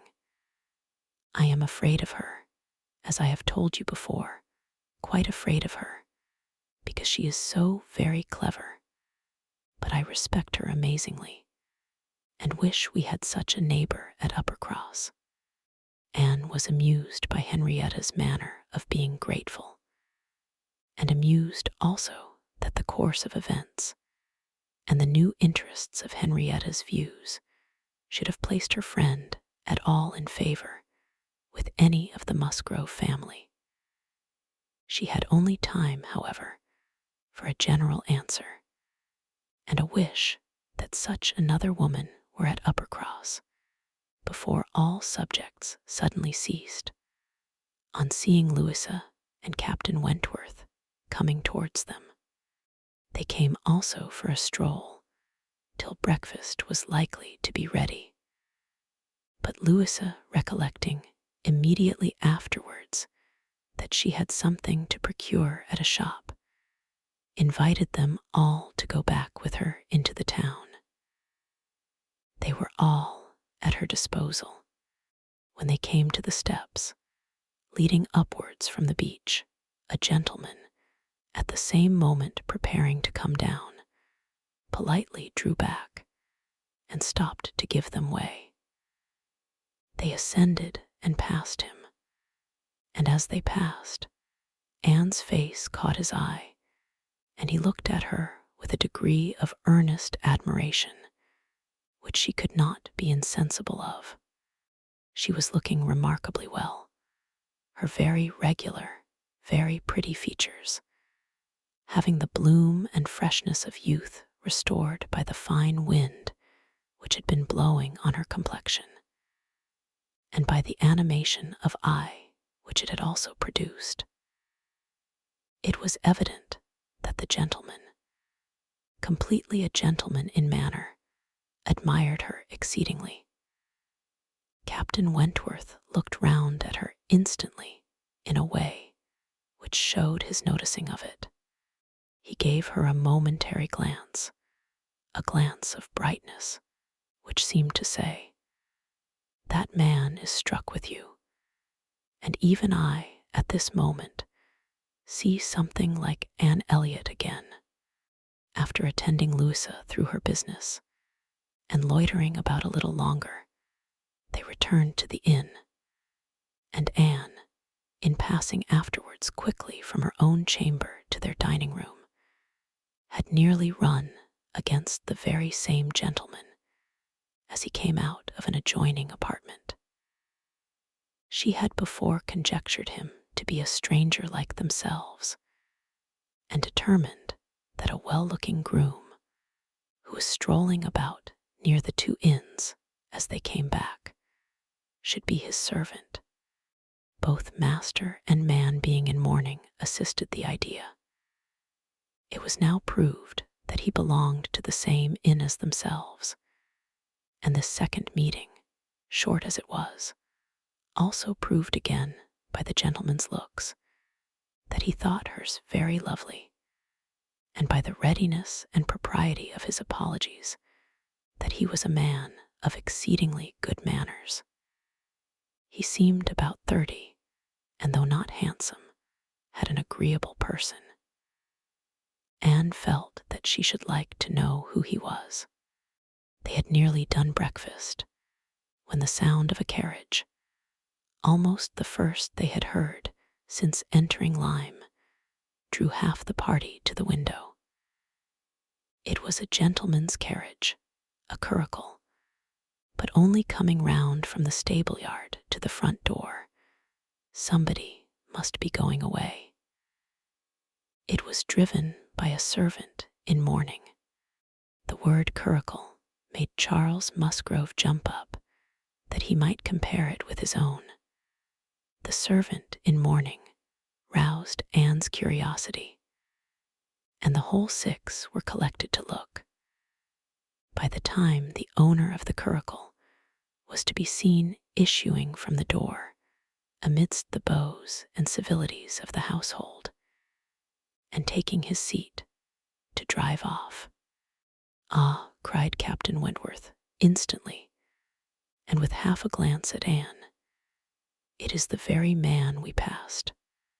The Miss Musgroves agreed to it, and having all kindly watched him as far up the hill as they could, they returned to the breakfast table. The waiter came into the room soon afterwards. "Pray," said Captain Wentworth immediately, "can you tell us the name of the gentleman who has just gone away?" "Yes, sir, a Mr. Elliot, a gentleman of large fortune, came in last night from Sidmouth. Dare say you heard the carriage, sir, while you were at dinner, and going on now for Crewkerne, in his way to Bath and London." Elliot, many had looked on each other, and many had repeated the name, before all this had been got through, even by the smart rapidity of a waiter. "Bless me," cried Mary, "it must be our cousin, it must be our Mr. Elliot, it must indeed." Charles, Anne must not it. "In mourning, you see, just as our Mr. Elliot must be. How very extraordinary. In the very same inn with us. Anne, must not it be our Mr. Elliot, my father's next heir? Pray, sir," turning to the waiter, "did not you hear, did not his servant say whether he belonged to the Kellynch family?" "No, ma'am, he did not mention no particular family, but he said his master was a very rich gentleman, and would be a baronet some day." "You see," cried Mary in an ecstasy, "just as I said. Heir to Sir Walter Elliot. I was sure that would come out if it was so. Depend upon it, that is a circumstance which his servants take care to publish wherever he goes. But Anne, only conceive how extraordinary. I wish I had looked at him more. I wish we had been aware in time who it was, that he might have been introduced to us. What a pity that we should not have been introduced to each other. Do you think he had the Elliot countenance?" "I hardly looked at him. I was looking at the horses. But I think he had something of the Elliot countenance. I wonder the arms did not strike me." "Oh, the greatcoat was hanging over the panel, and hid the arms. So it did, otherwise, I am sure, I should have observed them. And the livery too. If the servant had not been in mourning, one should have known him by the livery." "Putting all these very extraordinary circumstances together," said Captain Wentworth, "we must consider it to be the arrangement of Providence that you should not be introduced to your cousin." When she could command Mary's attention, Anne quietly tried to convince her that their father and Mr. Elliot had not, for many years, been on such terms as to make the power of attempting an introduction at all desirable. At the same time, however, it was a secret gratification to herself to have seen her cousin, and to know that the future owner of Kellynch was undoubtedly a gentleman, and had an air of good sense. She would not, upon any account, mention her having met with him the second time. Luckily, Mary did not much attend to their having passed close by him in their earlier walk, but she would have felt quite ill-used by Anne's having actually run against him in the passage, and received his very polite excuses, while she had never been near him at all. No, that cousinly little interview must remain a perfect secret. "Of course," said Mary, "you will mention our seeing Mr. Elliot, the next time you write to Bath. I think my father certainly ought to hear of it. Do mention all about him." Anne avoided a direct reply, but it was just the circumstance which she considered as not merely unnecessary to be communicated, but as what ought to be suppressed. The offense which had been given her father many years back, she knew. Elizabeth's particular share in it, she suspected, and that Mr. Elliot's idea always produced irritation in both was beyond a doubt. Mary never wrote to Bath herself. All the toil of keeping up a slow and unsatisfactory correspondence with Elizabeth fell on Anne. Breakfast had not been long over when they were joined by Captain and Mrs. Harville and Captain Benwick, with whom they had appointed to take their last walk about Lyme. They ought to be setting off for Uppercross by 1, and in the meanwhile were to be all together and out of doors as long as they could. Anne found Captain Benwick getting near her as soon as they were all fairly in the street.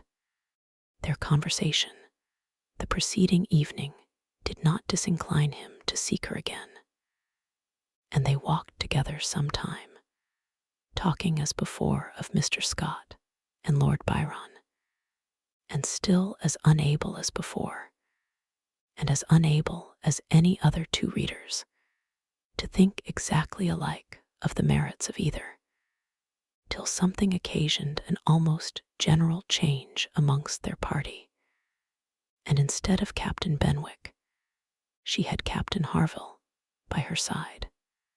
"Miss Elliot," said he, speaking rather low, "you have done a good deed in making that poor fellow talk so much. I wish he could have such company oftener. It is bad for him, I know, to be shut up as he is, but what can we do? We cannot part." "No," said Anne, "that I can easily believe to be impossible. But in time, perhaps, we know what time does in every case of affliction. And you must remember, Captain Harville, that your friend may yet be called a young mourner. Only last summer, I understand. I, true enough, with a deep sigh, only June, and not known to him, perhaps, so soon. Not till the first week of August, when he came home from the Cape, just made into the Grappler. I was at Plymouth dreading to hear of him. He sent in letters, but the Grappler was under orders for Portsmouth. There the news must follow him, but who was to tell it? Not I. I would as soon have been run up to the yardarm. Nobody could do it, but that good fellow," pointing to Captain Wentworth. The Laconia had come into Plymouth the week before, no danger of her being sent to sea again. He stood his chance for the rest, wrote up for leave of absence, but without waiting the return, traveled night and day till he got to Portsmouth, rowed off to the Grappler that instant, and never left the poor fellow for a week. That's what he did, and nobody else could have saved poor James. You may think, Miss Elliot, whether he is dear to us. Anne did think on the question with perfect decision, and said as much in reply as her own feeling could accomplish, or as it seemed able to bear, for he was too much affected to renew the subject, and when he spoke again, it was of something totally different. Mrs. Harville's giving it as her opinion that her husband would have quite walking enough by the time he reached home, determined the direction of all the party in what was to be their last walk. They would accompany them to their door, and then return and set off themselves. By all their calculations, there was just time for this. But as they drew near the cob, there was such a general wish to walk along it once more. All were so inclined, and Louisa soon grew so determined that the difference of a quarter of an hour, it was found, would be no difference at all. So with all the kind leave-taking, and all the kind interchange of invitations and promises which may be imagined, they parted from Captain and Mrs. Harville at their own door, and still accompanied by Captain Benwick, who seemed to cling to them to the last, proceeded to make the proper adieus to the cob. Anne found Captain Benwick again drawing near her. Lord Byron's dark blue seas could not fail of being brought forward by their present view, and she gladly gave him all her attention as long as attention was possible. It was soon drawn, perforce another way. There was too much wind to make the high part of the new cob pleasant for the ladies, and they agreed to get down the steps to the lower, and all were contented to pass quietly and carefully down the steep flight, excepting Louisa. She must be jumped down them by Captain Wentworth. In all their walks, he had had to jump her from the stiles. The sensation was delightful to her. The hardness of the pavement for her feet made him less willing upon the present occasion. He did it, however. She was safely down, and instantly, to show her enjoyment, ran up the steps to be jumped down again. He advised her against it, thought the jar too great. But no, he reasoned and talked in vain. She smiled and said, "I am determined I will." He put out his hands. She was too precipitate by half a second. She fell on the pavement on the lower cob, and was taken up lifeless. There was no wound, no blood, no visible bruise, but her eyes were closed. She breathed not. Her face was like death. The horror of the moment to all who stood around. Captain Wentworth, who had caught her up, knelt with her in his arms, looking on her with a face as pallid as her own, in an agony of silence. "She is dead, she is dead," screamed Mary, catching hold of her husband, and contributing with his own horror to make him immovable. And in another moment, Henrietta, sinking under the conviction, lost her senses too, and would have fallen on the steps, but for Captain Benwick and Anne, who caught and supported her between them. "Is there no one to help me?" were the first words which burst from Captain Wentworth in a tone of despair, and as if all his own strength were gone. Go to him," cried Anne. "For heaven's sake, go to him. I can support her myself. Leave me and go to him. Rub her hands, rub her temples, here are salts, take them, take them." Captain Benwick obeyed, and Charles at the same moment, disengaging himself from his wife, they were both with him, and Louisa was raised up and supported more firmly between them, and everything was done that Anne had prompted, but in vain, while Captain Wentworth, staggering against the wall for his support, exclaimed in the bitterest agony, "O God, her father and mother." "A surgeon," said Anne. He caught the word. It seemed to rouse him at once, and saying only, "True, true, a surgeon this instant," was darting away, when Anne eagerly suggested, "Captain Benwick, would not it be better for Captain Benwick? He knows where a surgeon is to be found." Every one capable of thinking felt the advantage of the idea, and in a moment, it was all done in rapid moments. Captain Benwick had resigned the poor corpse-like figure entirely to the brothers' care, and was off for the town with the utmost rapidity. As to the wretched party left behind, it could scarcely be said which of the three, who were completely rational, was suffering most. Captain Wentworth, Anne, or Charles, who, really a very affectionate brother, hung over Louisa with sobs of grief, and could only turn his eyes from one sister to see the other in a state as insensible, or to witness the hysterical agitations of his wife, calling on him for help which he could not give. Anne, attending with all the strength and zeal and thought which instinct supplied to Henrietta, still tried, at intervals, to suggest comfort to the others, tried to quiet Mary, to animate Charles, to assuage the feelings of Captain Wentworth. Both seemed to look to her for directions. "Anne, Anne," cried Charles, "what is to be done next? What, in heaven's name, is to be done next?" Captain Wentworth's eyes were also turned towards her. Had not she better be carried to the inn? Yes, I am sure.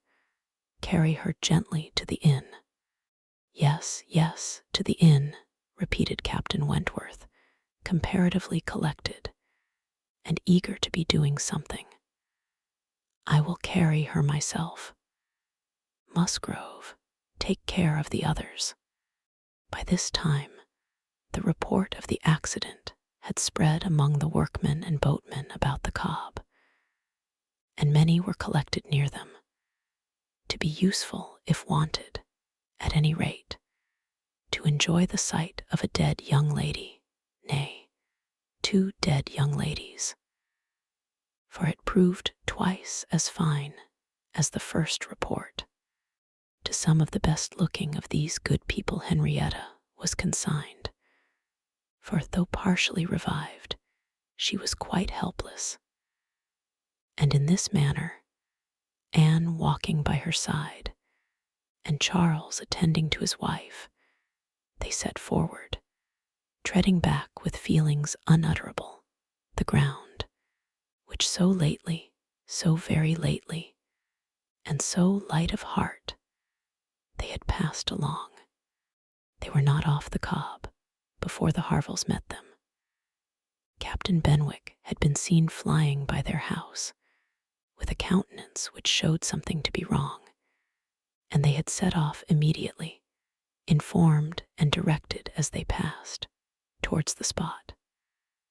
Shocked as Captain Harville was, he brought senses and nerves that could be instantly useful, and a look between him and his wife decided what was to be done.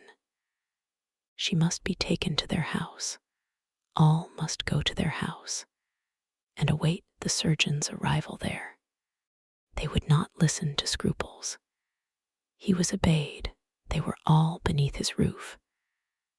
And while Louisa, under Mrs. Harville's direction, was conveyed upstairs and given possession of her own bed, assistance, cordials, restoratives were supplied by her husband to all who needed them. Louisa had once opened her eyes, but soon closed them again, without apparent consciousness. This had been a proof of life, however, of service to her sister, and Henrietta, though perfectly incapable of being in the same room with Louisa, was kept, by the agitation of hope and fear, from a return of her own insensibility. Mary, too, was growing calmer. The surgeon was with them almost before it had seemed possible. They were sick with horror while he examined, but he was not hopeless. The head had received a severe contusion, but he had seen greater injuries recovered from. He was by no means hopeless, he spoke cheerfully, that he did not regard it as a desperate case, that he did not say a few hours must end it, was at first felt beyond the hope of most, and the ecstasy of such a reprieve, the rejoicing, deep and silent, after a few fervent ejaculations of gratitude to heaven had been offered, may be conceived.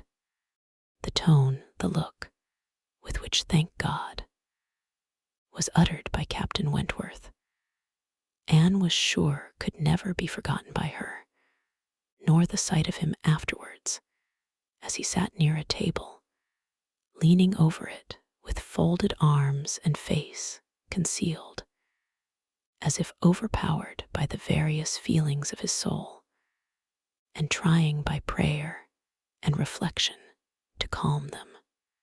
Louis's limbs had escaped. There was no injury but to the head. It now became necessary for the party to consider what was best to be done as to their general situation. They were now able to speak to each other and consult. That Louisa must remain where she was, however distressing to her friends to be involving the Harvilles in such trouble, did not admit a doubt. Her removal was impossible. The Harvilles silenced all scruples, and as much as they could, all gratitude. They had looked forward and arranged everything before the others began to reflect. Captain Benwick must give up his room to them and get another bed elsewhere, and the whole was settled. They were only concerned that the house could accommodate no more, and yet perhaps, by putting the children away in the maid's room, or swinging a cot somewhere, they could hardly bear to think of not finding room for 2 or 3 besides, supposing they might wish to stay, though, with regard to any attendance on Miss Musgrove, there need not be the least uneasiness in leaving her to Mrs. Harville's care entirely. Mrs. Harville was a very experienced nurse, and her nursery maid, who had lived with her long and gone about with her everywhere, was just such another. Between these two, she could want no possible attendance by day or night.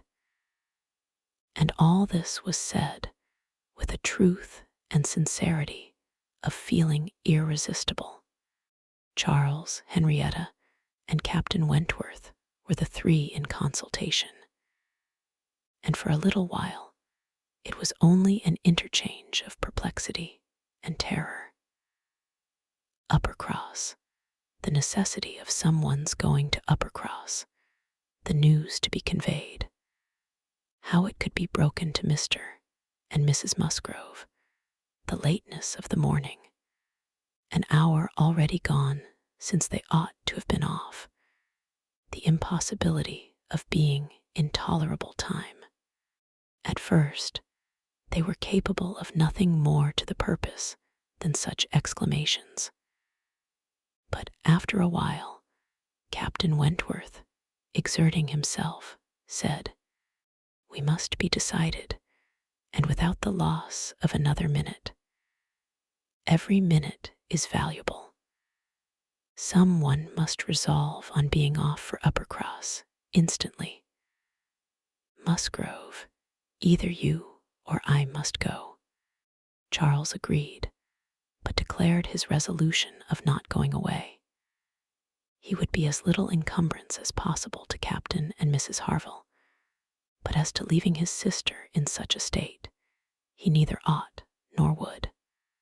So far it was decided, and Henrietta at first declared the same. She, however, was soon persuaded to think differently. The usefulness of her staying, she who had not been able to remain in Louis's room, or to look at her, without sufferings which made her worse than helpless. She was forced to acknowledge that she could do no good, yet was still unwilling to be away, till, touched by the thought of her father and mother, she gave it up. She consented. She was anxious to be at home.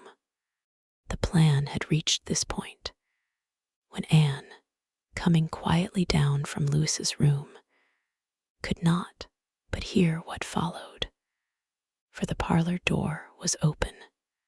"Then it is settled, Musgrove," cried Captain Wentworth, "that you stay, and that I take care of your sister home. But as to the rest, as to the others, if one stays to assist Mrs. Harville, I think it need be only one. Mrs. Charles Musgrove will, of course, wish to get back to her children, but if Anne will stay, no one so proper, so capable as Anne." She paused a moment to recover from the emotion of hearing herself so spoken of. The other two warmly agreed with what he said, and she then appeared. "You will stay, I am sure you will stay and nurse her," cried he, turning to her and speaking with a glow, and yet a gentleness, which seemed almost restoring the past. She colored deeply, and he recollected himself and moved away. She expressed herself most willing, ready, happy to remain. It was what she had been thinking of and wishing to be allowed to do. A bed on the floor in Lewis's room would be sufficient for her, if Mrs. Harville would but think so. One thing more, and all seemed arranged, though it was rather desirable that Mr. and Mrs. Musgrove should be previously alarmed by some share of delay. Yet the time required by the Uppercross horses to take them back would be a dreadful extension of suspense, and Captain Wentworth proposed, and Charles Musgrove agreed, that it would be much better for him to take a chaise from the inn and leave Mr. Musgrove's carriage and horses to be sent home the next morning early, when there would be the farther advantage of sending an account of Lewis's night. Captain Wentworth now hurried off to get everything ready on his part, and to be soon followed by the two ladies. When the plan was made known to Mary, however, there was an end of all peace in it. She was so wretched and so vehement, complained so much of injustice in being expected to go away instead of Anne, who was nothing to Louisa, while she was her sister, and had the best right to stay in Henrietta's stead. Why was not she to be as useful as Anne, and to go home without Charles too, without her husband? No, it was too unkind. And in short, she said more than her husband could long withstand, and as none of the others could oppose when he gave way, there was no help for it. The change of Mary for Anne was inevitable. Anne had never submitted more reluctantly to the jealous and ill-judging claims of Mary. But so it must be, and they set off for the town, Charles taking care of his sister, and Captain Benwick attending to her. She gave a moment's recollection, as they hurried along, to the little circumstances which the same spots had witnessed earlier in the morning. There she had listened to Henrietta's schemes for Dr. Shirley's leaving Uppercross. Farther on, she had first seen Mr. Elliot. A moment seemed all that could now be given to anyone but Louisa, or those who were wrapped up in her welfare. Captain Benwick was most considerately attentive to her, and, united as they all seemed by the distress of the day, she felt an increasing degree of goodwill towards him, and a pleasure even in thinking that it might, perhaps, be the occasion of continuing their acquaintance. Captain Wentworth was on the watch for them, and a chaise and 4 in waiting, stationed for their convenience in the lowest part of the street. But his evident surprise and vexation at the substitution of one sister for the other, the change in his countenance, the astonishment, the expressions begun and suppressed with which Charles was listened to, made but a mortifying reception of Anne, or must at least convince her that she was valued only as she could be useful to Louisa. She endeavored to be composed and to be just. Without emulating the feelings of an Emma towards her Henry, she would have attended on Louisa with a zeal above the common claims of regard for his sake, and she hoped he would not long be so unjust as to suppose she would shrink unnecessarily from the office of a friend. In the meanwhile, she was in the carriage. He had handed them both in and placed himself between them, and in this manner, under these circumstances, full of astonishment and emotion to Anne, she quitted Lyme. How the long stage would pass, how it was to affect their manners, what was to be their sort of intercourse, she could not foresee.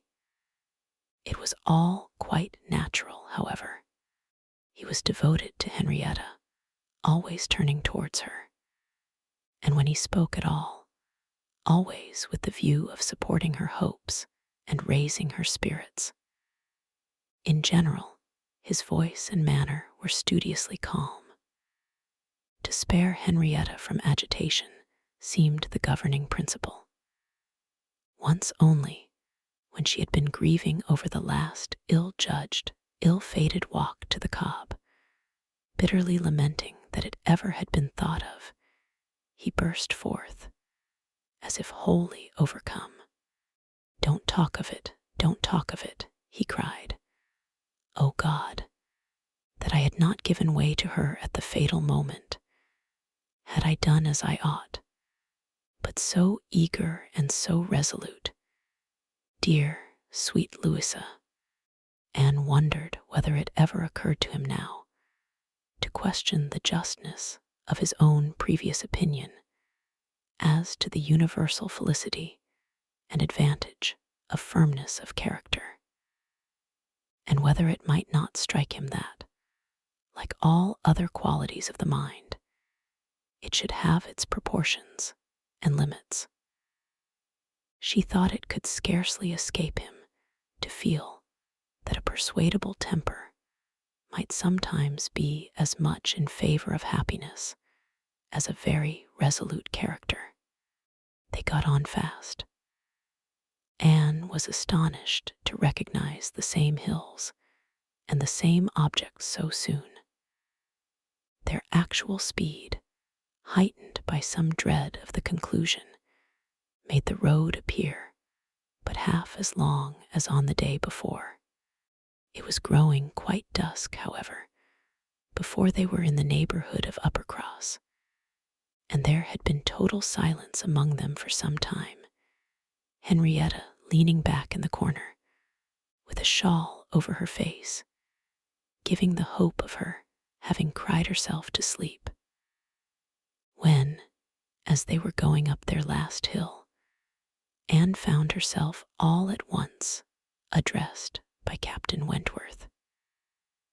In a low, cautious voice, he said, "I have been considering what we had best do. She must not appear at first. She could not stand it. I have been thinking whether you had not better remain in the carriage with her, while I go in and break it to Mr. and Mrs. Musgrove. Do you think this is a good plan?" She did. He was satisfied and said no more. But the remembrance of the appeal remained a pleasure to her, as a proof of friendship and of deference for her judgment, a great pleasure. and when it became a sort of parting proof, its value did not lessen. When the distressing communication at Uppercross was over, and he had seen the father and mother quite as composed as could be hoped, and the daughter all the better for being with them, he announced his intention of returning in the same carriage to Lyme. And when the horses were baited, he was off. Chapter 13.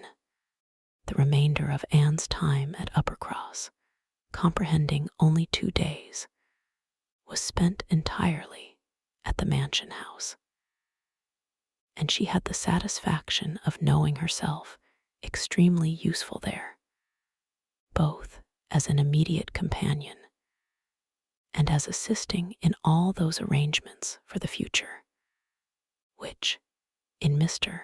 and Mrs. Musgrove's distressed state of spirits, would have been difficulties. They had an early account from Lyme the next morning. Louisa was much the same. No symptoms worse than before had appeared. Charles came a few hours afterwards to bring a later and more particular account. He was tolerably cheerful. A speedy cure must not be hoped, but everything was going on as well as the nature of the case admitted. In speaking of the Harvilles, he seemed unable to satisfy his own sense of their kindness, especially of Mrs. Harville's exertions as a nurse. She really left nothing for Mary to do. He and Mary had been persuaded to go early to their inn last night. Mary had been hysterical again this morning. When he came away, she was going to walk out with Captain Benwick, which he hoped would do her good. He almost wished she had been prevailed on to come home the day before, but the truth was that Mrs. Harville left nothing for anybody to do. Charles was to return to Lyme the same afternoon, and his father had at first half a mind to go with him, but the ladies could not consent. It would be going only to multiply trouble to the others and increase his own distress, and a much better scheme followed and was acted upon. A chaise was sent for from Crewkerne, and Charles conveyed back a far more useful person in the old nursery maid of the family, one who, having brought up all the children and seen the very last, the lingering and long-petted Master Harry, sent to school after his brothers, was now living in her deserted nursery to mend stockings and dress all the blains and bruises she could get near her, and who, consequently, was only too happy in being allowed to go and help nurse dear Miss Louisa. Vague wishes of getting Sarah thither had occurred before to Mrs. Musgrove and Henrietta, but without Anne it would hardly have been resolved on and found practicable so soon. They were indebted the next day to Charles Hayter for all the minute knowledge of Louisa, which it was so essential to obtain every 24 hours. He made it his business to go to Lyme, and his account was still encouraging. The intervals of sense and consciousness were believed to be stronger. Every report agreed in Captain Wentworth's appearing fixed in Lyme. Anne was to leave them on the morrow, an event which they all dreaded. What should they do without her? They were wretched comforters for one another. And so much was said in this way that Anne thought she could not do better than impart among them the general inclination to which she was privy, and persuaded them all to go to Lyme at once. She had little difficulty. It was soon determined that they would go tomorrow, fix themselves at the inn, or get into lodgings as it suited, and there remain till dear Louisa could be moved. They must be taking off some trouble from the good people she was with. They might at least relieve Mrs. Harville from the care of her own children. And in short, they were so happy in the decision that Anne was delighted with what she had done, and felt that she could not spend her last morning at Uppercross better than in assisting their preparations, and sending them off at an early hour, though her being left to the solitary range of the house was the consequence. She was the last, excepting the little boys at the cottage. She was the very last, the only remaining one of all that had filled and animated both houses, of all that had given Uppercross its cheerful character. A few days had made a change indeed. If Louisa recovered, it would all be well again. More than former happiness would be restored. There could not be a doubt, to her mind there was none, of what would follow her recovery. A few months hence, and the room now so deserted, occupied but by her silent, pensive self, might be filled again with all that was happy and gay, all that was glowing and bright in prosperous love, all that was most unlike Anne Elliot, an hour's complete leisure for such reflections as these, on a dark November day. A small, thick rain, almost blotting out the very few objects ever to be discerned from the windows, was enough to make the sound of Lady Russell's carriage exceedingly welcome. And yet, though desirous to be gone, she could not quit the mansion house, or look an adieu to the cottage, with its black, dripping, and comfortless veranda, or even notice through the misty glasses the last humble tenements of the village, without a saddened heart. Scenes had passed in Uppercross, which made it precious. It stood the record of many sensations of pain, once severe, but now softened, and of some instances of relenting feeling, some breathings of friendship and reconciliation, which could never be looked for again, and which could never cease to be dear. She left it all behind her, all but the recollection that such things had been. Anne had never entered Kellynch since her quitting Lady Russell's house in September. It had not been necessary, and the few occasions of its being possible for her to go to the hall she had contrived to evade and escape from.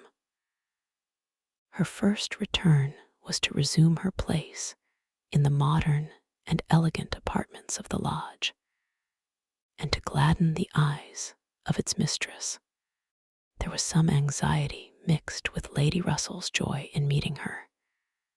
She knew who had been frequenting Uppercross, but happily either Anne was improved in plumpness and looks, or Lady Russell fancied her so, and Anne, in receiving her compliments on the occasion, had the amusement of connecting them with the silent admiration of her cousin, and of hoping that she was to be blessed with a second spring of youth and beauty.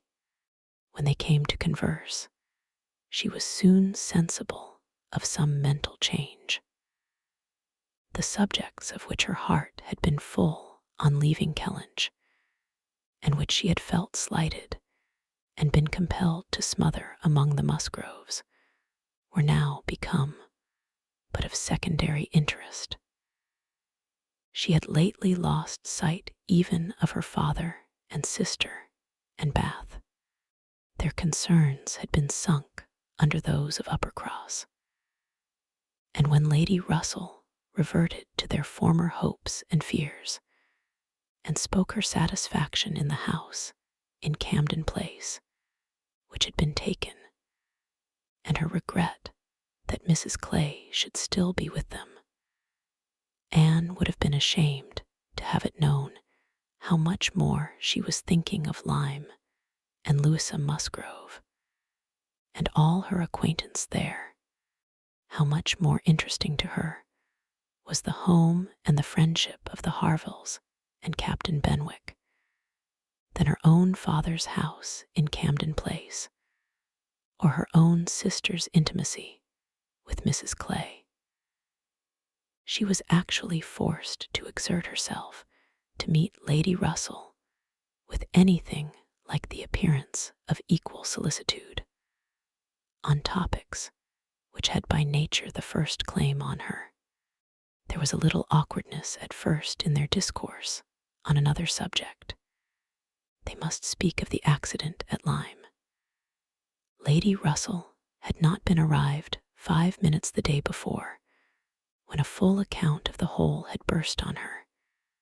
But still it must be talked of. She must make inquiries. She must regret the imprudence, lament the result, and Captain Wentworth's name must be mentioned by both. Anne was conscious of not doing it so well as Lady Russell. She could not speak the name and look straight forward to Lady Russell's eye, till she had adopted the expedient of telling her briefly what she thought of the attachment between him and Louisa. When this was told, his name distressed her no longer. Lady Russell had only to listen composedly and wish them happy, but internally her heart reveled in angry pleasure, in pleased contempt, that the man who at 23 had seemed to understand somewhat of the value of an Anne Elliot should 8 years afterwards be charmed by a Louisa Musgrove. The first 3 or 4 days passed most quietly, with no circumstance to mark them, excepting the receipt of a note or two from Lyme, which found their way to Anne, she could not tell how, and brought a rather improving account of Louisa. At the end of that period, Lady Russell's politeness could repose no longer, and the fainter self-threatenings of the past became in a decided tone. I must call on Mrs. Croft. I really must call upon her soon. Anne, have you courage to go with me and pay a visit in that house? It will be some trial to us both. Anne did not shrink from it. On the contrary, she truly felt, as she said, in observing, I think you are very likely to suffer the most of the two. Your feelings are less reconciled to the change than mine. By remaining in the neighborhood, I am become inured to it. She could have said more on the subject, for she had in fact so high an opinion of the Crofts, and considered her father so very fortunate in his tenants, felt the parish to be so sure of a good example, and the poor of the best attention and relief, that however sorry and ashamed for the necessity of the removal, she could not, but in conscience, feel that they were gone who deserved not to stay, and that Kellynch Hall had passed into better hands than its owners. These convictions must unquestionably have their own pain, and severe was its kind. But they precluded that pain which Lady Russell would suffer in entering the house again, and returning through the well-known apartments. In such moments, Anne had no power of saying to herself, these rooms ought to belong only to us. Oh, how fallen in their destination, how unworthily occupied, an ancient family to be so driven away, strangers filling their place. No, except when she thought of her mother, and remembered where she had been used to sit and preside, she had no sigh of that description to heave. Mrs. Croft always met her with a kindness which gave her the pleasure of fancying herself a favorite. And on the present occasion, receiving her in that house, there was particular attention. The sad accident at Lyme was soon the prevailing topic, and on comparing their latest accounts of the invalid, it appeared that each lady dated her intelligence from the same hour of yestermorn that Captain Wentworth had been in Kellynch yesterday. The first time since the accident had brought Anne the last note, which she had not been able to trace the exact steps of, had stayed a few hours, and then returned again to Lyme, and without any present intention of quitting it any more. He had inquired after her, she found, particularly, had expressed his hope of Miss Elliot's not being the worse for her exertions, and had spoken of those exertions as great. This was handsome, and gave her more pleasure than almost anything else could have done.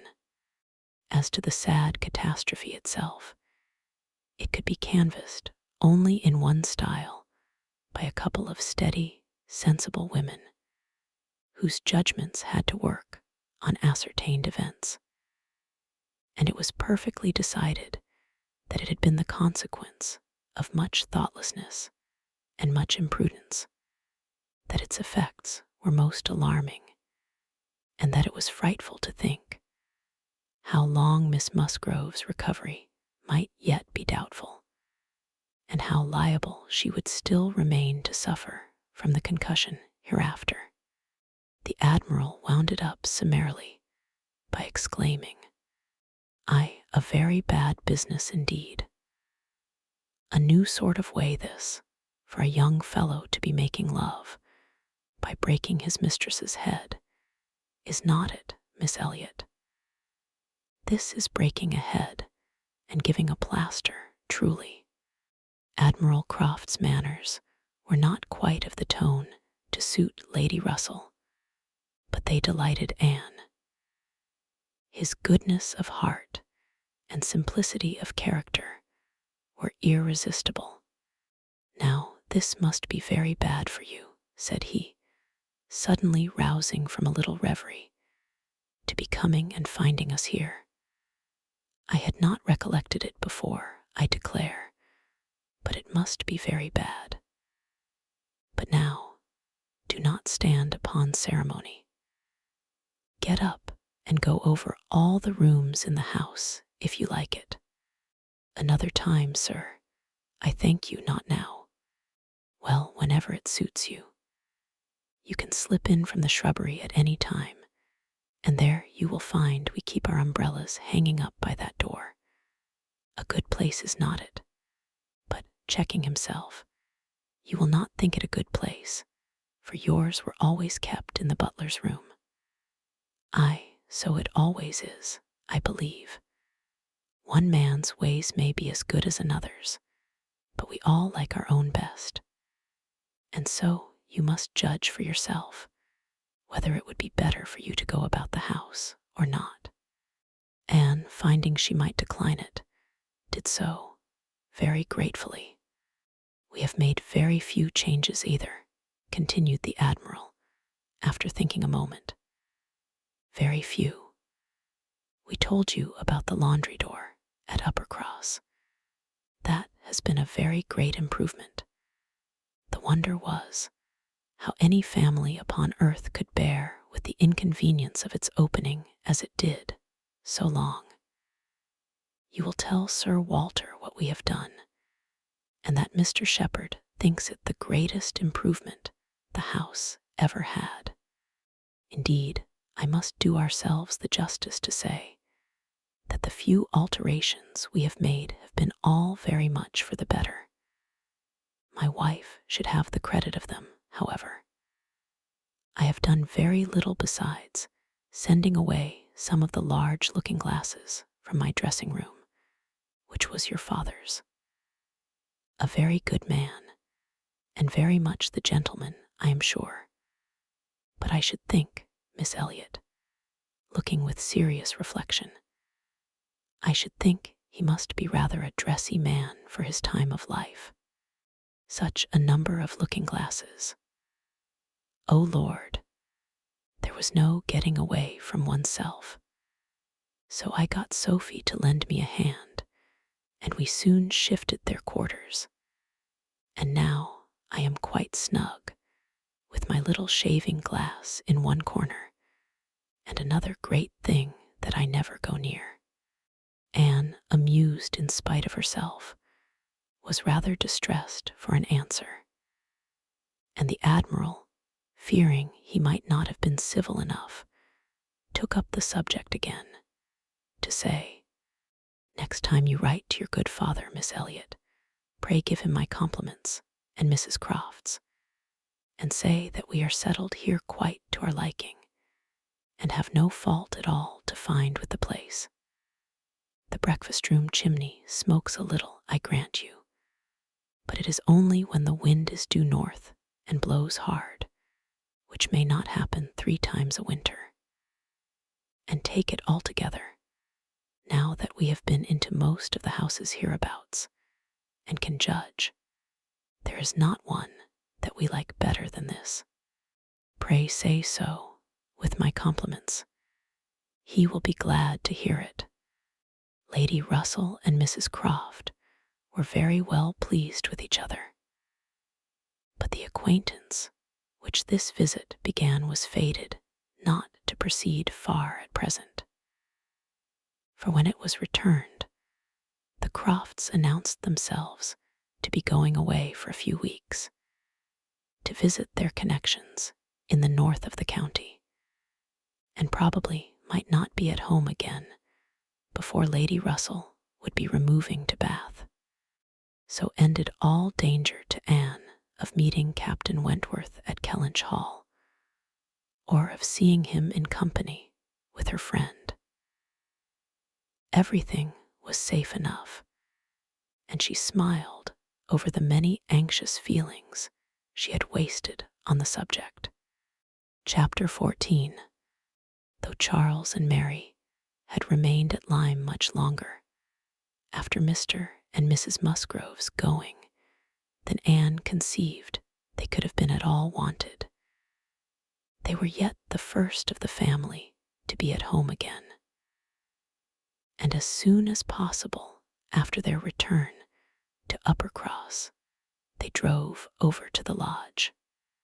They had left Louisa beginning to sit up, but her head, though clear, was exceedingly weak, and her nerves susceptible to the highest extreme of tenderness.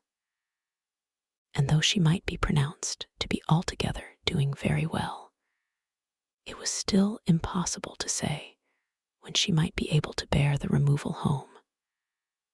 And her father and mother, who must return in time to receive their younger children for the Christmas holidays, had hardly a hope of being allowed to bring her with them. They had been all in lodgings together. Mrs. Musgrove had got Mrs. Harville's children away as much as she could. Every possible supply from Uppercross had been furnished to lighten the inconvenience to the Harvilles, while the Harvilles had been wanting them to come to dinner every day. And in short, it seemed to have been only a struggle on each side as to which should be most disinterested and hospitable. Mary had had her evils, but upon the whole, as was evident by her staying so long, she had found more to enjoy than to suffer. Charles Hayter had been at Lyme oftener than suited her, and when they dined with the Harvilles, there had been only a maidservant to wait, and at first Mrs. Harville had always given Mrs. Musgrove precedence, but then she had received so very handsome an apology from her on finding out whose daughter she was, and there had been so much going on every day. There had been so many walks between their lodgings and the Harvilles, and she had got books from the library and changed them so often that the balance had certainly been much in favor of Lyme.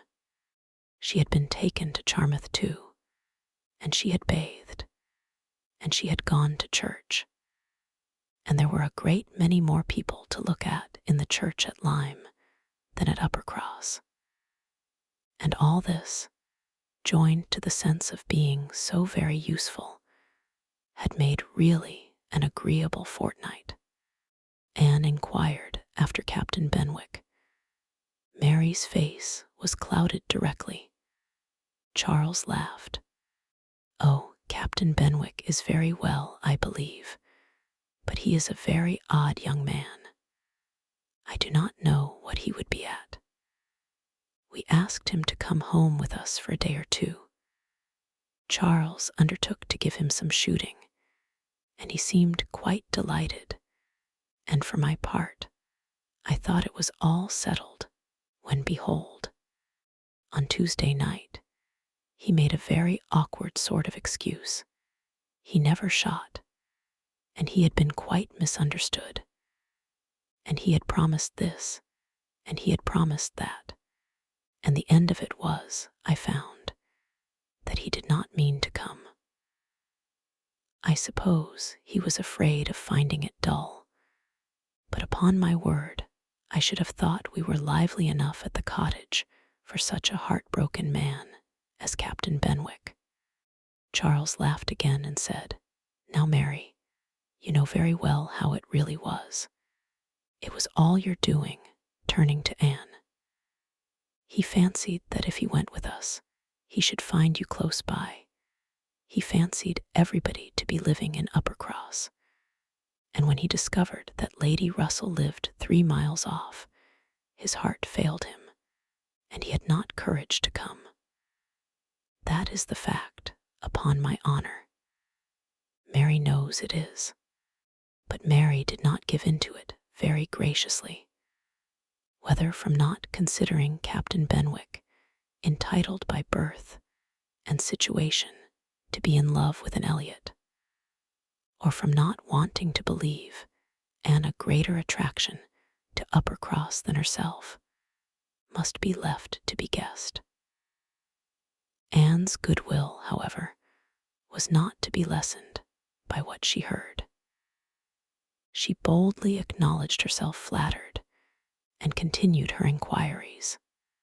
"Oh, he talks of you," cried Charles. "In such terms," Mary interrupted him.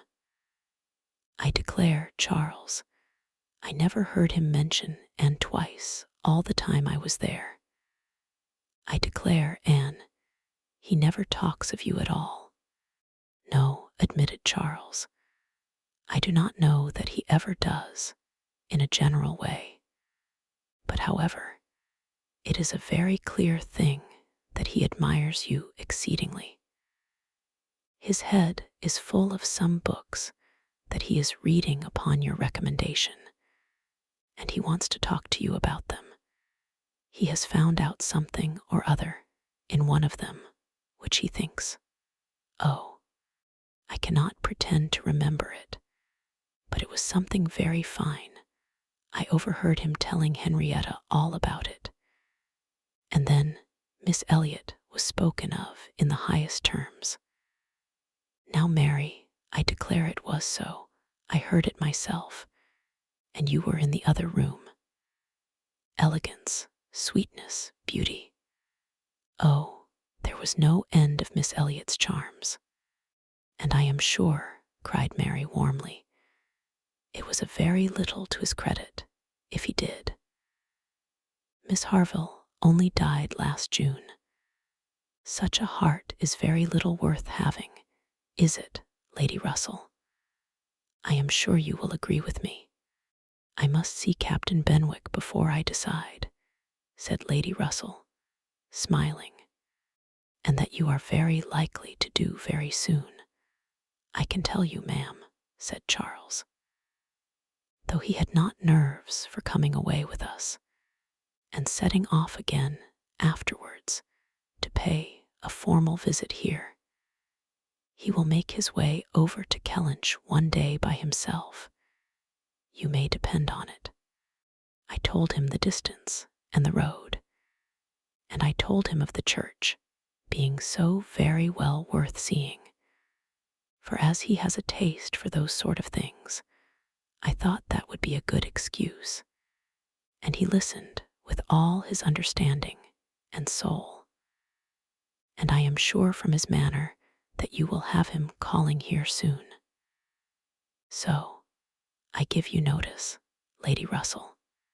Any acquaintance of Anne's will always be welcome to me, was Lady Russell's kind answer. Oh, as to being Anne's acquaintance, said Mary, I think he is rather my acquaintance, for I have been seeing him every day this last fortnight. Well, as your joint acquaintance, then, I shall be very happy to see Captain Benwick. You will not find anything very agreeable in him, I assure you, ma'am. He is one of the dullest young men that ever lived.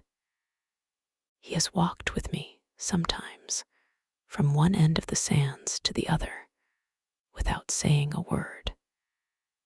He is not at all a well-bred young man.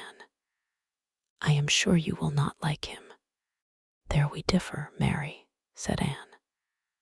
I think Lady Russell would like him. I think she would be so much pleased with his mind that she would very soon see no deficiency in his manner. So do I, Anne, said Charles. I am sure Lady Russell would like him. He is just Lady Russell's sort.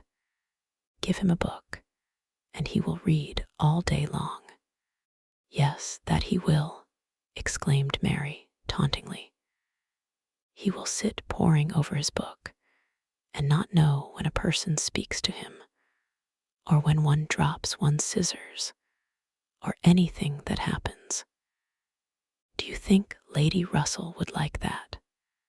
Lady Russell could not help laughing. Upon my word, said she, I should not have supposed that my opinion of anyone could have admitted of such difference of conjecture, steady and matter of fact, as I may call myself. I have really a curiosity to see the person who can give occasion to such directly opposite notions. I wish he may be induced to call here. And when he does, Mary, you may depend upon hearing my opinion, but I am determined not to judge him beforehand. You will not like him, I will answer for it. Lady Russell began talking of something else. Mary spoke with animation of their meeting with, or rather missing, Mr. Elliot so extraordinarily. He is a man, said Lady Russell, whom I have no wish to see. His declining to be on cordial terms with the head of his family has left a very strong impression in his disfavor with me. This decision checked Mary's eagerness and stopped her short in the midst of the Elliot countenance. With regard to Captain Wentworth, though Anne hazarded no inquiries, there was voluntary communication sufficient. His spirits had been greatly recovering lately, as might be expected. As Louisa improved, he had improved, and he was now quite a different creature from what he had been the first week. He had not seen Louisa, and was so extremely fearful of any ill consequence to her from an interview that he did not press for it at all, and, on the contrary, seemed to have a plan of going away for a week or 10 days, till her head was stronger. He had talked of going down to Plymouth for a week, and wanted to persuade Captain Benwick to go with him.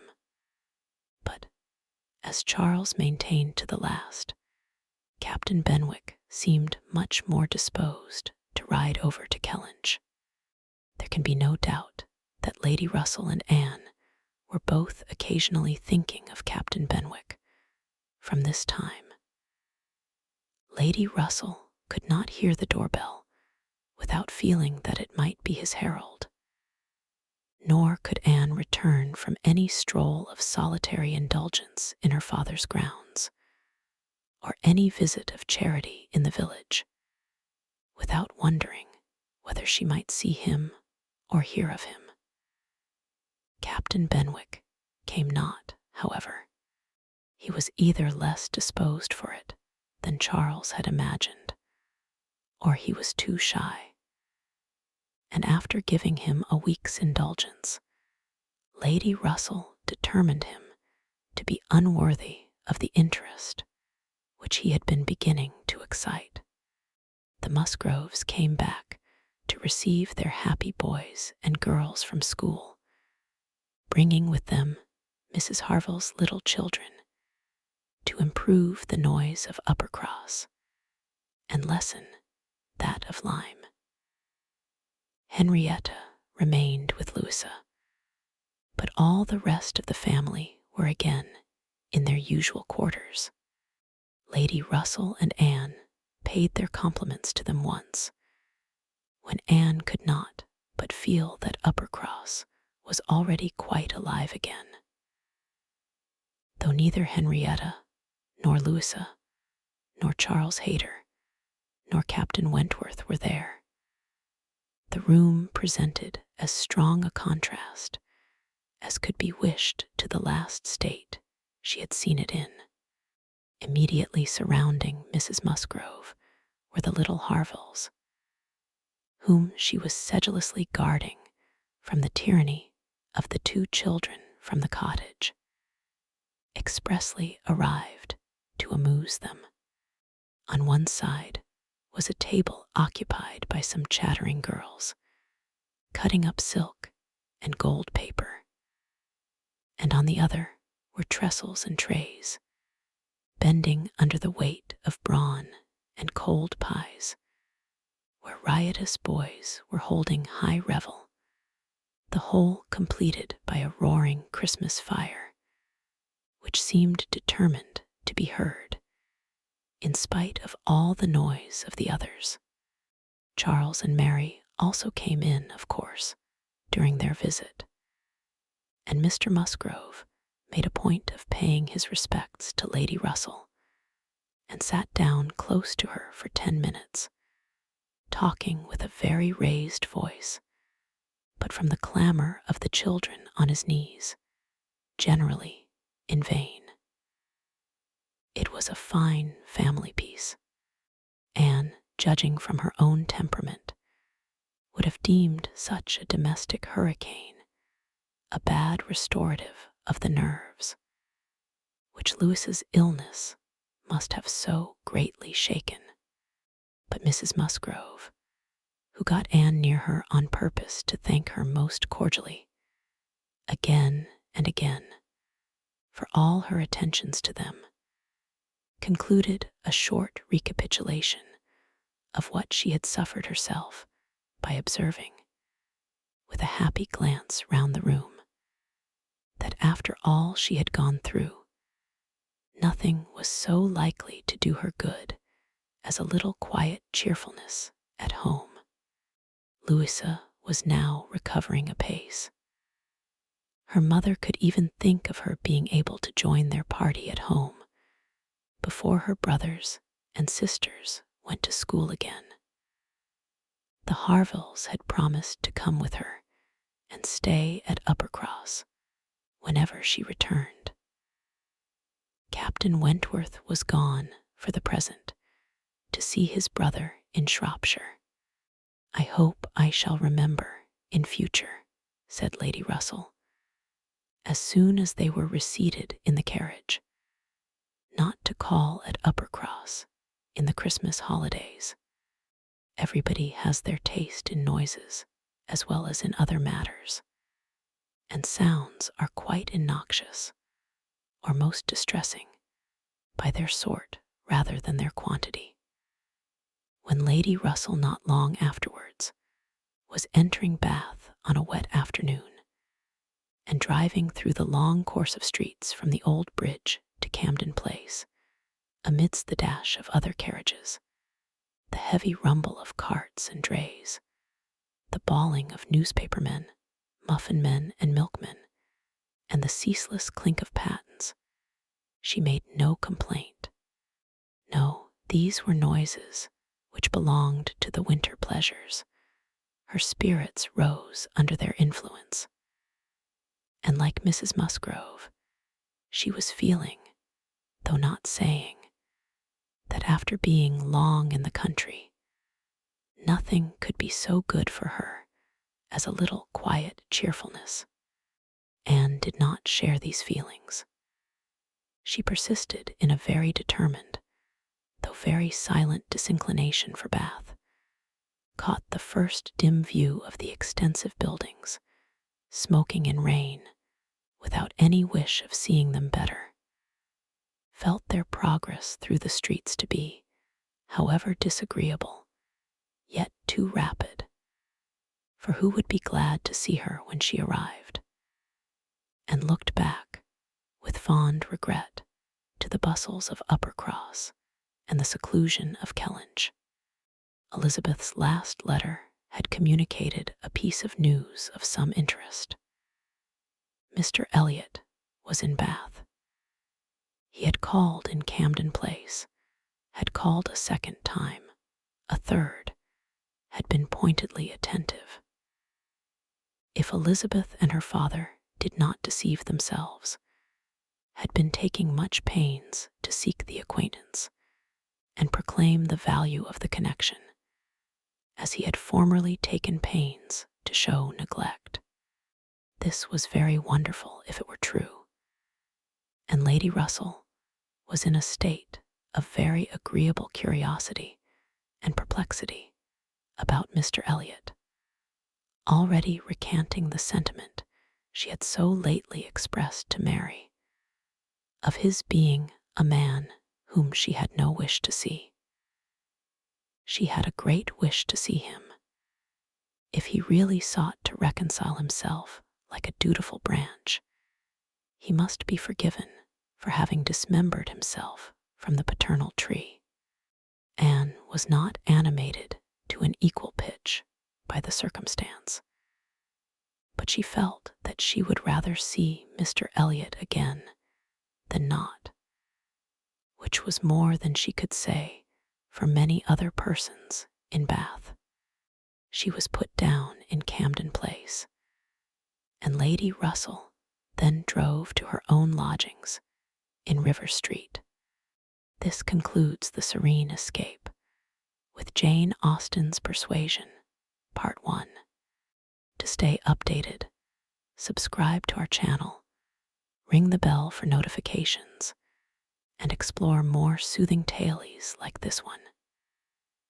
If you enjoyed this tranquil escape, leave a comment sharing your thoughts or story requests, and don't forget to like and share this video with anyone who might need a peaceful bedtime story. Thank you for your support, sweet dreams, and we'll see you in Part 2. Sleep well